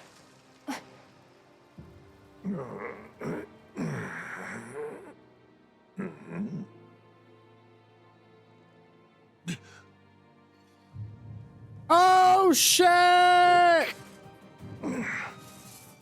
The Lingering Will is the hero, boys and girls. You get to see an awful Keyblade transformation. We get to add to the flying counter because that's a thing again. I fly now! There's a cut where the Lingering Will fires a laser when it should be an energy orb, by the way. And there's not an impact shot at all. Terranort is just getting hurt, I guess. Then Aqua says them first, and instead of the Shadow Storm appearing again, it's just a plain old demon tower this time. Thankfully, you have Ariel, and her damage against this thing is absolutely absurd. It's only at this point that the Shadow Storm appears, and this time everyone isn't frozen in fear, and it only eats the Heartless for some reason that's never explained. But then, just when Sora tries to once again prove that he's him, he gets cock-blocked by this dude. Mobile game bait. Yay! Yes, you have a 2-phase fan service sequence where selected names from Union Cross player base are used as power to defeat this Shadow Storm. On paper, this is a cute way to reward those players that stuck with the series through thick and thin. That aspect of it I like. It's just everything else that's stupid. The Demon Tower, or Shadow Storm or whatever, is just not a good look. Shadows have come at us in bulk before, and they are just as pathetic together as when they're alone. Now there's just more of them, and you're told that this is a problem. In cutscenes, it seems like the heroes are wholly incapable of doing anything, let alone handling these towers. But in gameplay, as we just saw, they're a fucking joke. We just got done repeating the 1000 Heartless battle, for God's sake. If we're meant to assume that Sora is as powerful as the other lights, or even maybe a little weaker if we're taking statements into account, then theoretically the others should have no problem here either. Using the Union Cross players for this, setting aside that this shit comes out of goddamn nowhere, is such a waste on an enemy that only just appeared in the series and hasn't yet made an impact worthy of a moment like this. Then you have Vanitas, who has been summoning and riding on these Keyblades for decades. Are we to assume then that these Union Cross players consented to that use, or was he manipulating the Keyblades, irrelative of the wishes of whatever remnants are here from days past? You know what? I don't want to talk about that. Dark Riku appears, basically states that he's Riku from when Ansem, Seeker of Darkness, was controlling him, which may seem odd to point out by me, but I promise will be relevant soon. Anyway, he has a stand now, and that stand forms into another Horde of Shadows, which is a problem, I guess, again. Michael here is just completely distraught at the prospect of fighting not even 1000 Heartless, and all hope seems lost until God himself, and by God I mean the traitorous bastard Yen Sid, comes down to forge a path for the 7 lights. Donald and Goofy stay behind as moral support, while Nomura's Final Fantasy OCs go on to do the real work. You know, fuck Disney implementation, am I right? But thus ends the really stupid part of the world. I have just one overarching question. What was the point of any of that? Like, seriously, it didn't tell us anything new or relevant about any of the characters involved. The going back in time bit makes no sense on any level, not following the rules of cause and effect of having things actually be different the second time around, and the fact that the villains just come at us one at a time, don't intervene with the Demon Tower or anything, it's all just a mess. Question: when the heroes are sucked in by the Shadow Storm, does that mess up Xehanort's plan? Like, he doesn't have his 7 lights to clash with his 13 darknesses anymore, right? Are the Heartless here in the Keyblade Graveyard under his control? If not, why aren't the villains being attacked by the Shadow Storm? Do you see what I mean when I say that nothing about this sequence makes sense? And that it's really, really stupid? This entire hour-and-a-half stretch was nothing but needless, empty fan service and was a strict detriment to the pacing of the climax. We've spent how long fucking around doing nothing in Disney Worlds? At this point in the story, if they weren't even going to sprinkle in the real Organization 13 conflict throughout those Disney Worlds, which they did in Kingdom Hearts 2, by the way, then we need to go. Here's how you repace this game. Marluxia and Larxene are the new bosses of the worlds they feature in, as they are directly threatening the new Princesses of Heart. Vanitas is then taken care of during the conflict where Ventus wakes up. You can either deal with Terranort or Riku during this first portion of the story, because they feature prominently in the first and second instances of this opener respectively. That leaves a much more reasonable 9 villains to boss rush through while giving more purpose to the Disney World visits. Because believe it or not, the pacing only gets worse from here. In terms of gameplay, there's probably about an hour left, whereas we have about that much time in cutscenes before the credits and epilogue stuff. So, fuck me, I guess. Alright, gentlemen, in formation. We move forward and fight 5 separate battles in 3 phases, each against multiple members of the real Organization 13. When this game came out, these battles were praised for their innovation, of having multiple functioning full bosses and having it feel good. That may be true on anything but critical mode, but what usually ends up happening here is that you open up one of them, get a combo off, and then get ganged up on to bring you down to 1 HP. Or they have attacks and combos that straight up go through second chance and once more, or withstand combo if you're talking about this game. The result is that I don't have a ton of stuff stuff to say about each battle individually because all of them typically devolve into relentless combo spamming in between getting ass fucked by the other bosses. Whoever you leave alive last has a DM that you have to avoid, but they're hardly worth talking about at all. If these fights are to be remembered for anything, especially after the Remind DLC came out, it's the absolutely baffling decision to not only not have a set order to defeat them in, at least if you don't count Luxord who must die first, but even more egregiously, have the party and the dying villain go to a parallel pocket dimension upon their defeat. At least that's what I have to assume this is, because otherwise I have to assume that Xigbar is just fucking standing there, waiting for all of this conversation and story relevant shit to happen, and my immersion is totally broken in what is supposed to be a high-octane climax. Ansem! And a Where guy are with you the going? They fly now? In a vacuum, I could say that I like the idea of these scenes happening somewhere in the game, of giving these characters that we've been following for years a final send-off that befits their personalities. Of the 12, however, I think I tolerated 4 of them? Larxene, Luxord, Vanitas, and YSex. And that's only because these are the only ones that both don't completely assassinate the character and aren't horrendously stupid. So let's go through them, shall we? Luxord has never really been an interesting character to me, but he was unique in that he never seemed particularly antagonistic like the rest of the villains were. True to that, his death scene has him slyly fucking over his allies for the fun of it by giving Sora a wild card, which is sequel bait, but it's sequel bait that I don't mind, since it's in character for Luxord. Larxene, meanwhile, died as she lived, an arrogant bitch, so at least she sticks to her guns. However, it does come with the question of why, if she was so against becoming a vessel for Xehanort, which is openly the entire purpose of the real Organization 13, did she fight to the death for its sake? Never answered, just more sequel bait. Marluxia's death is literally just that though. Apparently they're retconning it so that he never remembered his past, and that's coming back to him now that he's being recompleted. Wonderful. Wow. Much thanks.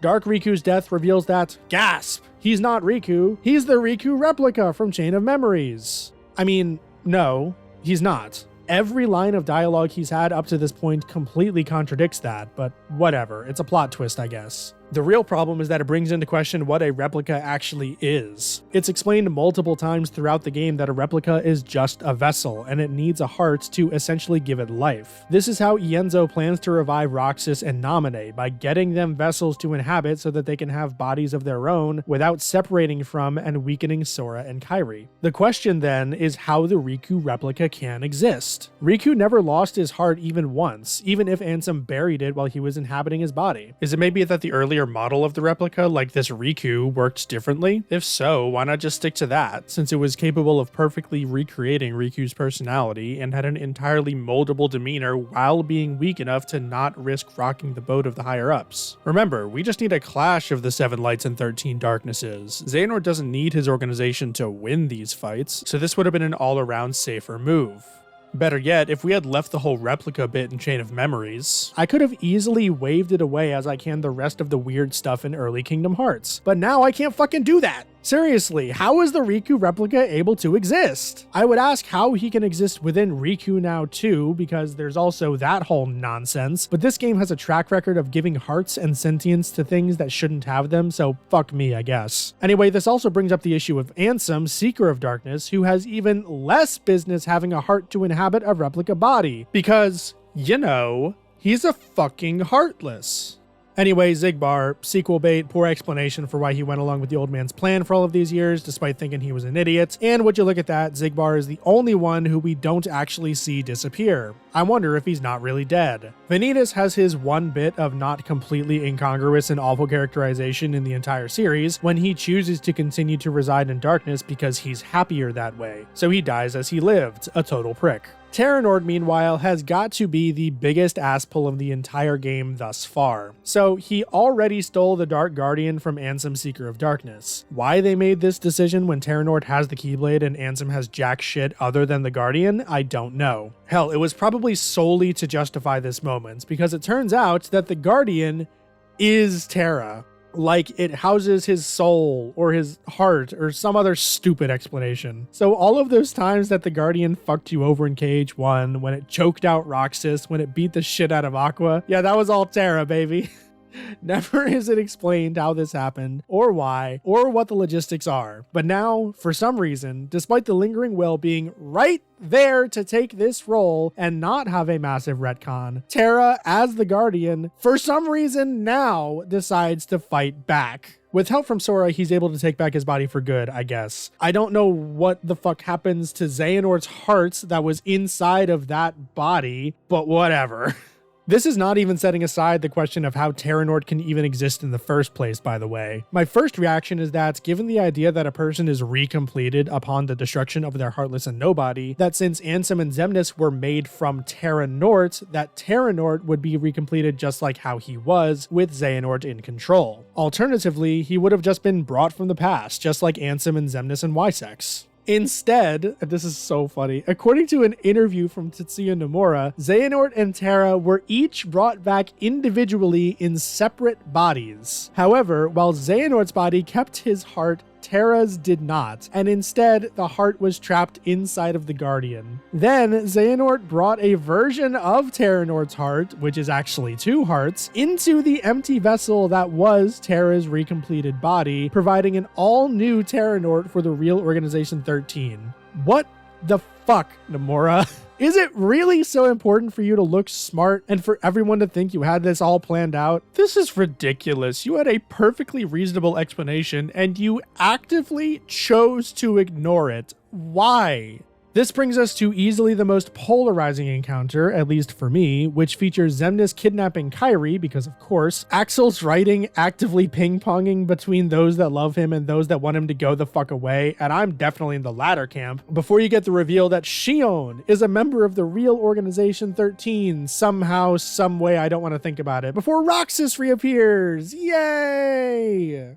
I've actually struggled a lot with my feelings on this cutscene and Roxas's return. A stupid video game about friendship and Disney shouldn't make me feel so conflicted, but I genuinely love this franchise and its characters and its wacky storytelling. There isn't a single long-running storyline that I've been invested in for more of my life, though the passion for it has waned significantly in recent years. That said, the visceral reaction, the elation and joy I had when I first watched this cutscene cannot be ignored if I want to retain my integrity. I squeed, guys. I thought that this was the best scene in the game, and was even close to feeling like it justified all of the garbage I had to sit through before it. Hell, even during the stream, I felt a palpable excitement watching and playing through this sequence in the same way as when I first played it. This is the one moment of fan service that actually got to me, and it got to me hard. However, if I must put on my critic hat here, let's look at this scene as dispassionately as possible. Now, even though I am vehemently opposed to the idea of Roxas coming back on a narrative and thematic level, I'll give credit where it's due that this is the only resurrection that was at all set up properly throughout the story. From Sora's repeated intent to revive Roxas, to the development of the replica angle, to even the completely unjustified heel face turn from Vexen and Demyx to deliver said replica to Ienzo to prompt the revive. It was basically the only storyline that actually developed somewhat naturally through the course of the game, which for Kingdom Hearts 3 is a triumph.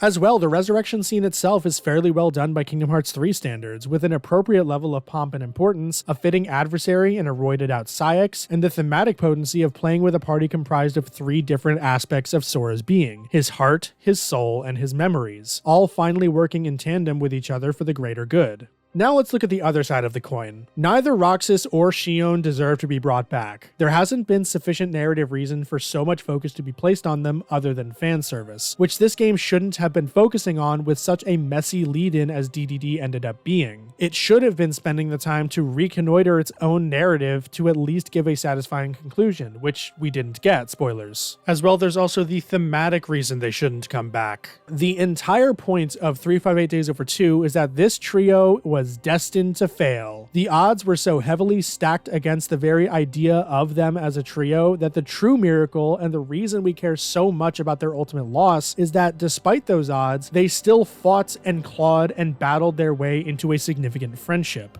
Kingdom Hearts 2, as well, paints Roxas and Axel's characters as something of shadows to Sora. They try to do right by them and others, but they are just not capable of the kind of change that Sora is capable of. And in the end, they resolve to do what they can in service of allowing Sora to move forward. They were both tragic heroes by the time of their deaths, and that was by design. DDD already screwed everything up by bringing Axel back from the dead, but to be fair, he has a habit of doing that, both at the end of Chain of Memories and at the end of Roxas World in Kingdom Hearts 2, so I can't really fault them too much for that. That leaves most of the fault on KH3's handling of the trio, where once again, there's no real reason for them to come back other than fan service, in addition to just completely wasting Axel's character. By now, he's so soft and unassuming that he only barely resembles the badass rogue assassin that we loved in the previous games. As for Roxas's return itself, while I enjoy it immensely on a visceral level, in a narrative sense, I can't help but feel the dynamic is completely backwards. In Kingdom Hearts 2, Roxas was established very firmly as less than Sora. He was merely half of Sora's being, independent and self-sufficient, yes, but wholly incapable of doing what needed to be done. That was the whole idea of Roxas desperately making one more attempt at autonomy at the start of the world than ever was, only to lose and finally say, "You make a good other." In Kingdom Hearts 2, and presumably in the rest of the series, Sora was the hero and Roxas was the shadow. In this encounter specifically, Sora very much plays as a shadow to Roxas, who can easily break through Sayex's super armor while Sora struggles with it. He is portrayed as the linchpin of the encounter, the reason they ultimately win, while Sora is mostly just standing to the side, not contributing much narratively speaking, other than exactly sparking Roxas's initial resurrection, a complete role reversal from Kingdom Hearts 2 and not in a good way. Regardless, this sequence already ruined Xemnas irreparably by having him try to strike down Axel in the name of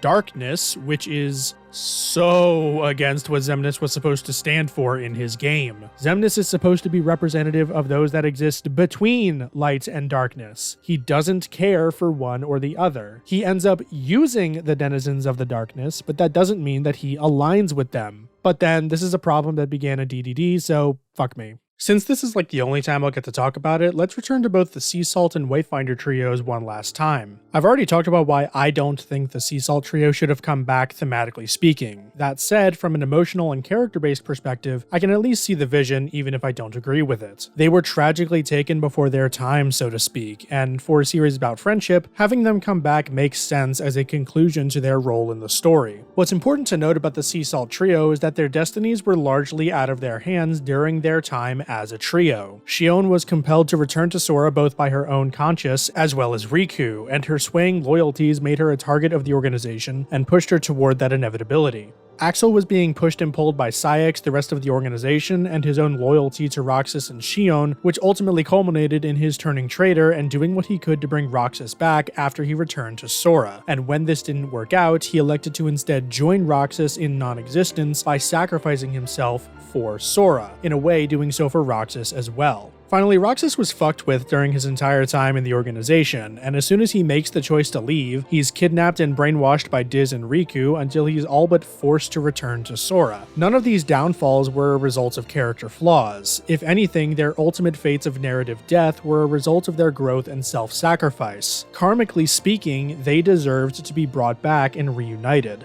Completely unrelated, let's now look at the Wayfinder trio. Like the Sea Salt trio, their stories were framed as tragedies. The fallen Keyblade wielders that inadvertently set into motion every multiversal catastrophe we see within the mainline games. While I would say that Ventus mostly gets a pass thanks to Xehanort's memory and heart manipulation, I can offer no such sympathies to Terra and Aqua, whose stupidity and stubbornness directly contributed to Xehanort's rise to power. In my opinion, they were correctly punished for their character flaws. Now, that's not to say I was happy with where they ended up. Empathetically, of course I want them to come back and make up and live happily ever after and all that nonsense. Except for maybe Donald, I want that for every protagonist in Kingdom Hearts. But with characters so overtly flawed, and that's flaw as in a character flaw, the good kind, it would take a lot for them to justify coming back. Namely, they would all need to show signs of growth and maturity. Terra would need to overcome his desire for power and his lack of control over the darkness in his heart. Aqua would need to reevaluate her belief regarding light and darkness and accept that she alone cannot control everyone around her.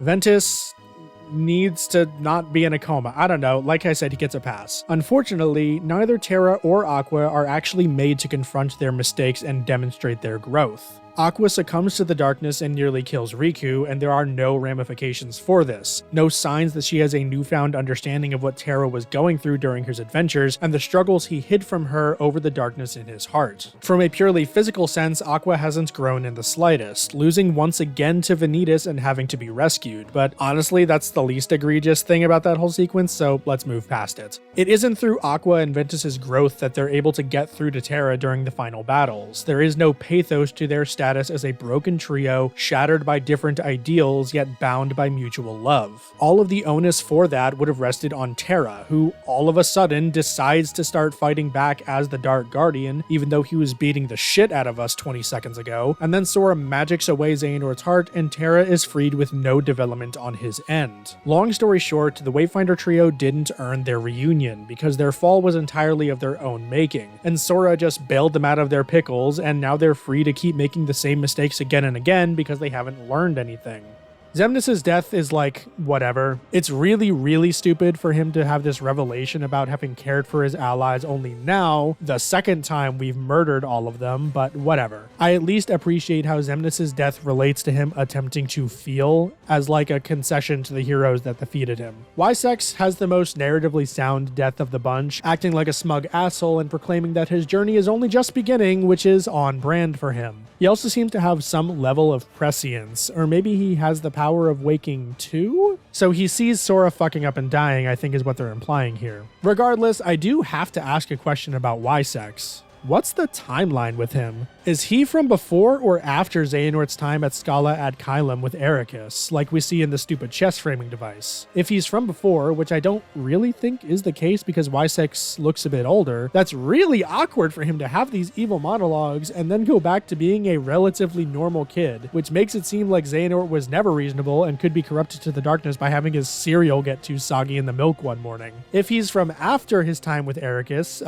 what's the timeline there? Nomura specifically decided to have two different versions of a young Xehanort in the same story and never explained how their timelines relate to each other because, the order of events isn't important in Kingdom Hearts, right? Ansem's death is just fucking insulting. Ever since his first appearance, Ansem has been nothing but Skeletor throughout the whole series, a recurring villain that menaces the hero for no other reason than to be a dick. He's not a threat. A 14-year-old with no experience whooped his ass so hard he had to beg a door for the strength to keep living, and the door rejected him. Now in Kingdom Hearts 3, he's lecturing Diz about the ethics of his research, he's having a weird heart-to-heart with Riku in his final moments, and all of it just feels wrong. This isn't Ansem Seeker of Darkness, this is Ansem Wooby of Darkness. And hell, that's not even mentioning the woobification of Master Xehanort up there. Of course, before we get to that, he has to murder Kairi in front of her closest friends, turn into 13 goat demons, and basically cause the apocalypse in this dream version of Scala ad Caelum. But he's totally redeemable. This final cutscene is absolutely hilarious too. Xehanort gets his ass put on the ground by the main trio, even though dude had the completed Kai Blade, really underselling its power and the whole fucking reason for this story to happen, but I'll get to that later. What's really funny to me is that Ericus also gets a redemption here. Both of probably the worst characters in terms of moral actions on their respective sides of the light-darkness spectrum get a full redemption cutscene as a final send-off to the entire Darkseeker saga. Wonderful. Also, Ericus, if you were inside Terra all along, why in the fuck did you let him be possessed for 10 years? Hell, why didn't he take over Terra's body when his heart was trapped in the Guardian after he was recompleted? Fucking Nomura, god damn it. Anyway, yes, Xehanort, the most evil motherfucker in this entire franchise, ends up as a misguided good guy, wanting to return the universe to its original, uncorrupted state instead of the unbalanced state of light and darkness that it's in now. He's literally just a bad Final Fantasy villain now, which is great. He's Budget Seymour. Such a good note to send him off on. As for the final battles themselves, the one against Xehanort was absolutely nothing special. It is hilarious to me though that Magic Flash is so bad that you can't follow up fast enough to get another combo in half the time, forcing you to awkwardly air step like 2 feet forward instead. Other than that, there is a very bad decision to bring back the underwater combat that only happened in a single world for an entire third of the battle, but that's obvious why it's bad, and I don't want to talk about the underwater combat. Perhaps the most respected fight in the base game would be the Nort Courts, but I have the same problem with it as I do with the rest of the gank fights, in that it is a gank fight. Sure, it's not as bad as if they were to do nothing to balance it, but it's still not balanced. You still have a bunch of bullshit to get through in addition to this stupidly long and stupidly boring DM at the beginning of every attempt. It's so bad. And really everything about this final world was bad. It had horrible pacing, the fights, while flashy and chaotic, mostly devolved into gank, the death scenes were mostly crap, it completely undermined the threat of the Kai Blade, and it ruined over half of the characters with bullshit. What's there to like here? And that's just if we're looking at things in isolation. If we compare it to the other final worlds, or even other story-important worlds in the franchise, it becomes even worse. But I don't necessarily want to get bogged down in comparisons with this script that much. I do enough of that in my fairy tale videos. Instead, I want to zero in on one specific character, the character that I wanted to talk about for this entire series and can only now do so. Let's talk about Kairi. The love interest character is one that a lot of people really, really hate, and I totally understand that perspective, given the multitude of shallow, catty, whiny bitches that this archetype is usually made of. That said, I wholeheartedly disagree with that assessment as a blanket statement. The love interest has a very important purpose within the narrative of a hero, or it can if done well. If set up properly, it can provide a believable motivation for the hero to undertake the quest. Kairi serves this purpose in a dual role with Riku in the first game, for example. You have multiple scenes of the trio just talking with each other, and there's a real bond that you can sense between them, even in just these 5 to 10 minutes of cutscenes. Second, if they aren't separated like in that first and most of the second game, the love interest would be there as a consistent way to provide a differing perspective. Love interests shouldn't be carbon copies of their romantic partner. They should definitely have similar values unless you're intentionally writing a toxic relationship, which is also fine, but the emotional point of finding someone to spend your life with is to improve that person and be improved by them in return, to challenge each other not out of anger or competition, but out of genuine love and a desire to see each other become the best versions you can be. Granted, this is a role that isn't exclusive to the love interest, but nevertheless is often one they're given. This is like 90% of why I love One Piece so much. Seeing the palpable effect that Luffy's loyalty and tenacity has on his current and future crewmates, as well as all of the other arc-based characters, is intoxicating, but I digress. My point is that Kairi's archetype of the love interest isn't inherently bad. Kairi is just a bad love interest, and not because she and Sora basically never tie the knots with even like a kiss or anything. She's a poor love interest because she ostensibly serves no other role than as a love interest, and yet doesn't fulfill her purpose outside of it that she could also be playing. She's a weird abomination of an entity that acts like a black hole for relevant screen time. She has no character arc, no goals or desires, she never conflicts with any of the other characters, and her plot device powers from Kingdom Hearts 1 are kinda null and void way too soon to justify any of that. The only time Kairi was ever tolerable and relevant to the plot outside of Kingdom Hearts 1 was in The World That Never Was in Kingdom Hearts 2, where she, albeit unsuccessfully, attempted to help Sora and convinced him that Riku in the Ansem Visage was actually Riku, reuniting the three after so long. But that's small potatoes compared to the sheer amount of time she takes up within the series. You get the distinct feeling as the series goes on that Kairi's involvement is less to do with the writers wanting her to be there, and more out of an obligation to keep the Wanderlust trio as a trio, even though only Sora and Riku have any stake in the subsequent events. This feeling of obligation is how we get Kairi's token effort to help during the final battles here, only to be reduced to the role she had in the first game, that of a damsel in distress. There was no real need to put her into this role, because there was no real need to have her in this battle in the first place. Everything about Kairi in Kingdom Hearts 3 feels artificial. Kairi should not have been a Keyblade wielder. Kairi should just be on Destiny Islands, or if she has to be involved somehow, have her train as a cleric of some kind, befitting her gentle and kind-hearted disposition. She does not need to be a warrior. But okay, let's assume that she had to be a Keyblade wielder and had to be present in the final battle. If they really cared about Kairi as a character, they might have had her be the one to help Xion during that cutscene instead of unceremoniously being kidnapped. If they really cared about Kairi as a character, they might have had her put up a meaningful fight against Xehanort and Xemnas before she was taken or killed. She might have contributed somehow during the Lich/Final World sequence instead of shoehorning in Chirithy, since she's already pulled Sora out of a state of narrative death once before, and it would have been a neat callback. Instead, Kairi is utterly worthless as a character and as a combatant. I know about the Remind DLC, we'll get to it, but that doesn't help her case all that much anyway. Now, these issues are not unique to Kairi. She actually shares a lot of the same problems as you see in many long-running series. The one I'm thinking of at the moment is someone like Mary Jane Watson. Instead of having her own shit to do, providing not only the money in the relationship, but also the differing perspective and an emotional center for Peter, modern interpretations of the character are obsessed with having her stay relevant, either by contriving a career for her, which puts her into the action, or just straight up making her another superhero, neither of which work for the character at all. And just in case it needs to be said, I do not care that she is a female character. If the gender roles were reversed, I'd be making the same complaints about how useless this character is. Female characters can be involved just as much as the dude bros if the story allows for it. Aqua, for as much as I don't like her, for different reasons than I dislike Kairi, is my favorite member of the Wayfinder trio. Shion is an excellent character. I really like Naminé's role in Roxas World, despite her lacking a lot of agency there because she uses what she has to do what she can, and it shows strong growth from her role in Chain of Memories.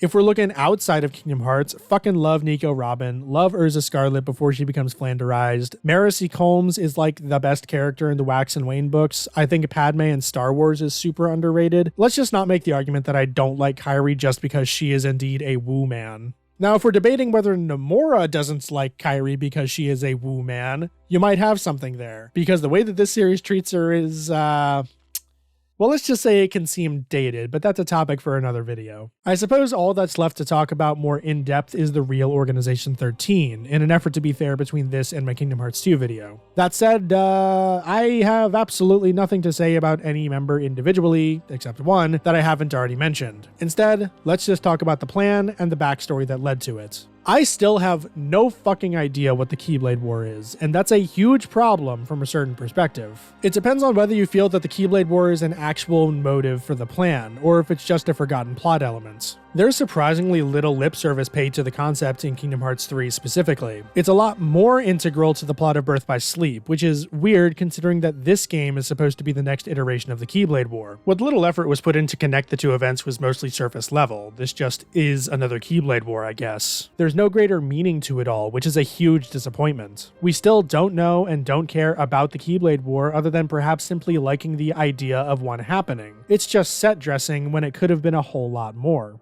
But come on, that's not what you want me to talk about. Yeah, let's talk about Xehanort and his ploy to forge the fucking Keyblade. 7 lights and 13 darknesses. Two numbers that have obvious meanings. 7 is lucky, it's divine. 13 is unlucky and evil. You get the idea. Part of me feels like I shouldn't need to explain why this is dumb, but let's go into it anyway. So first things first, it's ambiguous, which is not good if you're giving me quantifiable information. You might think that it's not ambiguous because it clearly states the numbers, but let's ask a couple of questions. Do these clashes between light and darkness have to be to the death? There's conflicting evidence for both arguments. Most of the villains do indeed die, and Kairi certainly dies, but what about Xigbar? Spoilers, dude is still alive, yet he counted for the clashes, at least from what we're told, so what's the deal there? Not to mention, Xehanort kills Kairi. Is that what triggered the final clash, or was it Sora, Riku, and Mickey attacking Xehanort in retaliation for that which triggered the final clash? There's also the question of the rest of the series. To my recollection, you can make the argument for 7 clashes happening already between forces great enough to justify being the 7 lights and 13 darknesses. Terra versus Xehanort, Ventus versus Vanitas, Aqua versus Vanitas or Aqua versus Terranort, Sora versus Ansem, Sora versus Marluxia, Riku versus Ansem, and Sora and Riku versus Xemnas. If you want to include Dream Drop Distance, add another 3 for Sora versus Xemnas, Riku versus Ansem again, and then Riku versus YSex. What reason is there for these clashes not to count toward the Keyblade? As far as the text is concerned, there is no reason. It's just assumed that no clashes counted before Kingdom Hearts 3 for no discernible reason. If we're to assume that the clashes had to happen within the Keyblade graveyard and in the presence of what is presumably the real Kingdom Hearts, that still leaves at least 2, arguably 3 clashes from Birth by Sleep that don't count. Next, let's talk incentive. As of Dream Drop Distance, there is no incentive for the heroes to actually participate in Xehanort's game.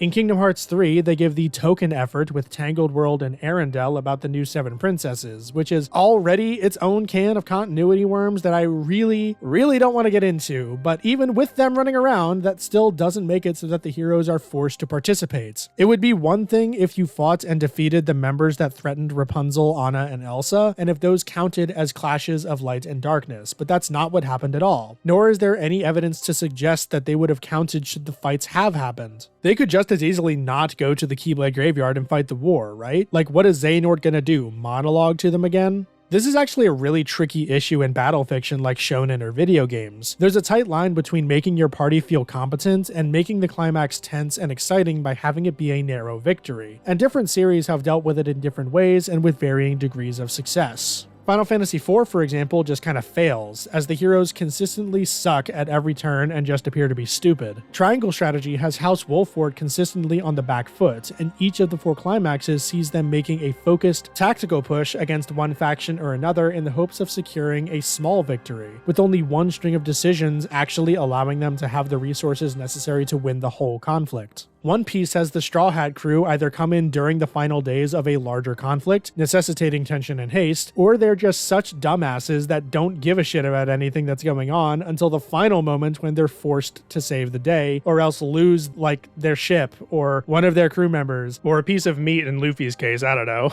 Kingdom Hearts has always struggled with this issue, even from back in the very start of the series. This, to my mind, is because the heroes and villains always operate so separately from one another throughout the adventures. In Kingdom Hearts Birth by Sleep, 2, Dream Drop Distance, and 3, the heroes basically never meaningfully interact with the final villain until the very end, with the exception of Terrace speaking a lot with Xehanort and BBS. Even in DDD, the conversations in the individual worlds aren't substantial at all, and don't even justify their own inclusion, let alone justify the final battles. Kingdom Hearts 1 succeeds to an extent, but only in the conflict between Sora and Riku, which concludes after the first visit to Hollow Bastion, leaving little room for Ansem himself to form a meaningful connection to our hero. That said, I think every single other game in the series has at least 10% of the sauce here, while Kingdom Hearts 3 utterly fails. In Kingdom Hearts 1, the heroes are pursuing Ansem after he took Riku's body and fled to enact his plan anew. And this method continued in Kingdom Hearts 2 with Xemnas and why the heroes are pursuing him to the world that never was. In Chain of Memories, the party rescues Naminé on the 12th floor and have to defeat Marluxia in order to gain access to the ability to regain their lost memories on the 13th. In Dream Drop Distance, the whole game was a trap to lead Sora to the sleeping world and make him the 13th vessel. Hell, even BBS had a justifiable reason for Terra, Aqua, and Ventus all pursuing the villains to the Keyblade graveyard for killing Ericus and stopping the bad guys from accomplishing their goals. In Kingdom Hearts 3, there is no justification other than the meta expectation that the game will conclude in the way that it does. Then we can also talk about what the conflict actually means. Oftentimes in these long-running epic sagas, the final conflict will mean something. It will represent the journey, so to speak, encapsulating the themes of the story up to that point, or maybe serving to recontextualize events in a way that makes us appreciate what came before. In Naruto, for example, the final battle between the two main characters is representative of their journeys up to that point. On a surface level, Naruto and Sasuke use all of the techniques they've learned throughout the series, yes, but moreover, this is a repeat of the conflict that first drove them apart back in part 1. However, with the paths they've both taken and the lessons they've both learned, this time they're actually able to make amends and finally truly understand each other and appreciate the bond they share, something that every other pair like them in the series, Hashirama and Madara, Kakashi and Obito, even Jiraiya and Orochimaru to some extent, were unable to do so. Neither Sora's journey in Kingdom Hearts 3 or the conflict of 7 Lights and 13 Darknesses has anything to do with the themes of the series. Personally, I don't even think that needs to be said. The only time it even comes close, and this is admittedly a good moment, is when Donald and Goofy help deliver the final blow with a Trinity callback at the end, but that's one moment in a 4-hour climax. And that's not even mentioning the stuff that happens after the fighting ends, which is equally important. Sora's characterization in this game isn't conducive to the argument he makes to Xehanort, which ultimately makes him stand down, as he underwent no development to get him to this point. Then, just after, Sora's decision to self-sacrifice goes against basically everything the series is about, in my opinion. If there is any through line in the Keyblade Graveyard climax, it's a feeling of coming together. You get this with the reuniting of both the Sea Salt and Wayfinder trios, as well as Xehanort and Ericus reconciling at the end. Hell, even Sora, Donald, and Goofy reuniting just before the final battle against Xehanort could be seen as paying lip service to this. To end with Sora willingly separating himself from his friends and allies in order to save Kairi, who, let's be real, never needed to die in the first place, is really, really stupid. It sucks that the conflict going into Kingdom Hearts 4 is functionally identical to the conflict of the first game in the entire series. We have gone nowhere thematically speaking. It's embarrassing. Plus, this leaves a whole bunch of stuff open that shouldn't be open. What was the Keyblade War? What was the true purpose of Kingdom Hearts other than as a weapon to be used by the wielder of the Keyblade? What is the power of waking and what does it actually do? Fucking magnets, how do they work? These questions are not meant to be open-ended, I don't think. I'm more inclined to believe that these are just things that the game either forgot about or purposefully left out in order to promote their mobile or spin-off titles, which is a narrative decision that I just can't agree with no matter how hard you try to convince me. From every angle I can think of, this ending was horrible. The game itself has like negative value, as I think we've gone over enough at this point. And the climax of the climactic final game in the saga did nothing for me when it comes to actually satisfyingly concluding the saga. I know the whole thing with Xigbar at the end, and the Remind DLC was supposed to hype me up about the future of the franchise, but I just can't fucking do it anymore. The ship has sailed, folks. The magic is gone, and Nomura isn't getting it back. Given the success of the series, it's going to continue, with or without him, and Sora's journey, which once was so charming and even a little bit poignant, is going to be further mangled and bastardized for years to come. I do not want any more Kingdom Hearts games. Ever. Period. That's what this game did to me. And that, my friends, concludes our discussion on the main story of Kingdom Hearts 3. But that doesn't mean we're done. Not even close. You've seen the length of this video. For as much as I don't want any more Kingdom Hearts, we, unfortunately, have a lot more Kingdom Hearts to get through before we're done. And there's no time like the present, so let's hop into the post-game and optional content. Sticking with narrative stuff for a bit, we have the Battlegates. Gameplay-wise, these are nothing special. 12 enemy gauntlets scattered throughout the worlds, along with one that has this game's super boss, the Dark Inferno, which we'll go over later when we talk about the Remind DLC, and it'll make sense why I'm waiting that long when we actually get to it. For each Battlegate, you get a secret report, except for the Super Boss one, and the only one that's available before the postgame, but shut up, you nerd that was about to comment that. This time, instead of actual journal pages, or like esoteric representations of journal pages, like some of the other games that had stuff like this, these reports are instead on Diz's computer in Radiant Garden, apparently. It begs the question of how they went unfound, or if Sora is literally receiving USB drives with reports on them after each Battlegate, but whatever. In terms of their content, they are just as stupid and nonsensical and lacking interesting developments as the rest of the game. Really, it's just more sequel bait, specifically when it comes to the lengthy portion of them dedicated to Strelitzia, who was the girl that Axel and Syx were trying to save. It makes it even worse if you just look up the secret reports on the wiki because they share a name with the ones from Days, and those ones are so much better, being a method the game used to non-obtrusively share other characters' perspectives on the game's events as they unfold, providing a wealth of good new characterization and reinforcements of existing characterization. And then you scroll down to Kingdom Hearts 3, and it's just wall after wall of text that ultimately says nothing, but leaves vague, open-ended hints about the future of the series. Very sad. The next thing we need to tackle are the collectibles, namely the hidden Mickeys, or lucky emblems as they're referred to in-game. This is a feature that was made available to us all the way back in Twilight Town. Every world has a collection of hidden Mickey Mouse symbols strewn about the environment for you to find. Sometimes they're simply impressions on a texture, but oftentimes they're actual environmental puzzles to find. For as annoying as it was to find them all mostly without a guide, I'd say that this is the best inclusion this game makes to the series by far, at least in concept. In the absence of well-hidden chests, which, by the way, they're awful in this game and that's the last you'll hear of them, these are a nice way to reincorporate the environment into the general gameplay loop. One of the biggest criticisms I can lay at the series as a whole, beside the first game, and now this one, is that the environments are boring and pointless. While some structures are intriguing from a visual design perspective, the environment, even in the good examples like DDD, just end up getting in the way of the combat, which for many is the main appeal of the series. Like, there's a reason that almost every boss in the series takes place in a flat plane with minimal obstructions or terrain.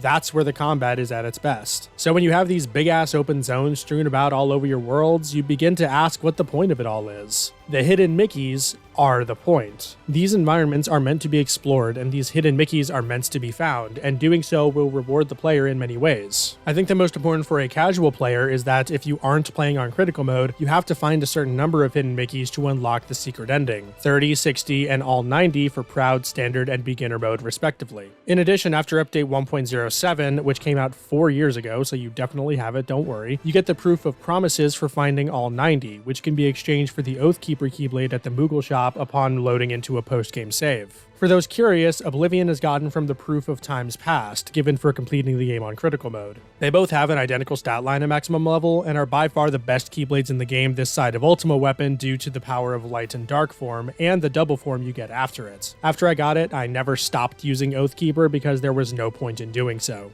And to be clear, I think this was a fantastic way of doing things, but I'll talk a little bit more about that when I talk about the Moogle shop in a bit. Going back to the task at hand, the biggest problem with the hidden Mickeys in this game is that they're in this game.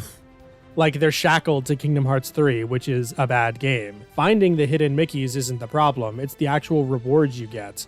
Let's say you're playing critical mode, okay? When you beat the game, you're getting Oblivion anyway, so getting Oathkeeper isn't an incentive unless you just prefer it on a personal level. On critical mode, you also don't need any hidden Mickeys to unlock the secret ending. That leaves the material rewards you get for finding them. You get a total of 18 rewards for different emblem milestones, usually at intervals of 5 until the end, where it's intervals of 10. The issue is that most of these rewards are dog shits. Like, they could not matter less in the grand scheme of things. They don't help in a tangible way against most of the enemies in the game, they don't provide an edge in critical moments, they're just more accessories, of which you already have too many and none of them are any good. Literally the only equipment worth considering for a casual player are the cufflinks, which give access to the Za Grand Magic spells for their respective element series, and a specific Master Medal from the Flash Tracer courses in San Fransokyo that makes Sora immune to the stun status, which is useful for some of the limit cut fights. So when no less than 12 of the rewards are just accessories or armor that aren't in one of those two categories, another 4 are a single stat boost, and another one is literally just a fucking Mega Potion, my god the audacity, that leaves only one truly worthwhile reward, the Orichalcum Plus needed to craft the Ultima weapon.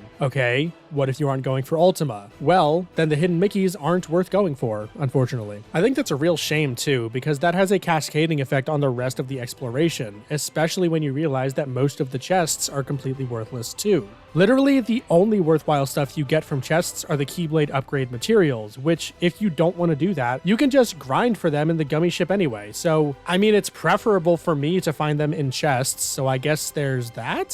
Speaking of the Orichalcum Plus, let's talk the rest of them. 2 of them are in chests, one in the Caribbean and the other in the final world, which is accessible through a portal in the Keyblade Graveyard to the postgame, and we just got another for the hidden Mickeys. The next one to talk about, the one that requires the least work rather, is the one in Frozen World. You can talk to Elsa and do a shield sliding minigame, where along the lengthy course are 10 treasures hidden in one path or another. I don't wish this task blind on my worst enemy. If you do this legitimately, this minigame will take you multiple hours, and it will not be fun in the slightest. What I recommend is just looking up a guide on YouTube and getting them that way, so it only takes about 20 minutes. Normally I'd be against doing something like that, but this sliding minigame is just not engaging. For one, there's no tension. Any activity that requires quick decisions in pathfinding needs some tension associated with those decisions. Otherwise, it's a pointless one you're making. That already fails, since if you're not going for the treasures, there's no functional difference to the different paths. They all end up in the same place anyway. The only way you can justify taking different paths is for the sake of seeing them, which frankly isn't enough. If you are going for the treasures and you are doing so blind, there is some amount of anticipation of what might be down these optional paths, but 9 times out of 10, you won't get what you're looking for. It also doesn't help that the first 20 to 30 seconds of the course has no optional paths, so at a minimum, you're going to be spending over 3 minutes doing the same content over and over again, and that's if you're using a guide to get all 10 in just 10 runs. Multiply that 3 minutes tenfold if you're doing it blind. To me, this minigame screams of a last-minute inclusion. The reason that I think that is because the points you accumulate are so esoteric and aren't justified as any kind of mystical training orb or whatever, like the other weird orb things that you saw in Olympus and Kingdom Hearts 2. It's almost like Sora is just imagining these weird crystal clusters on this slide, and he might as well be given how functionally useless they are. Technically, if you accumulate enough, you do get some rewards, namely some more useless accessories and the fusion rocket ability. Fusion abilities are ones that have cropped up here and there on our journey, and are another form of a combo finisher that activates when you're close to either Donald or Goofy on a random chance. Without fail, these are entirely worthless and actively hurt your combo damage, so that's another dud reward. Though I think the other reward set that you get, that being the one for getting all 10 treasures, is really good. Not only do you get the Orichalcum Plus, but you also get the Master Treasure Magnet ability, which lets you pick up enemy drops from anywhere, speeding up any grinding you may want to do on the synthing side of things.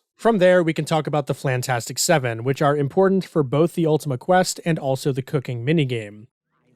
If I don't get wonderful rank here, we riot. All right? You guys are with me on that, right?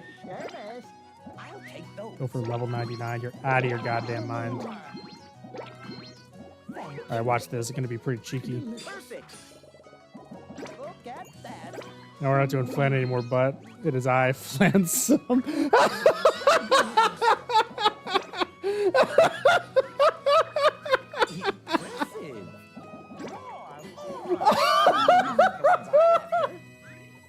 Someone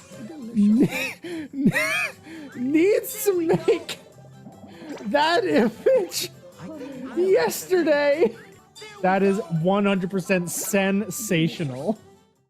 I know it's technically probably pronounced flan, but fuck it, I'm saying flan. Each flan is located in a different world and they all have different gimmicks, making them similar in concept to the Special Heartless in Kingdom Hearts 1 and the Mushroom 13 in Kingdom Hearts 2 Final Mix. You're about to fall out of your seats because I think the Flantastic Seven is better in both concept and execution than both of the others. For one, the flans are adorable. I really like their designs, and depending on my mood, I'd say that they're the only good new inclusion in the entire game when it comes to the enemy roster. For two, like I said, the flans are incorporated into the cooking, which is a huge background part of the gameplay loop, especially on critical mode. Before we delve into it properly, I'll just mention that you need certain ingredients from these flans to craft certain recipes for the later dishes. I love when different aspects of the game intersect with each other like this. Even if I dislike one or the other, the way that they synergize make both better in my opinion. For three, I just find these minigames charming. Unlike the Mushroom 13, which were fucking horrible when they weren't just excuses to use Wisdom Form more, the Flantastic Seven are rarely particularly frustrating to complete their challenges. In fact, you could easily do all of them to satisfaction by probably the third try without a guide, which is great. The minigames are intuitive, and some even incorporate different abilities in a way that makes them feel unique, which the regular combat fails to do. For example, the one in Monstropolis requires you to destroy as many as possible without being hit yourself. You could accomplish this in a number of ways, but the easiest is to use the Simba link, which gives you a lot of mobility while letting you maximize damage. In regular gameplay, there would be very little difference between using Simba and spamming Thundaga, but this gives each its strengths and weaknesses. I think my favorite one is Entangled World, where the flans are scattered all around this zone, and then you have to find not only the right flans, but snap a picture of them at the right time to get the most points, with a limited number of pictures allowed. It's slow-paced, it's charming, and it doesn't involve combat. It's like an unholy trinity of things this game does poorly, and somehow it's flantastic. My one and only gripe with the Flantastic Seven is that while you only have to complete it once for the Orichalcum Plus, if you want to do all of the cooking, you need to do them multiple times, and even worse, there's no convenient way to check how many you'll actually need of each ingredient without manually tallying up all the recipe requirements in a separate instance in the cooking. This makes actually finishing everything with the flans more frustrating than it needs to be. The final task for the Ultima weapon is unfortunately the longest one. It's been a long time since we've had to talk about Gummi ship stuff, and unfortunately there isn't a whole lot to say about the whole endeavor. With the Gummi ship in Kingdom Hearts 3, much like the previous entries, we're dealing with quantity over quality. While it is nice to have 3 open zones to fly around in and explore, the exploration is once again a disappointment due to the type of game that this is. The only tangible rewards you get from Gummi ship activities are Gummi ship materials, all of which are made irrelevant by the Golden Highwind, which is very easily attainable not even in the post-game, but as soon as you get to the second hub after Tangled World. At various points in the hubs, you'll find constellations that you can take a picture of, kind of like Pokemon Snap. The Endymion ship is more than capable of soloing the entire Gummi portion of the completionist run, but it's also very capable of challenging and defeating the Gummi super boss that rewards the Golden Highwind. If you choose to do things this way, congratulations. You get to now spend the next 4 hours bored out of your goddamn mind. In terms of a checklist, there are treasure planet orbs that you can see on the map and which reward Gummi stuff. There are battles that you can participate in, ranging in objective from defeating a certain number of enemies to lasting a certain amount of time, and each unique instance of these battles is required for total completion, as denoted by this list. There are 15 pink crystals to find and destroy in each of the 3 zones, which ultimately reward a Gummi blueprint each. There are also those constellations to find for the same thing. All of that's going to take you several hours, but if you're just interested in the ultimate weapon, go get the Golden Highwind and head over to the final of the 3 zones. On each of the corners of the central obelisk, you'll find a special combat encounter, usually with a boss you've previously fought. Do all of them and the top will open, revealing yet another boss that the Golden Highwind steamrolls, and that's your Orichalcum Plus. There is something to be said about this being probably the best iteration of the Gummi ship seen in any of the 3 numbered titles, and I'd even be in agreement with that assertion. The open zones are a nice idea, and the stuff that's here, if you tweaked a few things, could be enjoyable from a progression standpoint. As it is, however, there's simply too little incentive to engage with this content if this is the level of engagement required. I think some fun could have been had if you simply removed the Golden Highwind superboss until after you've obtained the Orichalcum Plus, or maybe a different superboss could have been unlocked in each of the zones if you complete everything in said zone. The first one could have been a take on like the Divewing Keyblade, maybe you get something there. The second one could have been the Golden Highwind, and the third could have been the Orichalcum Plus. Along with a more functional mini-map, a way to mark points of interest from the world map more freely, and less structured combat, I think you really could have had something special here, but that's not what we got. We get the Kingdom Hearts 3 representation of Gummi ships, which is a big open nothing with no real reward, and minimally engaging gameplay with some flashing lights to keep us occupied.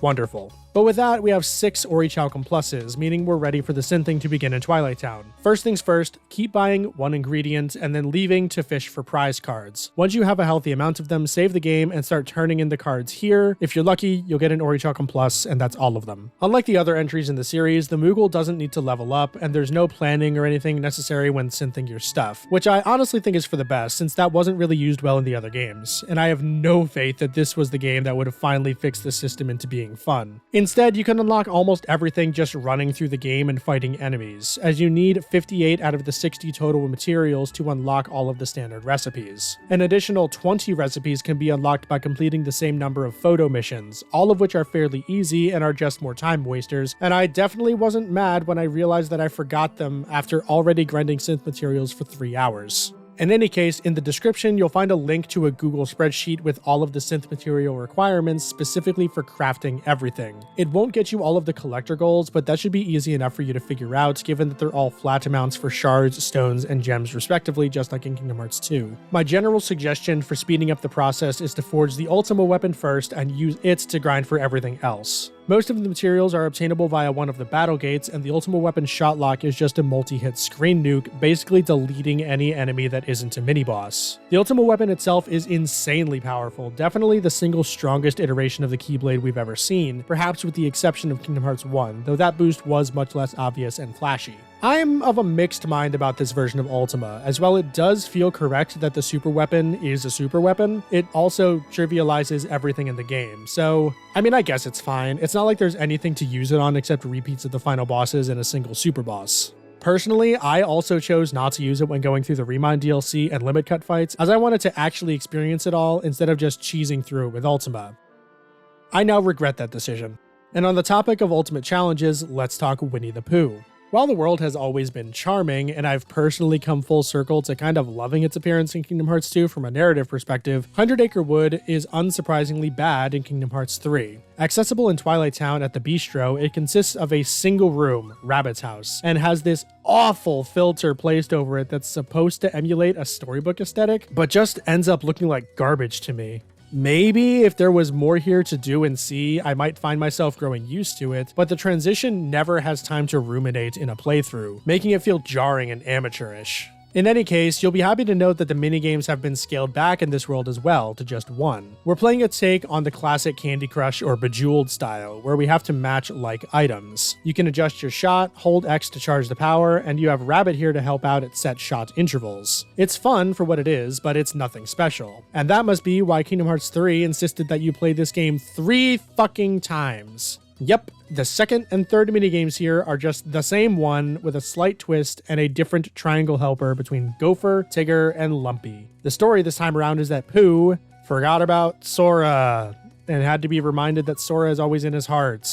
Look, I know that they frame it slightly differently than they do in Kingdom Hearts 2, but that's the gist. And yes, it is very similar. I think we can end this brief overview of the world by saying that, like most things in this game, it felt like 100 Acre Wood was added not because Osaka Team wanted it to be included, but rather out of obligation, since the other numbered titles had the world present. You get the Honey Spout Keyblade that is functionally identical to the Shooting Star Keyblade from Finishing the World, albeit in Guardian form instead of Element form, making it superior.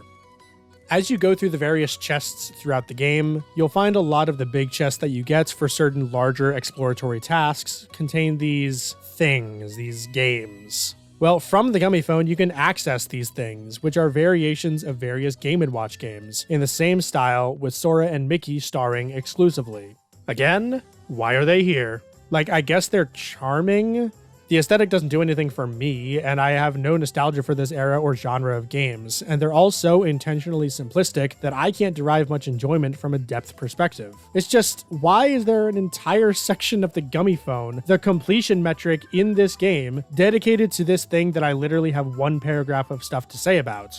You get a Keyblade for it at least. Classic Tone has a good stat line, and it's Guardian form again, and yeah, we're moving on. Much more positively, let's finish out our discussion of optional content with the cooking. Now, I know this mechanic is pretty divisive, and I can't say I'm a huge fan of its inclusion on a fundamental level, but what I will say is that the execution could have been a lot worse, so I'll take what I can get. Cooking is a mechanic facilitated by from Ratatouille, who is working with Scrooge McDuck in Twilight Town of all places to build a bistro. You can access said bistro from any save point, which is the best thing about the whole mechanic, let's be real. And throughout the world, you'll find a multitude of different ingredients to use in a bunch of different recipes. To cook said recipes, you have to participate in one of 4 very short mini-games that simulate 2 cooking skills, chopping and effectively cracking eggs, and also stupid flashy stuff. I have nothing to say on these minigames. Everyone hates the egg cracking one, but they just lack finesse and have no idea how to be gentle. Like 100 Acre Wood and the Classic Tone minigames, you get a Keyblade for cooking each dish perfectly, but the real reward for participating in this side activity are the dishes themselves. They're separated into 5 categories that make up a full meal. You can certainly eat them individually or in any combination you want, but if you fill all 5 slots in the meal and then eat it, in addition to the stats that you get from each item individually, you'll get a full course bonus. This is a random ability of a few in a list, but you can easily cheese this system. If you keep previewing the meal to fish for an ability that you want, you can then save that meal, which includes saving the full course bonus ability. The meal's effects then last a certain amount of time before you have to eat another one, and it only seems to count in-game time, so cutscenes won't take away from them if you're worried about that. I feel like I've been saying this a lot in this section of the script, but on paper, like in concept, in a vacuum, this is a good system. It's another way for exploration to be rewarded by finding all of these ingredients. I've already mentioned how great it is for this system to be integrated with the Flantastic Seven, and I like the idea of a full course bonus for maximizing your engagement with the system.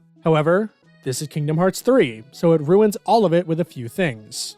First, the only full course bonus that most people are going to care about, except if they're going for very specific strategies that aren't ever necessary, is EXP Incentive, which is a flat 50% increase to experience gained from enemies, or if you're below the battle level of a world, it's a 60% increase. Like, that's unbelievable considering how easy it is to get it and keep it going. Normally, I'd wonder if it's worth the effort to keep my ingredients stocked up to have this meal all of the time, but then you realize that the full course bonus isn't tied to any particular meal. You can use the cheapest courses with the shittiest stats to get the ability, and not only that, but you can just buy all of the ingredients that you need for those courses from very early on in the game. And those ingredients that you can buy are extremely cheap, to the point where that's not even a consideration. Hell, if you don't care about EXP Incentive, which you really don't on anything except critical mode, you can easily just buy full courses at the shop anyway for the stat boosts. Though if you do so, you can only get the Cuisine Extender full course bonus, since the ability pool is affected by the number of plus tier courses, which are obtainable by getting an excellent rating on the minigames. So to be clear, this game introduced an incentive for exploration, and then took out the exploration part except for very specific ingredients like lobster.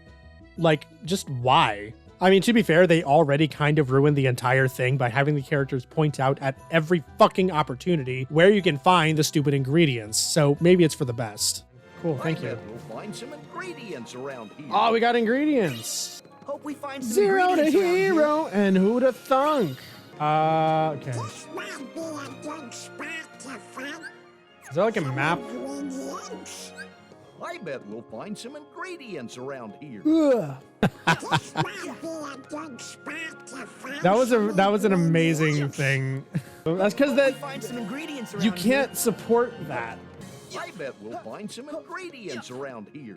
And anyway, yeah, I think that's it for optional content. Overall rating? Well, they're the best Osaka team has ever implemented, I'll give them that. Most of the activities give keyblades, which people might actually use, but almost everything about them still felt pretty pointless the vast majority of the time. I like the Flantastic Seven, but everything else is just tedious busy work, especially the completely divorced Gummi ship stuff that took way too fucking long, and the Battlegates, which gave some of the worst lore the series has to offer, if I'm being honest. But at this point, I'm repeating myself. I suppose if we're doing that, it means we're fully lubed up to dive into the Remind DLC though, huh?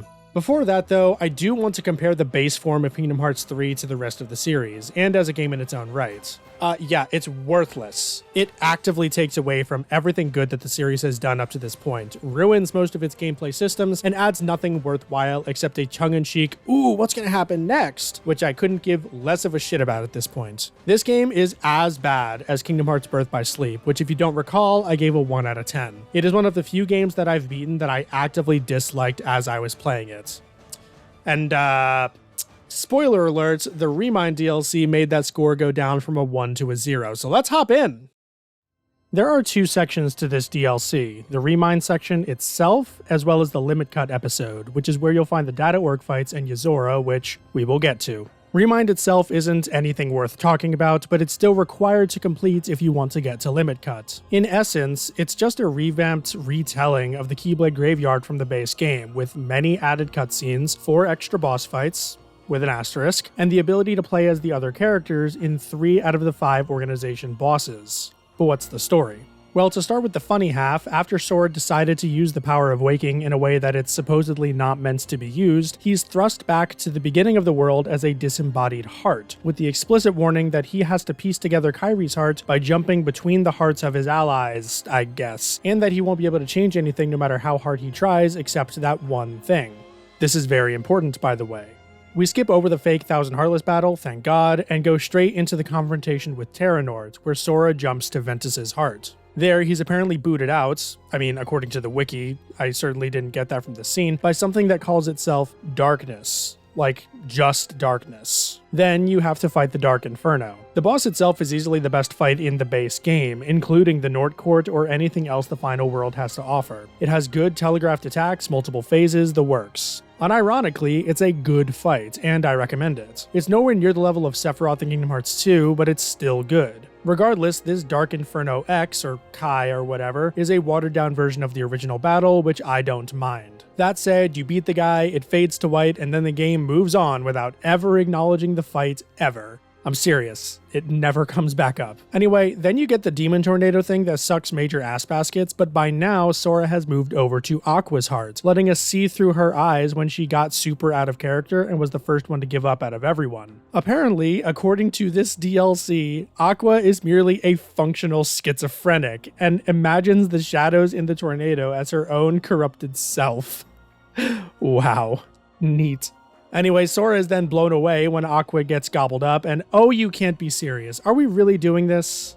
Okay, so you have to fight Anti-Aqua again. Like, as far as I can tell, it's the exact same fight, or if there are differences, they aren't enough to be noticeable. And then once you beat it, guess what? Yup, that's right. The game just moves on without ever acknowledging the fight. It's even funnier the second time. But hold on to your butts, ladies and gentlemen, because we're at the main attraction. The following series of events is so fucking funny that I have to give you a play-by-play. Okay, everyone dies, and it's implied that we're now going through the second go-around, you know, after Sora fought the Lich and saved everyone, right? First off, that makes no sense. If Sora already changed the past from his perspective, why is he viewing both versions of this encounter linearly? That doesn't actually make any sense. He folded space-time by doing that shit. Question of the second, why in the holy fuck is Naminé here? For reference, the last time we saw the bitch, she very clearly merged together with Kairi, because she's technically a form of Kairi's nobody, sorta, kinda. But no, according to Remind, she's been lost all of this time, so that sucks for her. Even better, this section involves Terra, so now Naminé is somehow connected to Terra, and is implied to be responsible for bringing the lingering will in to save Team Good Guys during the second run-through of this encounter.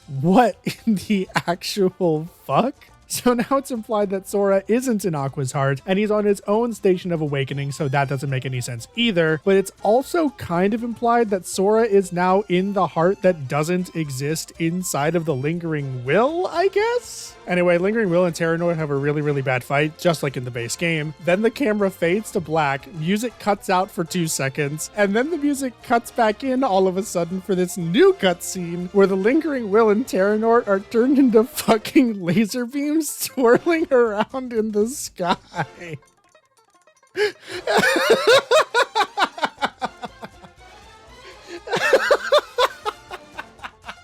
fly now? When the Lingering Will starts to lose, Sora and Naminé get super worried. So Sora, who I will remind you has been told that he physically can't interact with the timeline anymore, that he's just a disembodied spirit traveling between hearts, emerges from that state as a physical body, brags about his bullshit time travel powers that heavily contradict everything the series has told us about time travel, and then proceeds to get bodied anyway, forcing the Lingering Will to sacrifice itself to save him, even though it was so fueled by rage that Naminé wasn't able to reach out to it after it started fighting with Terranort.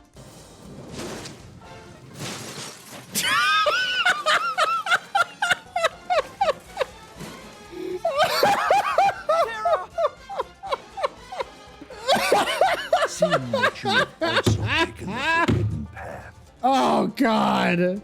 I don't want to fight this guy. No, I don't want to fight this guy alone. Now we get to fight Terranort alone, and it's a fight I'll talk about when we get to the limit cut fights, so let's just skip over the actual battle. Thankfully, the game deigns to acknowledge our efforts this time with the most hilariously nonsensical cutscene in the series, which is saying something considering we just came off of the second most hilariously nonsensical cutscene in the series. So this cutscene shows that Sora clearly beats Terranort. Sora wills away his Keyblade, Terranort sends the Guardian after him, again because that's his only trick in cutscenes, and now Sora is once again helpless. Terranort says this line, Darkness awaits you!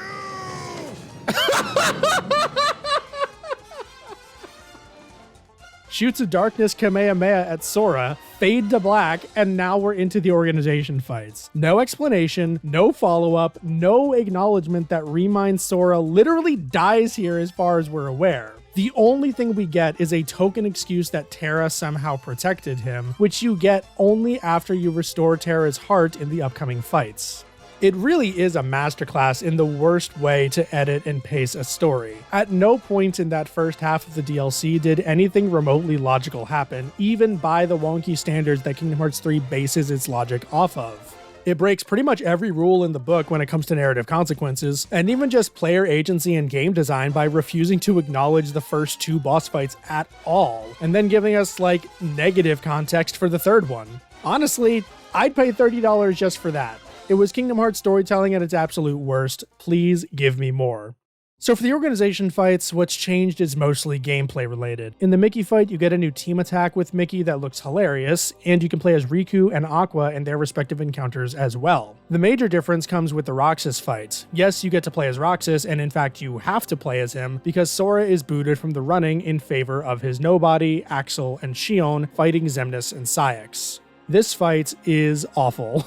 You're supposed to focus on Xemnas, but on critical mode, Syx is so dangerous that you can't afford to leave him alone. The problem is that Syx doesn't actually stagger, so you're forced to do this stupid game of blocking and retaliating, blocking, and retaliating. It takes this fight that was otherwise a good moment of power fantasy and wish fulfillment and turns it into the worst kind of frustrating slop that this game is now known for to me. Seriously, can anyone tell what's going on here? Because I fucking can't. Anyway, once you do enough damage, the Seesaw Trio beat up Xemnas, and it turns out that this change to the timeline, which by the way was stated to not be able to happen anymore, just to let you know, is so that the three of them can reclaim the X in their names. I'm not joking.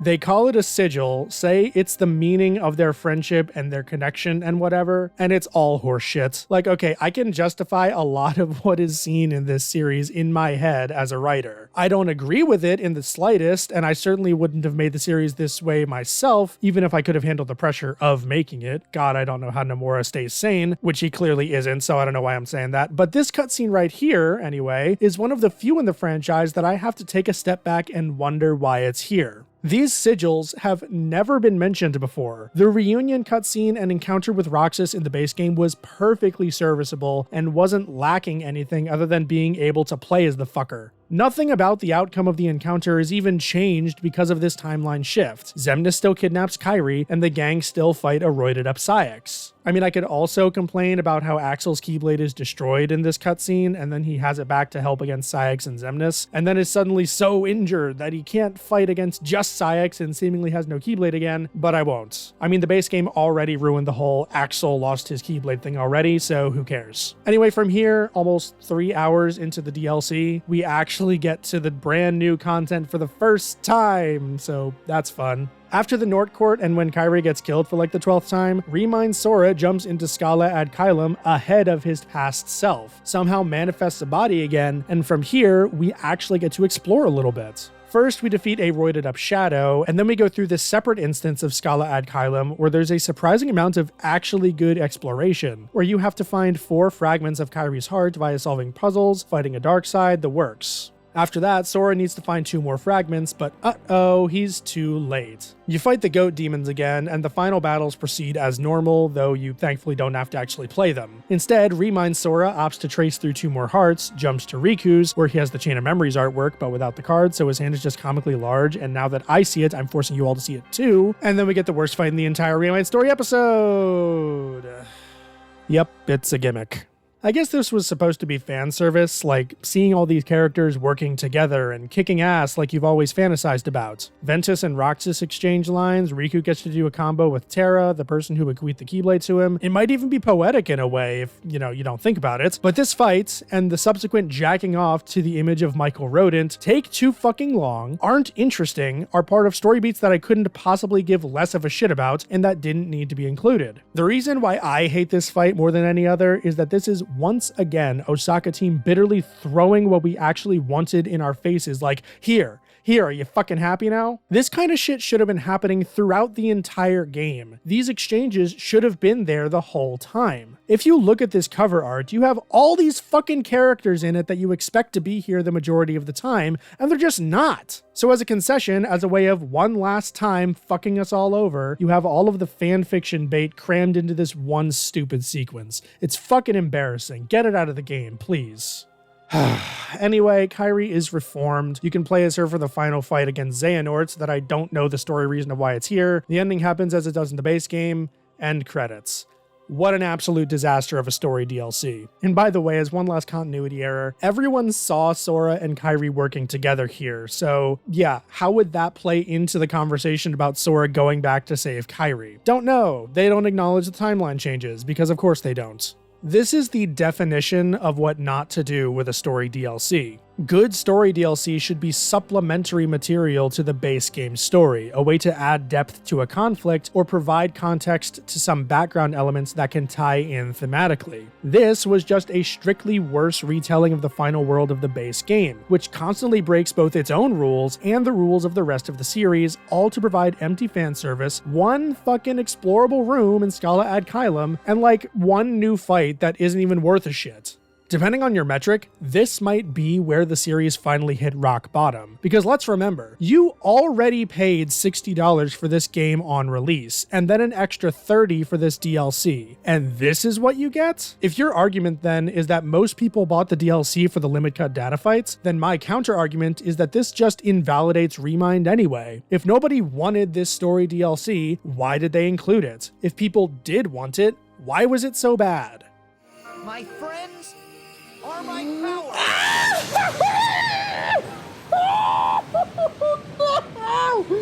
No, they didn't! They didn't!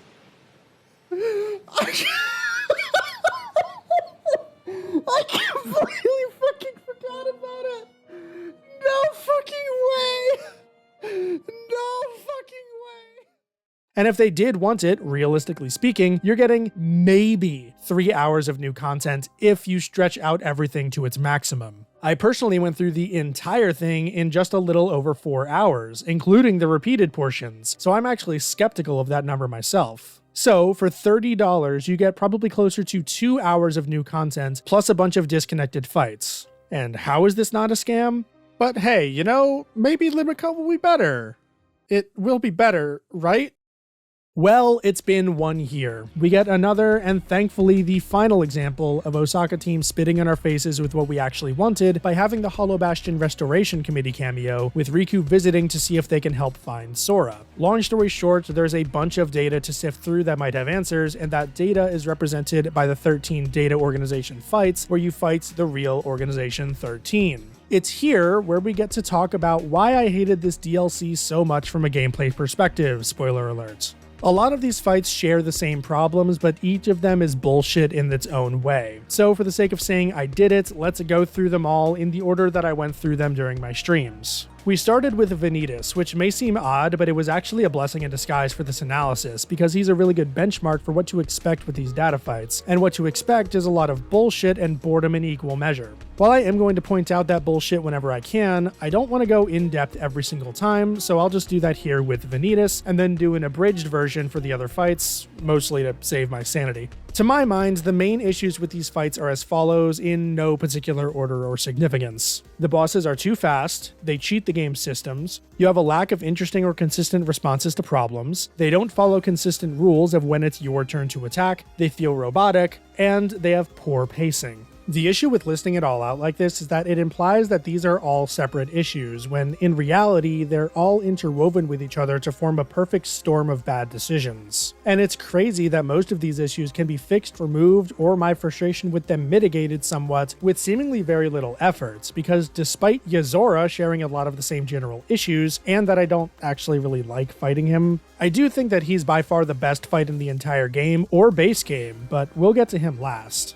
To start with the most subjective of my complaints, the bosses are too fast. I think it's pretty self-explanatory. These enemies' attacks are simply too fast to consistently react to without knowing in advance what's going to happen. Take Vanitas' fireball attack. Yes, it always comes in the same order in the same way as every other time, so with practice it can be blocked consistently. But the fireballs themselves come too fast, and Vanitas' teleports seem too erratic to properly react to them. This results in the fights feeling a lot less like actual fights and more like Simon Says, which isn't preferable to me. This ties into how robotic all of the fights feel. By the end of my encounters with them, I could probably predict what each boss would do next with about 80% accuracy at a low ball. Some of them have 2 attacks that they can switch between to start a fight, such as Vanitas with his triple slash or his slam combo, but most don't have that. And from there, they go into what is usually one pattern of attacks, which, if reacted to in the same way every time, will be followed up with the same thing every time. You occasionally have a hiccup, or the boss will kind of stutter, and maybe Vanitas will only do 2 slams instead of 3 or something, but the principle remains. All of the bosses are like this except for one, and that one is by far the worst one in the set, being Dark Riku, but we'll get to him. Tying into this is that every boss follows the same pattern. Phase 1, get them about halfway down, they do their DM, and then Phase 2, where they periodically repeat their DM if their pattern cycles. Very few of the bosses shift from this formula. Off the top of my head, only YSex does, with like a second DM thingy when his HP falls to 0. This is that pacing that I mentioned. I don't think these dedicated phase changes are a bad idea, but the pattern just repeats over and over and over again for each of these fights, and it just gets so tiring after a while. With all of these other problems, it just leads me to be super jaded and cynical whenever I go into a new fight to learn the patterns, because I know that the pattern is just going to repeat,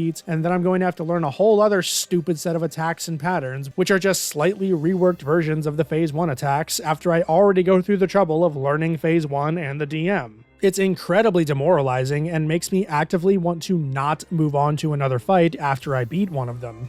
This also circles back into my issues with the robot syndrome of these fights. When I've mastered phase 1 and the DM and I'm trying to learn phase 2, which is usually harder by the way, I still have to keep doing phase 1 and the DM every time I die. Let's say I die 10 times on phase 2 before I have it down enough to where I can conceivably beat it. That's 10 extra times I have to go through the same exact pattern of attacks, wasting something like 2 minutes each time depending on the fight. It got so bad during the Shion and Master Xehanort fights that I just started referring to phase 1 as homework. Every time I died, I just had to go back and do my fucking homework again. It was so soul-drainingly boring. And as usual, the beginning of the fight is the exact same every single time. There's no variation here. Oh, the beginning of this fight is so boring.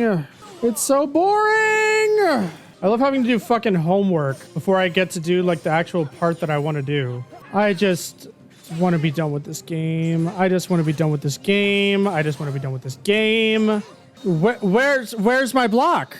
I don't. Oh my god, dude. This beginning part is so boring that I just want to stop paying attention, but I know I can't, because then I'll die. It's the most infuriating thing in the world. You have to pay attention. God damn it. All right, back to the homework, boys. So we can get to the actual part of the fight that we need to learn. We have to go through 2 minutes of this again. Yay! I'm so glad. Woo! Get to go through this again.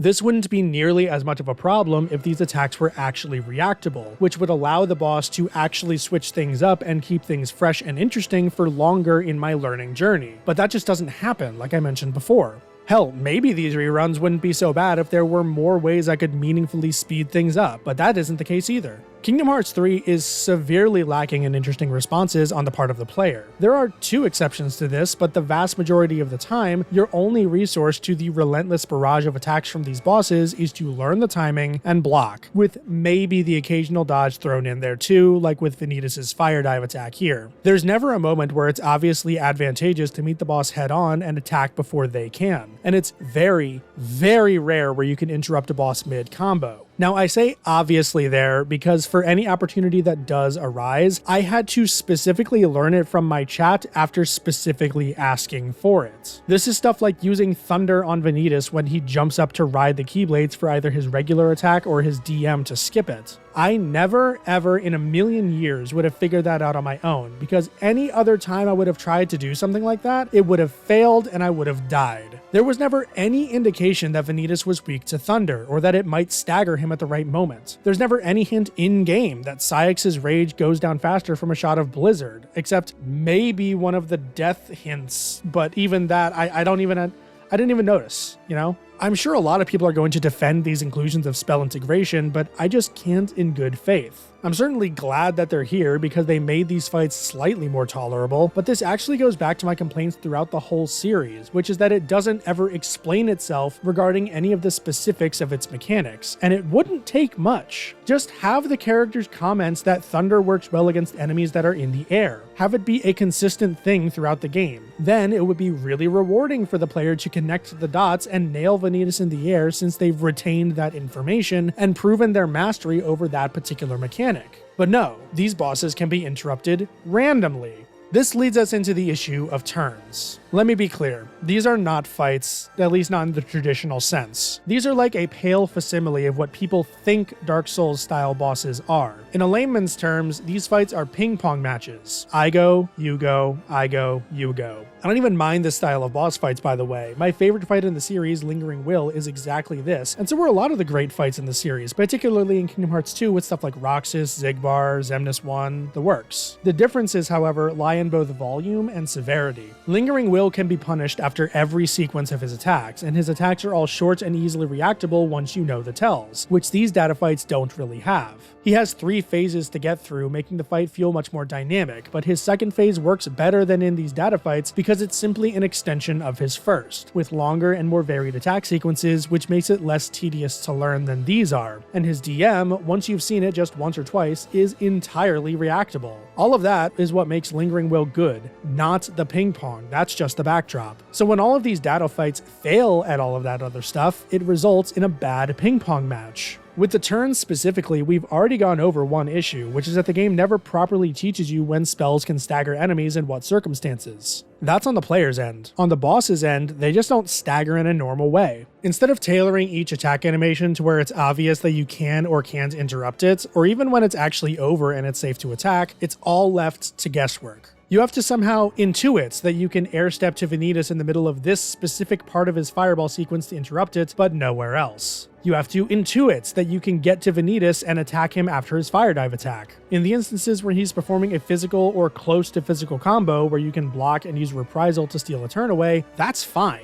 But even that's not consistent. He has another physical teleporting attack that's entirely non-interruptible. This is what I mean with the inconsistency. And again, every boss has these issues along with their own little brands of bullshit. A common one that permeates through about half of the fights is that they can either inflict a status ailments like freeze for Vanitas or stun for YSex, or they use a wall bounce to get around second chance and withstand combo. It's so common that it became a running joke, quote unquote joke, in the stream whenever it popped up. My favorite version of this, by the way, is when a boss bounces Sora on the ground, and for no reason in particular, Sora will exit his being hit state, go back to neutral just in time for the boss's follow-up, and then you die because you expect the game to be consistent by having Sora either stay in his being hit state until he lands, or that he will have an animation specifically to bring Sora out of his being hit animation, providing a clear visual indicator for the player. But oh no, that's too good for this game. This wall bounce shit is usually what makes DMs insufferable in these fights, by the way, such as here with Vanitas. I don't think it should need to be said that this is horrible game balancing. The game specifically gives you these abilities in order to balance itself, because the being hit animations are so exaggerated and unrecoverable. To have these fights just say, actually, and cheat around them is really stupid. Some people might argue that the fights would be way too easy if you did that, and I couldn't disagree more. For one, the series has successfully implemented difficult bosses with second chance and withstand combo in mind, such as Sephiroth in the Lingering Will, or hell, even the Dark Inferno here in Kingdom Hearts 3. For 2, if you really wanted to get around second chance and withstand combo, there's a much easier way to do it. Kingdom Hearts 1 had a hidden mechanic where, no matter what the stats were, from full health, an enemy was unable to one-shot Sora. It was there to make the game more fair. Implement something like that, adjust damage numbers to be lower anyway, and then just give a prompt when you load into Limit Cut that second chance and withstand combo were automatically disabled for the data fights. Now, I'm not expecting to be saved by them, and I can adjust accordingly instead of feeling cheated whenever I die, even when I have them equipped. Alright, well, I think that's enough preface for me to go through these fights and point out all of the little bullshit. I've already laid out the basics of Vanitas' fight here, but only from Phase 1. Phase 2 introduces new combos, including one where he teleports in front of you and shoots Keyblades from his body, I guess? Anyway, it's way too fast to react, so fuck me. I ended up getting really lucky on my winning attempt. He only used one new attack, and I was able to tank through it with lucky blocks and a form change, and that's Vanitas. Next we come to Ansem, Seeker of Darkness. You might be surprised to hear this, but he's actually one of my favorites in the set. Out of all 14 of these limit cut fights, Ansem is one of the more soundly designed battles, with well-telegraphed attacks that you can actually react to, clear punish windows after almost every one of his attacks, making the ping pong more fun, and even Phase 2 only adds 2 attacks as extensions to his other ones. Heck, even on critical, most of his stray projectiles don't bring you down anywhere close to 1 HP, so even taking the occasional hit isn't that big of a deal, which is a huge, refreshing change of pace for these fights. I mean, it's still not particularly engaging to fight him, but still, I'll take what I can get. The only part of his fight that I truly dislike is his DM, of which he has 2 forms for ending of Phase 1 and during Phase 2. The fireballs he shoots, depending on which part of the DM he's in, inflict different status effects, meaning if you get hit by even one of them, there's at least a 50% chance that you just die, which is really stupid. Combine that with the inconsistent attack spread, meaning you can't consistently block them, and it's just not fun. His second variant too is just really stupid. I'm gonna let footage play of it while I talk about it, and you can judge for yourself. Like, what are these hitboxes supposed to be? And what even are these things? I don't recall Ansem ever using them before. Moving on to Dark Riku, this is a fight that I can't really comment on because I don't know how to explain it in a way that isn't just fuck you. While I don't think Dark Riku is the hardest fight of the bunch, I do think that he's the worst designed. He breaks pretty much every rule in the book: inconsistent staggering, no clear tells to attacks or punish windows, in excess of bullshit wall bounces, in excess of everything really. He's way too fast and relentless. It's just a mess. From what I've read online, the idea behind this fight is that it's supposed to be less like a waltz and more like a frantic, drunken rave. You are supposed to be as relentless as Riku and force out openings where it doesn't look like there are any. If that's true, then this obviously wasn't tested on critical mode. You simply cannot trade with Riku without running out of resources. Perhaps it would have been possible if he didn't cover half of the arena with mines and half of his attacks weren't unblockable, indicated by the red glow on them. All I can definitively say about this fight, even having beaten it twice on critical mode at this point, is that this is the first time I've seen a gacha mechanic in an action fight. Because that's what this fight is. Luck. On critical mode, you just have to hope and pray that the times when you click attack actually stagger Riku enough times to outlast his onslaught. I fought this guy for over an hour before I beat him, and that's all I'm able to say. How pathetic. YSex is another one that I can't really comment on, but for the opposite reasons as Dark Riku. Kind of. I beat the guy in about 5 minutes on stream. I'm sure part of that was down to luck, but to me it felt more like he was another one with fairly consistent punish windows. That, in combination with having one of the lowest health pools of these fights, and I guess that I just kinda jived with it, it made it relatively easy. YSex died as he lived. Completely forgettable and irrelevant. Terranord, however, is one that I do have a lot to talk about. To start, he can open with his fireball attack. However, depending on where he teleports, his initial volley can partially miss, messing up your block timing. His R Solemn attack is now unblockable, but only on the first attack in any of its small strings, which is just great, considering he can immediately teleport to you to start it while you're still dodging his previous attack. His Dark Times Ahead thing has a really stupid pattern, artificially makes the play area smaller with a damage wall, and doesn't even allow a punish despite how long it takes. And Terranord has what is my favorite new addition to the bullshit roster, Super Armor. He will just not stagger, even to hits directly on his person. Truly, he is bringing the spirit of BBS back into Kingdom Hearts 3. I thought the appeal of Terranord was that you were fighting an enemy with the same abilities that the player has access to. I mean, it never succeeded because he played under different rules than the player, but still. Now he has all these new Guardian attacks and shit, and it's just kinda like, whatever, right? Terranord loses so much identity by being the guy that uses the Guardian when it was always Ansem that did that before. Up next we have Marluxia, who is one of the more fair fights? Question mark? This fight is one of the hardest for me to talk about because I feel like I both get it and don't get it. Right off the bat, definitely worse than his fight in Kingdom Hearts 2 Final Mix. That one is fast, intense, and requires a decent understanding of mechanics, whereas this one is, you know, another one of those stupid data fights. He basically has 3 types of attacks: armor, unblockable, and regular combos that have no startup. Because none of these tend to intersect, you're able to deal with each of them a bit better than you would do for something like Terranord's R Solemn unblockables. That said, Marluxia also has 2 different types of armor that look identical. During the normal part of the fight, he can activate armor either with a slam or during his scythe attack in Phase 2. This version of his armor can instantly be broken and an attack window opened with a fire spell. I'm more on board with this than I am, for example, Thunder against Vanitas, due to the general association that fire is strong against plant or grass types, where Marluxia uses flowers. That said, fire is only effective against his armor, so yeah, still dumb. Why can't you use it more in this fight? Anyway, his second form of armor is during his DM, which isn't vulnerable to fire and must be broken down painstakingly, mostly through reprisals. Strangely, Marley's revenge value is different during this attack than it is normally, not even lasting a full combo, whereas you can get off about 2 normally. Bad design is bad. Speaking of bad design though, the timing on this DM is insufferable. After a short period, a skull will pop up in the center of the arena and deal unblockable damage. And hey, it just so happens that Marley's combo, which begins by drawing you into the center of the arena by the way, ends a fraction of a second before the skull pops up. This skull also barely has a tell for when it will pop up. The sky, yes for the attack that comes from below, gets an orange glow.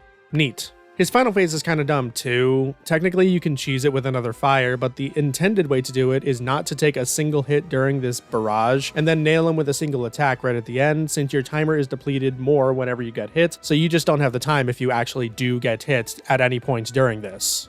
Xigbar, meanwhile, is the only returning fight from Kingdom Hearts 2 that I would say is easier than its counterpart. Datazig in Kingdom Hearts 2 Final Mix was at the speed of a Kingdom Hearts 3 fight in Kingdom Hearts 2's slower engine, and it was a great one-off challenge. When you don't speed up from there and in fact slow everything down due to Xigbar insisting on staying away from Sora unless he's about to open up an attack window, then it just comes across as much more manageable. Even his DM isn't much to worry about, and with no unblockable attacks outside of it, you can pretty safely spam block and dodge and be okay most of the time. I guess it's cool that they brought back reaction commands for this fight, but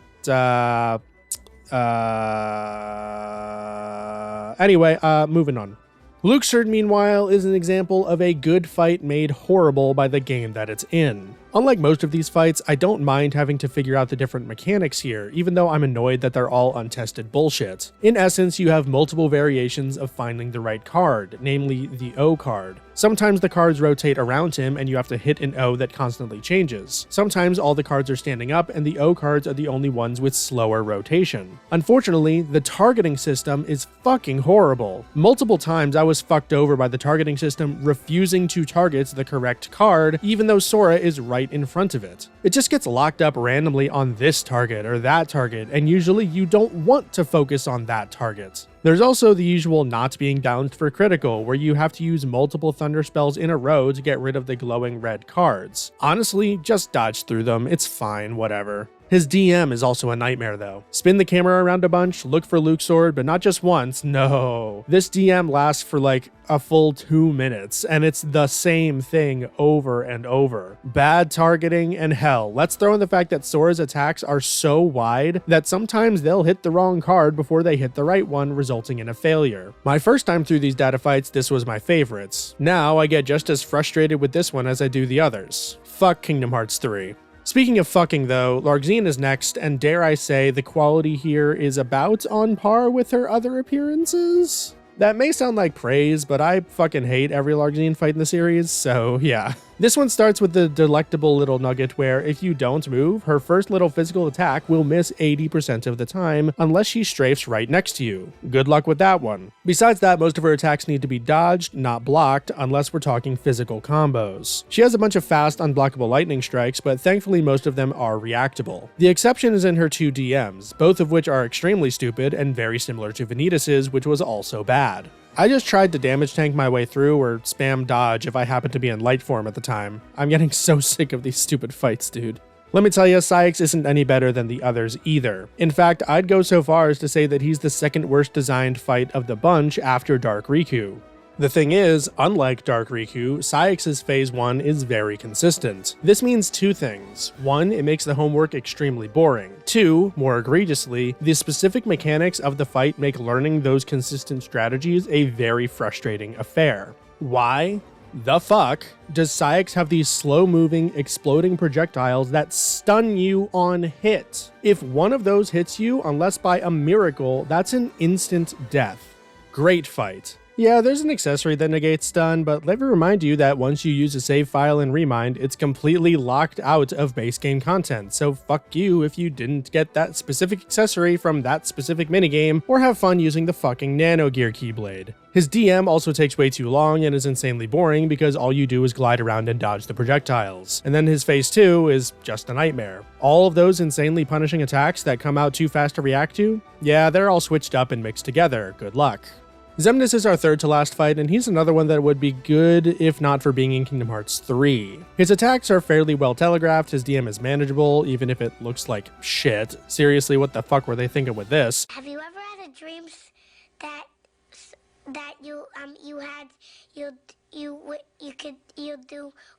But unfortunately, all of that is kind of wasted. For one, we break the rules again. Unblockable attacks are supposed to have a red or pinkish glow. In every single one of these fights, this has held true. Then Xemnas rolls in here with this cross attack, unblockable blue. And of course, the same thing with his laser beams. Unfortunately, Yozora continues with this trend, so fuck me. I've also seen this motherfucker drop out of my combo because he hit the ceiling. I've seen his stupid mirrors be untargetable by Shotlock for some reason I can't even fathom. I said it during the stream too, the fight isn't that difficult, it just has a bunch of little pieces of bullshit that get in the way a lot of the time. Once you beat the first 11 bosses, the final 2 become unlocked. To be honest, I don't know why they hold off on these 2. They're not the most difficult members of this batch. They're not the best either, let me tell you. They're the most boring maybe, but that's about it. Xion in particular introduces a mechanic where she reduces your maximum HP down to a potential 1. This has 2 effects. 1, it disables your low HP alert, making it way easier to lose track of your remaining health. And 2, it's another way for the boss to get around second chance and withstand combo. She's also the single worst example of the robotic patterns of these fights. She always starts with this combo, and she always goes into the triple strike raid, into the laser teleport combo, into the stupid stagger combo, into the aerial slam, into 2 dashes with a laser, into the first armor phase, and repeat. It's pathetic. Her DM, I'm gonna be honest, I still don't understand. You have the stupid nonsense patterns of Ansem, you have the fucking length of YSex and Luxord, you have stun mechanics, you have HP reduction, you have hard to see unblockables due to them just being another light pillar in an attack that's full of other light pillars. I never figured it out. I got lucky and I don't intend to figure it out because at this point, I'm so sick and tired of these fucking fights that I'll take any ending I can manage. The same can be said of Master Xehanort, who is by far the longest fight in the DLC. His attacks take forever, they have janky-ass hitboxes, and a lot of them either inflict freeze, such as his time gears, or reduce your HP again, like Xion. That's literally all I have to say. His DM isn't quite as horseshit as Xion's in that I was eventually able to figure it out, but it still takes too goddamn long, and just like the rest of these 13 stupid fights, is just a specific series of blocks and dodges. No counterplay, no positioning, nothing. Once you beat all 13 data battles, the story is that the data you were sifting through is absolutely useless, surprise surprise, and then you're thrust into the secret boss, Yozora. 2 different endings can occur depending on whether you win or lose, but the main takeaway from both is that Yozora is being set up as an alternate parallel to Sora in this new story, and he is literally just Final Fantasy Versus 13, or what Final Fantasy 15 was before it became Noctis in Final Fantasy 15. As for the fight itself, for those that have actually beaten him, he's usually hailed as the single best fight of the entire franchise. Is that true? Is Yozora the be-all, end-all of Kingdom Hearts duel-based boss encounters? Nah, man, it's the same shit as these fucking data battles. He took me longer to beat than any of the data fights, but I actually don't consider him to be as hard as some of them. I'll tell you right now that this man has like 12 attacks, and only like 3 of them allow an attack window, and by the way, one of those is from another fucking random-ass Thunder Stagger, and no, this one where he stands right next to you for 3 seconds somehow isn't one of them. Because of the sheer amount of times that you have to see these stupid attacks, they become second nature very quickly to deal with them. As well, his phase 2 is also not as bad as some of the other super bosses here. It's mostly the same attacks as phase 1, but with the occasional unblockable attack, which, oh by the way, are blue now, so fuck me. The real reason that the fight took so long was because of both the time it takes between your combo opportunities and also learning the DM, which is by far the longest and most bullshit DM of them all. Even hitless runs can't deal with it consistently, they just use aerial through this part here. It's crazy just how poorly it was designed. Still, like I said, he's probably the best of all of these. Fuck, at least you have a different aesthetic for the arena this time, and yeah, I'm gonna be honest, this fight still absolutely sucks. Have I earned a comparison yet? I did suffer through these fights. Can you just give me one little comparison? Because I want to show you how a lot of these problems can be used in a way that isn't frustrating. Let's take a look at Nine Souls, a recent Metroidvania and my favorite game of the 2020s so far, partially because the boss battles are fucking incredible. Playing through Nine Souls, I was just starting to go through the limit cut fights in this script, and as I fought and eventually conquered the game's hardest balls battles, I came to the realization that these things that I've been complaining about, the general boss complaints I've heard about these battles, are even worse than I thought. The Nine Souls battles are dynamic, with multiple attacks that bosses can go into, though some are in preset strings so that you can react correctly to otherwise unreactable attacks. They don't take that long, so they feel less like strings and more like, a fight. All of the unblockables have clear tells, and Nine Souls has given you not one, but 2 ways to actually have counterplay, depending on the type of unblockable. Most red attacks can lead into an attack window via the Unbounded Guard ability, which involves holding down the parry button and releasing when the attack goes off. Or you can use the mid-air parry on red attacks when the boss themselves glows green, usually in a dash maneuver. The parry system itself has about as difficult of timing as the critical guard in Kingdom Hearts 3, but if you mess up a little bit, you only take recoverable damage, so it's not the end of the world. There's also a lot more to do on the player's end, irrelative of defenses. You not only have different combos on the ground and in the air, but you also have to balance your talisman use for maximizing damage, with the resources you consume by using it being obtained by parrying attacks successfully. You also have your bow for a burst attack, and on some bosses you can even replenish the charges for it if you play your cards right. Every boss is also so different. There are only 2 that feel somewhat similar, but they're so far apart in the game that you don't really notice it while playing, and the latter has a much more involved second phase anyway to differentiate. The phase changes while introducing new attacks never lose the old attacks, and they aren't changed up when they reappear. It's always just an additive experience when it comes to phase 2s and 3s. They're there perhaps faster than the prior phases, admittedly. There's also no instance of a boss's mechanic coming out of nowhere. The enemies you fight in the world and the prior bosses subconsciously train you to handle the later ones. They each build off of each other until you ultimately get to the final boss, which is an ultimate test of skill in this system. There's no curveballs, no surprise visual whatevers, no in-your-face mid-battle cutscenes. Just you and the game, and it's fucking glorious. When people ask me what I want from a boss fight in the style of Kingdom Hearts 3, where it's a ping pong match where you block and then you attack, I point to Nine Souls, or Sekiro, or Kingdom Hearts 2, not whatever the fuck we just had to go through.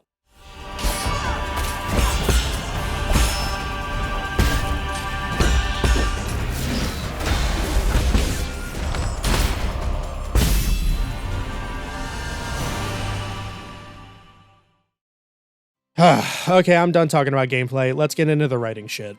When it comes to rewriting Kingdom Hearts 3, there are a couple of angles I could tackle it from. For those that don't know, when I made my big dumb BBS critique, a large chunk of it at the end was dedicated to how I would go about integrating the new lore of BBS into the existing canon in a less chunky way, and how to make the Wayfinder trio, tolerable. I could probably build off of that idea as one method of how to do this. But let's say I can't do that. Let's say I have to keep BBS as it is. Well, can I change DDD at least a little bit? If yes, there's another avenue to explore. If no, and we're stuck just looking at Kingdom Hearts 3, then we have our third option. Let's start with that one. Now, we aren't going to be fleshing things out in the same way as I did with BBS. I simply don't have the creative energy to do that with Kingdom Hearts 3's story. I think it's too much of a broken mess for me to try and work it in more cleanly without throwing it all away and starting from scratch. So, since we're starting from scratch, let's talk something that I think will be beneficial in every one of these 3 rewrites. Olympus isn't the tutorial level anymore.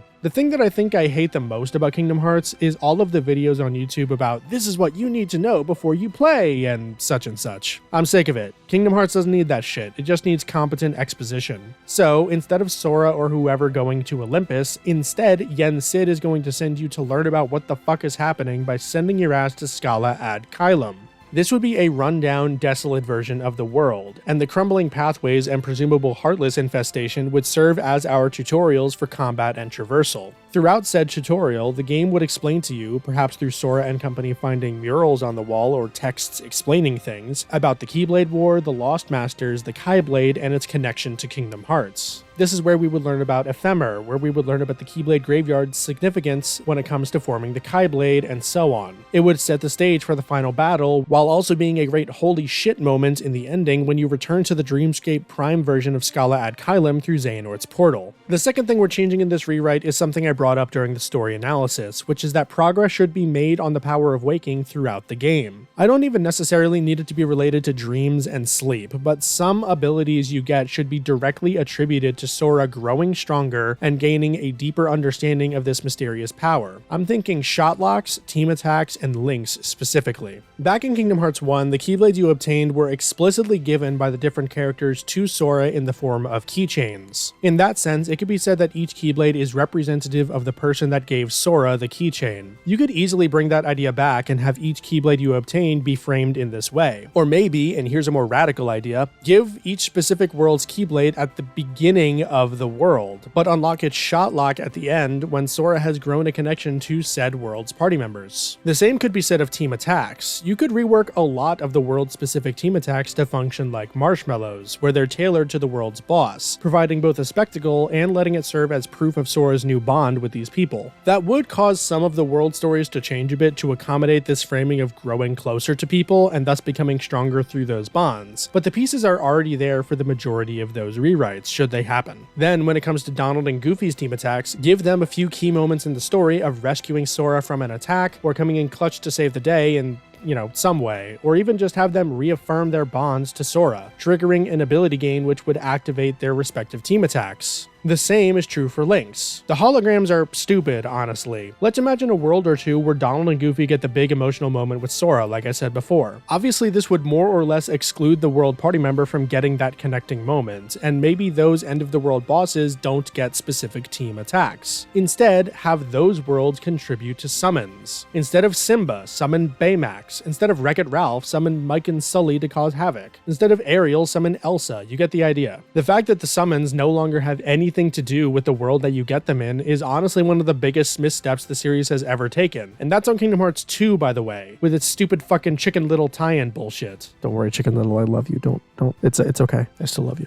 I want to stress as well that all of these changes need to be framed within the bounds of the power of waking. As far as what the game already shows us, Sora uses it to connect to other people's hearts in a more direct way than we already know he does. That's the only explicit thing we know. Let's build on that connection aspect. As for the story itself, I actually don't mind the setup on a fundamental level. Having the entire game be one big training arc leading up to the final battle is an interesting one and could have been really fun. The biggest thing to change is in how Sora is treated throughout the game. In Kingdom Hearts 3 proper, he's been flanderized as some immature kid that needs to be babied the entire time, when that's furthest from the truth. In our rewrite, Sora is going to go to Scala ad Caelum, meet Xehanort, get his pasty white boy ass beat by his 13 goat demon armors, and barely escape by the skin of his teeth. Then he will independently make the decision to train up and unlock the power of waking in the hopes of both becoming stronger himself and finding a way to free Ventus of his slumber. He will do this instead of going to rescue Aqua with Riku and King Mickey. He's not going to be told that he's not allowed to go on the field trip with them. During their periodic check-ins, such as when the two return unsuccessfully with their Keyblades busted, Sora will become even more determined to grow stronger, and so on and so on. As well, we will be battling and killing Marluxia and Larxene during the visits to Tangled World and Arendelle, instead of having the stupid monster fights. If you want to save them for the final battles, send in Demyx and Vexen instead. Actually, I could see a kick-ass boss fight with Vexen on the frozen lake in Arendelle, and since Vexen is like totally in his element, Sora will be at a disadvantage he wasn't at the last time they fought, and Elsa has to use her magic to like counteract Vexen's to give Sora his openings and stuff.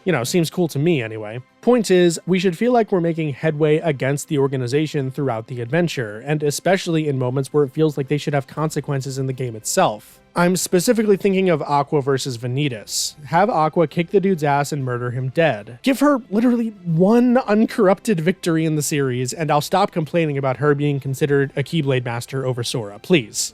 I could even see on this example how that could be twisted further. When Vanitas dies, he could return to Ventus's body, with Sora also returning Ventus's heart. You could have a tension there of trying to figure out who is actually in control. For maximum tension and drama, have Vanitas take control during the final battles, and make Aqua actually experience that nightmare she had in the Realm of Darkness, where Ventus, Vanitas, and Terranort are ganging up on her. Only this time, she isn't alone. She has friends that she can rely on to help her, maybe having Sora and Riku tag teaming along with her once she regains her composure. It'd be like poetry, it rhymes. When it comes to the final sequence itself, like once you actually enter the Keyblade Graveyard, there will need to be a lot of changes, mostly because basically all of it was terrible. Cut out the stupid heartless mob fight, cut out Terranort executing everyone solo, cut out the Union Cross wank-off moment with the Demon Tornado, cut out Zeta Flare, and cut out Yensid's involvement. For your heroes lose scene, have a big group of the villains rock up and bully said heroes. Give the Seven Lights their dues during the battle. Here's where you have your group fights, by the way, but have the tide shift in favor of the villains when Ventus loses control to Vanitas, and from there have it be a landslide. The heroes lose, the villains win, the final world lich fight, etc.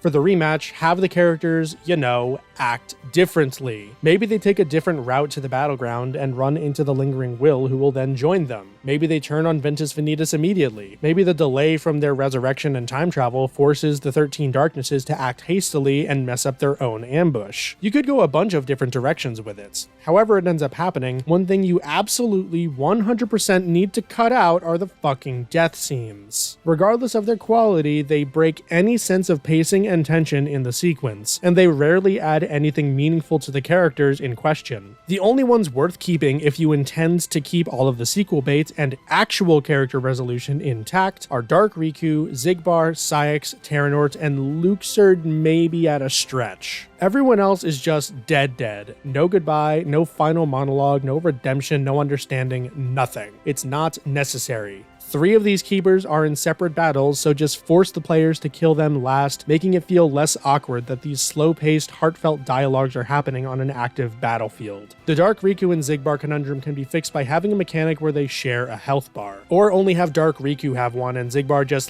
runs away when he dies, keeping him alive for the Lushu reveal. Hell, if you want, you can even have Sora and Riku do a cool combo attack where they slam Dark Riku and Xigbar against each other and do a Zantetsuken style flash attack, and when it's over, Xigbar is just gone and Dark Riku has his death scene, if you want to keep the fake out death aspect of it. As for the Nort Court, just don't have the death scenes, and don't have Kairi fucking die. Literally, it's so stupid. You can have Sora end up separated from the others at the end of the game in a million different ways that don't involve once again regressing Kairi's development and taking away her agency. Have him be lost inside of Kingdom Hearts, have him be stuck in Scala ad Kylum, have his return trip out of the final battle be waylaid by Yozora and he's transported to that stupid city that way. You might be noticing by now that I have not mentioned themes or narrative coherence or anything like that. Truth be told, I have no idea how to make this game narratively satisfying if I'm not allowed to alter anything about DDD. That game so fundamentally breaks any and all thematic relevance to the story that I just can't do it. So you get band-aid fixes for this first of 3 rewrites. So for my rewrites to DDD, my rule is that I'm not allowed to change the outcome. I have to keep the 7 lights and 13 darknesses, and I have to keep the time travel. My proposal then involves solely the climax of the game. What's really weird to me about DDD is that it ends on a victory. The heroes successfully prevent Sora from being made into Xehanort's 13th vessel. The change then would be that the heroes fail in this endeavor.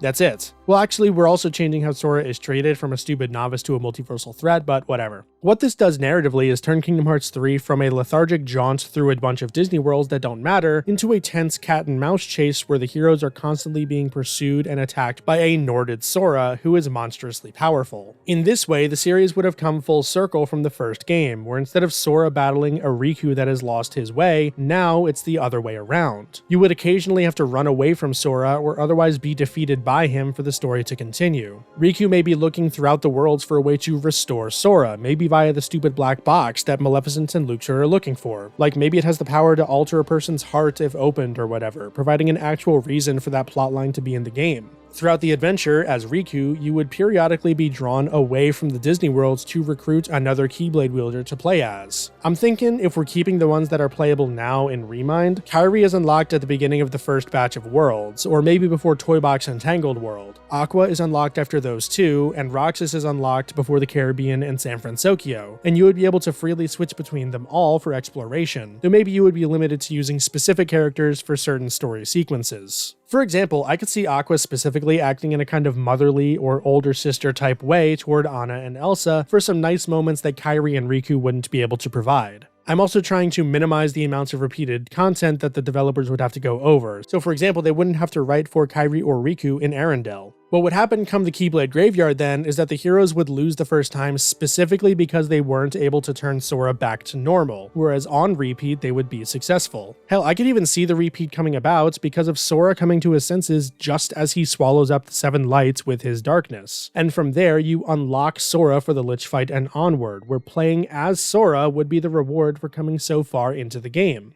For this particular rewrite, instead of going to Scala ad Kylum, or at least in addition to that, I would actually do a cold open at the Keyblade Graveyard with the hero's loss. And if we're keeping Scala ad Kylum, then for the tutorial afterwards in that section, you would be playing as Sora. You could explain this in one of several ways, but my personal take would be that this Scala ad Kylum tutorial is essentially Xehanort indoctrinating Sora to his side, making his heart more easily swayed. You could even have some misinformation going on, where Xehanort messes with the facts that we're presented with to fit his own twisted narrative, and we could discover those secrets as Riku or another Keyblade wielder throughout the rest of the game and set things straight. The point is, this would allow you to have the Keyblade wielders interact meaningfully with each other throughout the adventure. You can have some banter between Roxas and Ventus over their shared appearance, or Axel's investment in both of them. You could have Riku and Aqua, have a dynamic at all, given that he was the one that went to save her ass in this game anyway. You could do a lot of fun stuff. For the third rewrite, I'm not only going to be building off of my suggestions for a Birth by Sleep rewrite, go watch the last 20 or so minutes of the video for details, and I'm allowed to change anything and everything about Dream Drop Distance and 3. Big change number uno. Sora is no longer the main character. His personal story's done. I have no problem with him being there and contributing to the action, but he is not going to be the main narrative thrust anymore. His story ended with Kingdom Hearts 2, and then we pivoted to the Wayfinder trio, and we're sticking with them, goddammit. My pitch for Dream Drop Distance is to have it be a parallel story. One follows Sora and Riku during their Mark of Mastery exam, where you only play as Riku, which is explicitly set in the Sleeping World because in our rewrite, they are the gateway to the Realm of Darkness where Aqua is. Their exam then would entail rescuing Aqua. We're keeping the bit about somebody's being reformed when a Heartless and Nobody are destroyed, meaning Terranort is reformed and is our main villain, also trying to get to the Realm of Darkness to steal Aqua away so that he can get to Ventus and once again forge the Keyblade. We don't need the Keyblade War, we don't need 7 Lights and 13 Darknesses, none of that. Sora and Riku would work as a team or split up based on the world to find a way to the Realm of Darkness while being pursued by Terranort who, with Terra's strength and Xehanort's experience, would at least slightly outmatch them. Again, I don't want to make them look weak, but, we have to have some narrative tension somehow. Meanwhile, we'd be following Aqua in the Realm of Darkness as our other story. She would be dealing with her own traumas, running into apparitions of her friends and family that have been lost to her, and she would be staving off a bunch of depression. During this other half of the story, Aqua would be exploring corrupted, swallowed, mashed together versions of worlds she'd visited and that the Heartless consumed since she fell. You might be realizing that I'm just describing 0.2 a fragmentary passage, and you'd be right. Only we're expanding it into an entire half of a game instead of a glorified tech demo for a bad engine. The two stories would converge with Sora and Riku fighting their way to Aqua in the nick of time, and Aqua would rise to the occasion, successfully face her demons, and battle Terranort. With the three of them together, a rusty and beaten down Aqua and Sora and Riku fresh off of their journey, they beat back the bad guy and he has to retreat to fight another day. That's Dream Drop Distance. Going into Kingdom Hearts 3, you could do a lot of things, but I'm going to go for the most contrived, obviously. This is Kingdom Hearts after all. Aqua goes to Ventus to see if he's awoken after 11 years, and he hasn't. It will be revealed that, though Ventus went to Sora to recover, Ventus's heart was scattered to the darkness when Sora became a Heartless in Kingdom Hearts 1. Darkness that was restored when the Heartless were defeated for the first time. Yup, you might see where this is going. The excuse for the Disney worlds in Kingdom Hearts 3 would be that Ventus's heart is scattered in each of them, and Aqua is following the trail. Since Terranort is back and causing havoc, Sora and Riku could be trying to contain it in worlds they've already been to, leaving Aqua to rescue Ven on her own. If you really want to, though, just have Sora fuck off and Riku can accompany Aqua, so you can have moments where Aqua muses on Riku's similarity to Terra and how Terra could have turned out. You could also have plenty of moments building up to Aqua's decision regarding the Terranort's problem. If you kill him, he's just going to become Ansem and Xemnas again if you don't do it right. If you spare him, he'll just sow chaos wherever he goes, but Aqua doesn't want to destroy Terra's body anyway. She'll have to battle against the hope of him being restored and the pragmatism of just 86ing the guy. Terranort would know this about her and seek to exploit it as a weakness. End of the game, Aqua has collected all of Ventus's heart and is going to return it to him. Here's the twist. Since they're technically the same person except in Kingdom Hearts 3, when Ventus's heart was reformed, so was Vanitas's, and since he was in control last, he's in control now.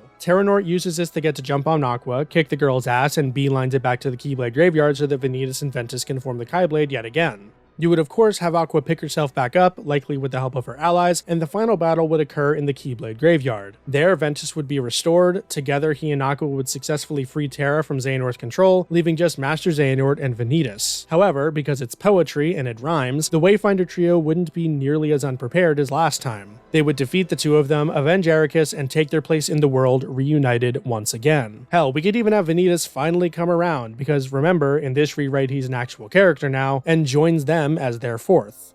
I know that might not be as detailed or in-depth as some were expecting, but like, I'm sorry. It's really hard to make a third entry in this series work when basically everything was wrapped up in the second game. I did my best.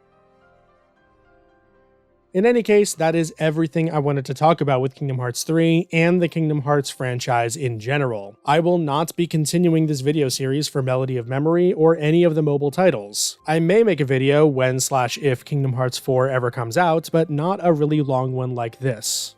Why? Because I don't care anymore. From Birth by Sleep to Dream Drop Distance to the fucking mobile games to finally Kingdom Hearts 3, each entry since the second game has slowly but surely eroded any investments I have in the franchise. I've accepted that I'm never going to get a proper sequel to Kingdom Hearts 2, and I've accepted that the direction the series went after it just wasn't for me. That's fine. I felt obligated to continue to this point solely due to the narrative threads left hanging. Kingdom Hearts 3 itself is an unfinished, barely functional, bitter, jacks off to an image of its younger self abomination of a game. When I played through Birth by Sleep, I wasn't able to find anything to enjoy in the game itself, but I saw the potential of the narrative at least. That saved the game from total annihilation. I don't see any such potential in this one, and in fact, that this game had the gall to make me pay an extra $30 for some of the worst content I've ever had the displeasure of experiencing is absolutely insulting. The base game is a 1 out of 10. With the Remind DLC, it's a 0 out of 10. An unprecedented score for me personally, but one that feels so right for this piece of shit. Thank you all so much for your infinite patience. Thank you for indulging in my rants. Just thank you. I have a few more big projects coming up that I want to do, but after them, we'll have to see where we stand with this whole YouTube thing. In any case, once again, thank you all for watching. Like, comment, and subscribe. Until the end, my friends.